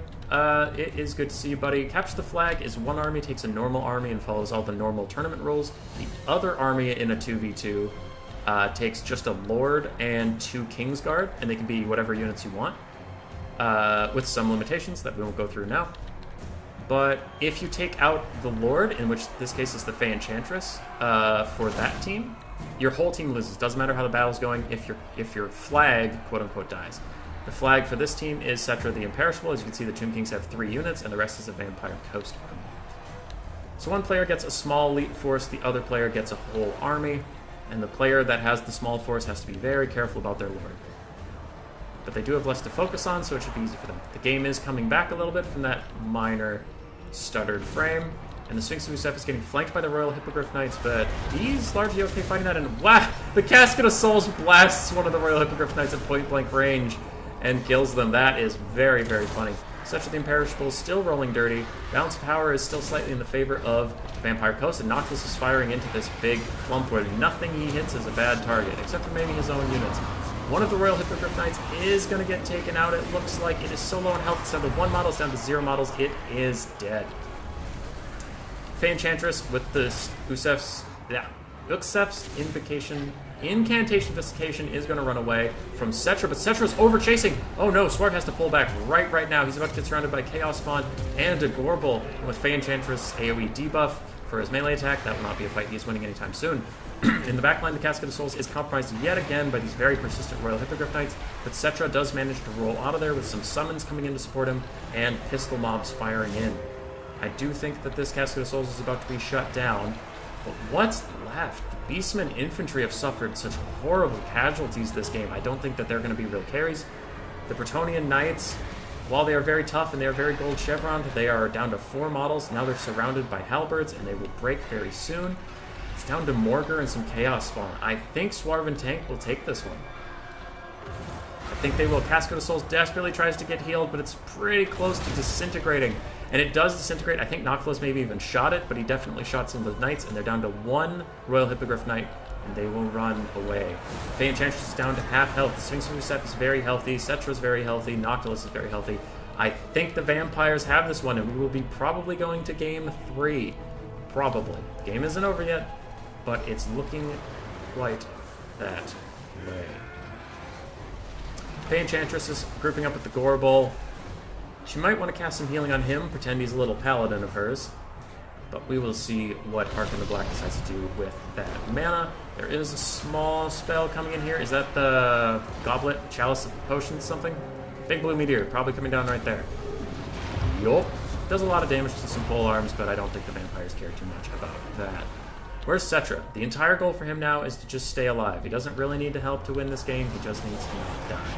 Sphinx Usef is feeding the absolute crap out of Gorbel and some Chaos Spawn. It has taken a lot of damage, but it is largely doing okay. Ooh, and a Wraith Storm coming in from Noctilus to try to finish off the Gorbel. The last Royal Hippogriff Knight dives back in. He will not give in. He will not surrender. But Void sees the writing on the wall, and Void has withdrawn. Arc in the Black will probably withdraw soon, too. We will see. Sphinx Usef gets a great hit onto Fey Enchantress there. Cetra's rolling dirty through this whole line. And it's only a matter of time. Ice Panel Total War? Yeah, Bilbo changed his name to that a while ago, and it makes me giggle when I see it. Killed her out the other guy. Oh, Stretch. Fey Enchantress is getting worked on by the Sphinx. This is over pretty soon, and Void did already leave. The Beastmen are currently being piloted by an AI. GG's coming in the chat. And the Sphinx is fighting the Fey Enchantress. Still trying to get some hits in. He does get one. And this last Royal Hippogriff Knight will not frickin' leave. Keeps coming back. Fey Enchantress is terrified, but not shattered. And Army Losses somehow hasn't kicked in for the Beastmen yet. Even though they have unbreakable units. There we go. Army Losses for the Beastmen. Fey Enchantress is going to break and shatter. And that is it. It's over. We're going to 1-1, boys. And girls. Second team is called Petrov and Bashirov on challenge. Can you rename it, please? Sure. Sure.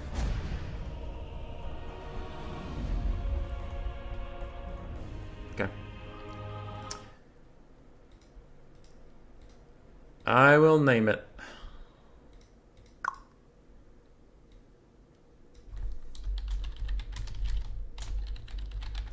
I know that's probably not spelled right. Hold on, I'll check.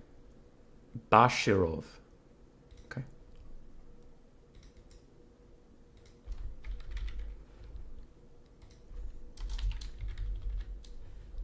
And I ROV.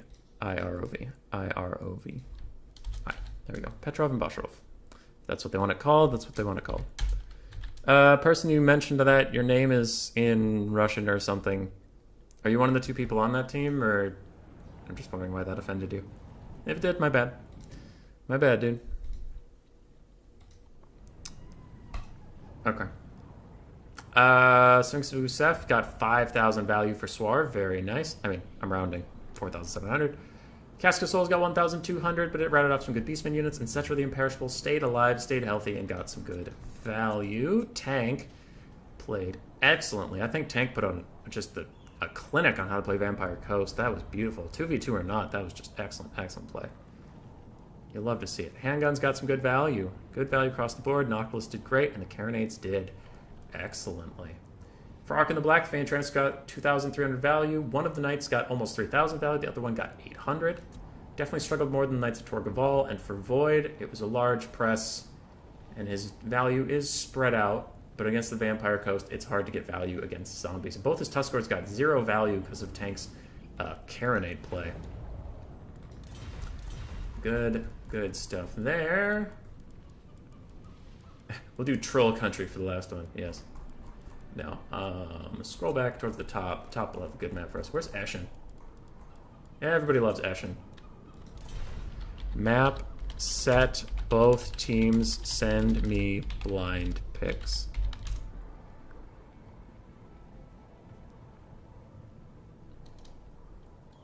All right, we'll get the blind picks. There's no picking bands for game 3.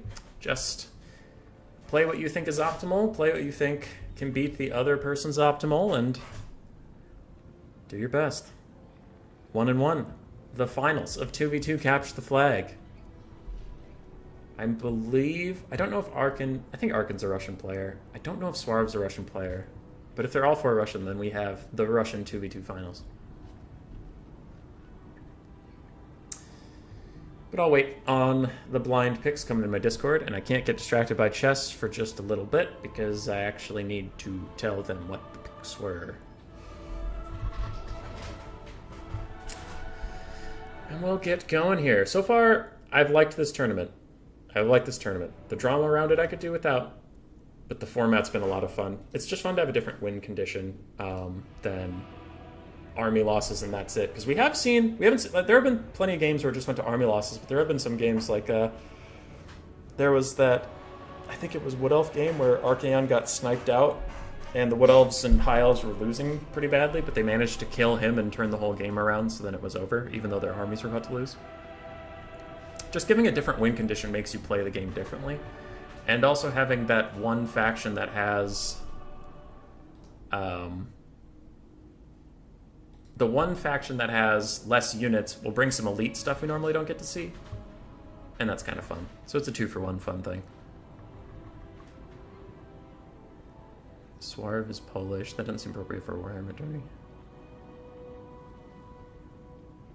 Swarv is Polish. Salisbury thing. We need a rematch.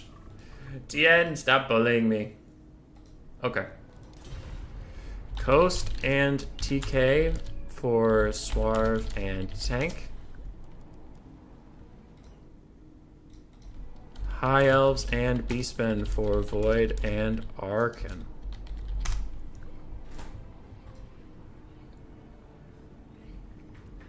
Swarv and Tank are just doing a run back. They like what they had. They liked their combo, and they're gonna stick to it. Void is sticking with the Beastmen, but it looks like Arkan's gonna go to the High Elves or Yvresse.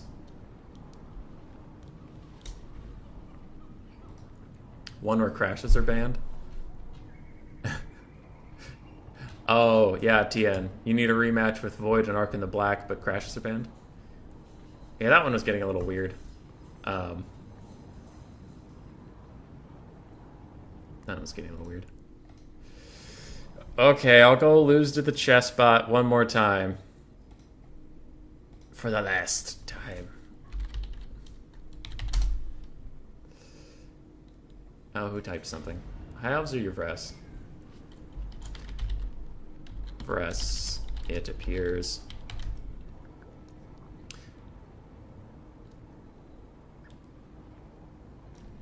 Alright. Unless... How do you do this thing? Play. Create a game. Standard. Tien, fight me!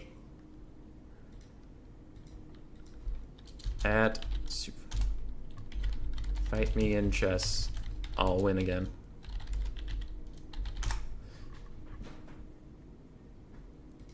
Players are picking stuff, but a couple of these players are known for taking a really long time, which is why we're just dinking around on the left-hand screen. And we will play chess in a second if Tien wants to host the game and beat me for the 3rd time today. Or maybe I'll win. Who knows? Who knows?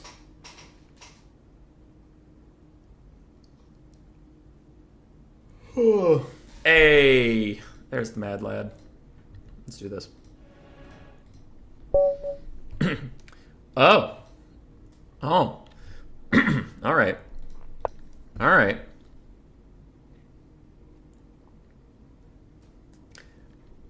Tien has to kill everything I have to win because I don't have a king.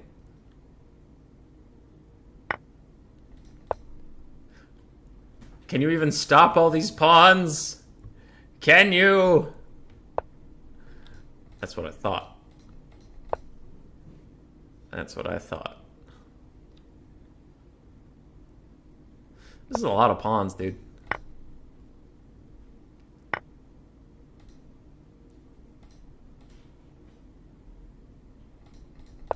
Okay.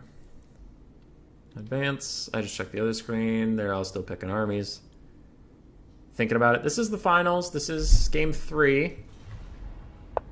Okay. This is game 3. There's $50 on the line, 25 per player. So, you know, they're going to take their time. They're going to do what they have to do.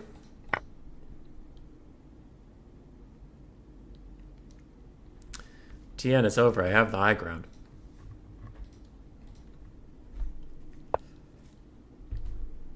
TN, it's over. I have the high ground. You cannot defeat me. No mortal can defeat me with all my pawns. My legion of pawns. Boop.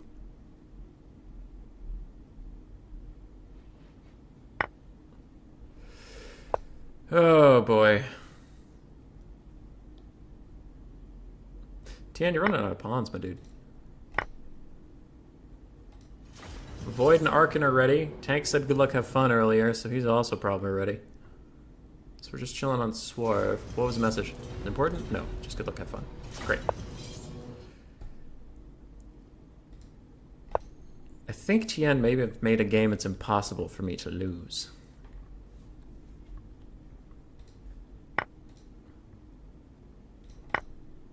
Got him. No, that's not nice. I can't get that one. Oh, he can take out my whole back line. Because I can't go backwards ever.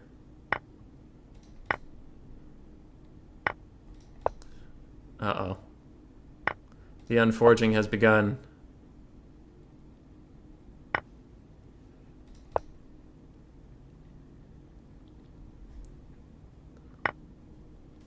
The unforging begins!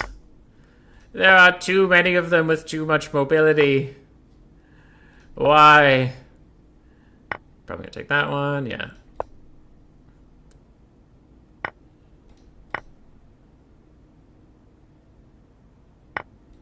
But what do you do now? Aw. I mean, understandable, but aw.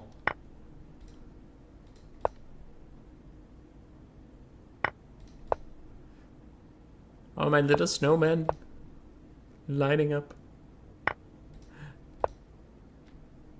No bully. A big bullet. Whee. But can you stop one diagonal line? Looks like you can. Oh, I wanted to plead before the king. Aw.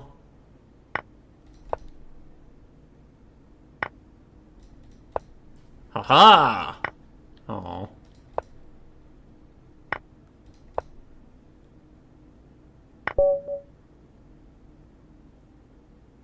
This is Armulos's version of chess. Stalemate! We tied! We tied! I did it! I am the greatest! I tied you with only pawns!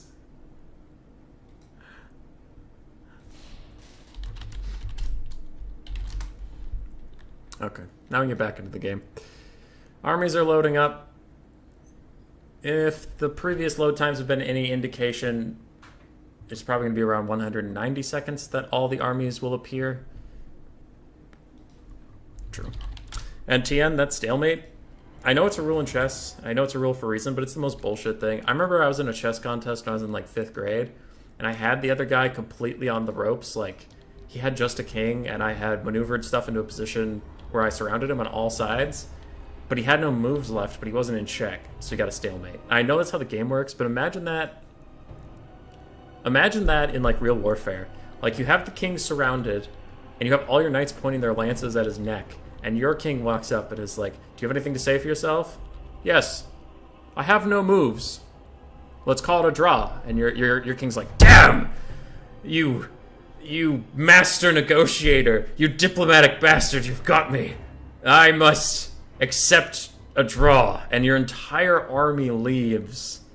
And they're like, man, that was a close fight. And it's like, no! We had him fucking surrounded! It's over, I won! No. No, no, no. He didn't have any moves left. Therefore, it's a die. That's so funny to me. And it's like, I know, okay, people in chat, some of you are going to come in later and be like, oh, here's why that is, and here's what I know from a gameplay perspective why that is. I'm just saying, if you actually think of chess like a medieval battle, it's silly. It's silly. It'd be the equivalent of running out of money and supplies for the war. Yeah. Cetra and Sphinx of Usef for Swarv, I believe, and the Casket of Souls. So the exact same build for Swarv as the flag for the undead side. The main army for the undead is also looking the exact same. Maybe some variation in what handguns are where, but otherwise Swarv and Tank are very okay with running it back. Even on a different map with hills and forests, that might not be in their advantage. For Void, Void has another army of Gore and Ungor herds mixed. 4 Ungor raiders in the back, 3 Chaos spawn. A Bray Shaman of Beast this time, and a Bray Shaman of Wilds, neither of which is on their chariots. He realized the chariots might be OP in melee, but if you don't get there, that is not great. These lower profiles and on-foot characters will be easily knocked over by cannonballs, which is good for the people getting knocked over because you don't take as much damage. Morgan the Shadow gave 2 dogs and 2 Centaurs. For Arkin, we saw this earlier when he got the High Elves as the flag. He gets 2 Knights of Torgaval and Altharion the Grim. He's going to see if their same strategy can work, but with the OP Knights instead of the Royal Hippogriff Knights. To peasants at war standing head-to-head, not being able to hit the other guy isn't realistic. What the fuck? I was playing chess. Was that a roleplay? Chosen one. I'm sure there's a joke in there, and I'm probably missing it, but you did. It was chess. It was great. I had a million pawns, and I had no moves left to do. There's a bunch of pings in my Discord, but this is the last match of a best of 3. Then I'll go check out what people want in my Discord. It's probably more bullshit that I have to deal with. Yo, bro. Who dis? Who dis? Okay. We'll see what that's about. But it looks like the Vampire Coast is set up. My teammate Zesty took part in your tournament. Ah. But I didn't manage to register in time. Yep, I'll message him back in a bit. I know what's going on with him. Chosen one, you can take campaign units. That's broken as fuck. Yeah, Tank asked about it before the tournament in a public sphere, and then when I announced that the check-ins were open, I also said, look at Tank's comment above. When you have an army of 3 total people, 2 campaign units isn't a big deal, and both armies can take campaign units. It's just fun. With, I'm yammering on because nothing's been moving for a while. They're just setting up and waiting to hit ready. But with the broken state of the patch, with like AoE bugs and stuff, and magic missile bugs, and cavalry bugs, and all these bugs, not every tournament I have has campaign units, but allowing campaign units kind of fights fire with fire a little bit. Whereas if you just go base game, base rules all the time, the bugs become much more noticeable, if that makes sense. At least it's what I found. This is kind of a for fun style, kind of a for fun tournament, and campaign units are fun, so it's fine, in my opinion. Anyway, battle started. So Tank and Swarv did decide to take this position behind the trees. They're going to have some sight lines blocked by them. It's an interesting choice, but it looks like they didn't want to spawn over here as they knew the Beastmen would be too close to them. That being said, Void and Ark in the Black were deployed like they were going to attack this spot, which is normally occupied by a gun faction, and now they're forced to walk diagonally across the map, making it take a longer time for them. But they do not have the greatest sightlines, as we mentioned before. Actually, I think with these sightlines all fucked up, I think the Tuskor chariots would have been largely fine, but obviously Void didn't know that ahead of time. So that kind of worked out for both parties a little bit. The Manticore Summon has come down. It's getting shot by a whole bunch of handgun mobs. Ooh, but Chaos Warhounds and Centaurs have already gotten to the backline. Doesn't look like Tank knows they exist yet. And he's on top of the handguns, and nothing's currently being pulled back to deal with them. Swarv now does take Cetra the Imperishable, and he's going to charge at this Manticore, but cannons are going down very quickly to Centaurs and Dogs, and that is going to be a huge problem for the Undead team in the early game. Noctilus is not the flag, so he's not what you need to kill to win the game, but he is a good target to kill anyway, and he's immediately surrounded by the Knights of Torgaval. He needs fire power on his location right now, but you can see, as opposed to the first game, all the Vampire Coast firepower is distracted. One's trying to cover the back line. The back line itself is getting killed, and the front line's trying to help the side line help the back line. A lot of problems there. Noctilus is pulling out, he's getting some healing down, and there is some fire coming in on the Knights of Torgaval, and that is going well, but I think the game is going wildly out of the Vampire Coast's hands so quickly. All their gun lines got compromised. On this smaller map that both teams knew before they blind picked, on this smaller map, it is looking like the Beastmen got what they wanted this time and got right in, started slapping, and when they're slapping on zombies, that is a bad time for the zombies. A Chaos Spawn summon comes down where those zombies used to be. I imagine the free summon is somewhere else. The Sphinx of Youssef is not having the free ride he had the first time this matchup occurred, and he is currently getting beat up by those Knights of Torgaval. They are world beaters, those crazy bastards. Altharion the Grim's running around dirty in the front line, and at this point, if I were Swarv and Tank, I would try to goon him. Try to just get him, win the capture the flag that way, because the traditional game is not going in your favor. And it's kind of a last-ditch scenario. Cetra is trying to hit Altharion, it looks like, but he's just circling around because of, I don't know, doof. Doof be circling. And Cetra is fighting Altharion now, and Altharion will lose this in a vacuum, but will he get support is the question. Somehow Cetra has not hit this man. Swing. Swing, you idiot. Swing, you dumb skeleton bastard. Beastmen are pulling further and further into the lead against the coast as more and more guns get shut down, and Cetra is still trying to fight Altharion. I don't know if he's swinging at the right target or if he's just missing. Don't really know what's going on there, but it's not going well for Cetra, and Altharion's even getting a little bit of the upper hand in the melee fight. You can either complain or lift and get big. Alright, fair. Cetra, the Imperishable, is still trying to fight Altharion. The Knights of Torgaval have broken one unit of them. The other unit is just fine. They have the Helm of Urest, making sure that they cannot lose any of their 3 models. Casket of Souls is surrounded by dogs. The balance of power is now noticeably past the swords for the Beastmen. Sphinx of Youssef is disintegrating away. He's trying to get a few shots out. Now, Altharion the Grim is at missing a third of his health. If Cetra turns around and fights him instead of the Knights, I wonder if they can kill him. He's down to half health. The Sphinx is doing great damage. Swarv, turn around! Swarv, go fight him! Altharion's breaking! Altharian's breaking. Does he shatter? Does he shatter? Can the coast kill him? If they kill him, this is over. It doesn't matter how far ahead the Beastmen are. And Cetra notices this. Now Swarv is turning around. He's desperately trying to get on top of him. He shatters! It's over! Swarv and Tank win it! They win it for the back. Altharion was too aggressive and he breaks! And he breaks. It's over! You love to see the format resulting in something besides army losses. GG, well played. GG, well played indeed. And that is it. Swarm and Tanks are our winner for the day. Holy crap, that turned on a knife's edge. Oh my god, that was nutty. It was looking so over. Okay. It looks like we're doing the army losses here. I'm gonna back out of this because I already know the winner. And Altharion did, in fact, shatter. That's it! That is it! Tournament is over and your winners today will be Swarv and Tank. I will message in the Discord. Very well played to them. Honestly, very well played by Voidlulls and Arkan. They dominated a couple games that they were in. They played very well. Not to get too far into drama and stuff, but there wasn't a lot of cheese. There wasn't any rule breaks. Like they played respectfully. They played well. Like, good on you. Good on you. I love to see it. So for anybody else out there who wants to partake in some tournaments like this, join the Discord in the description. Swarv and Tank are our winners for today.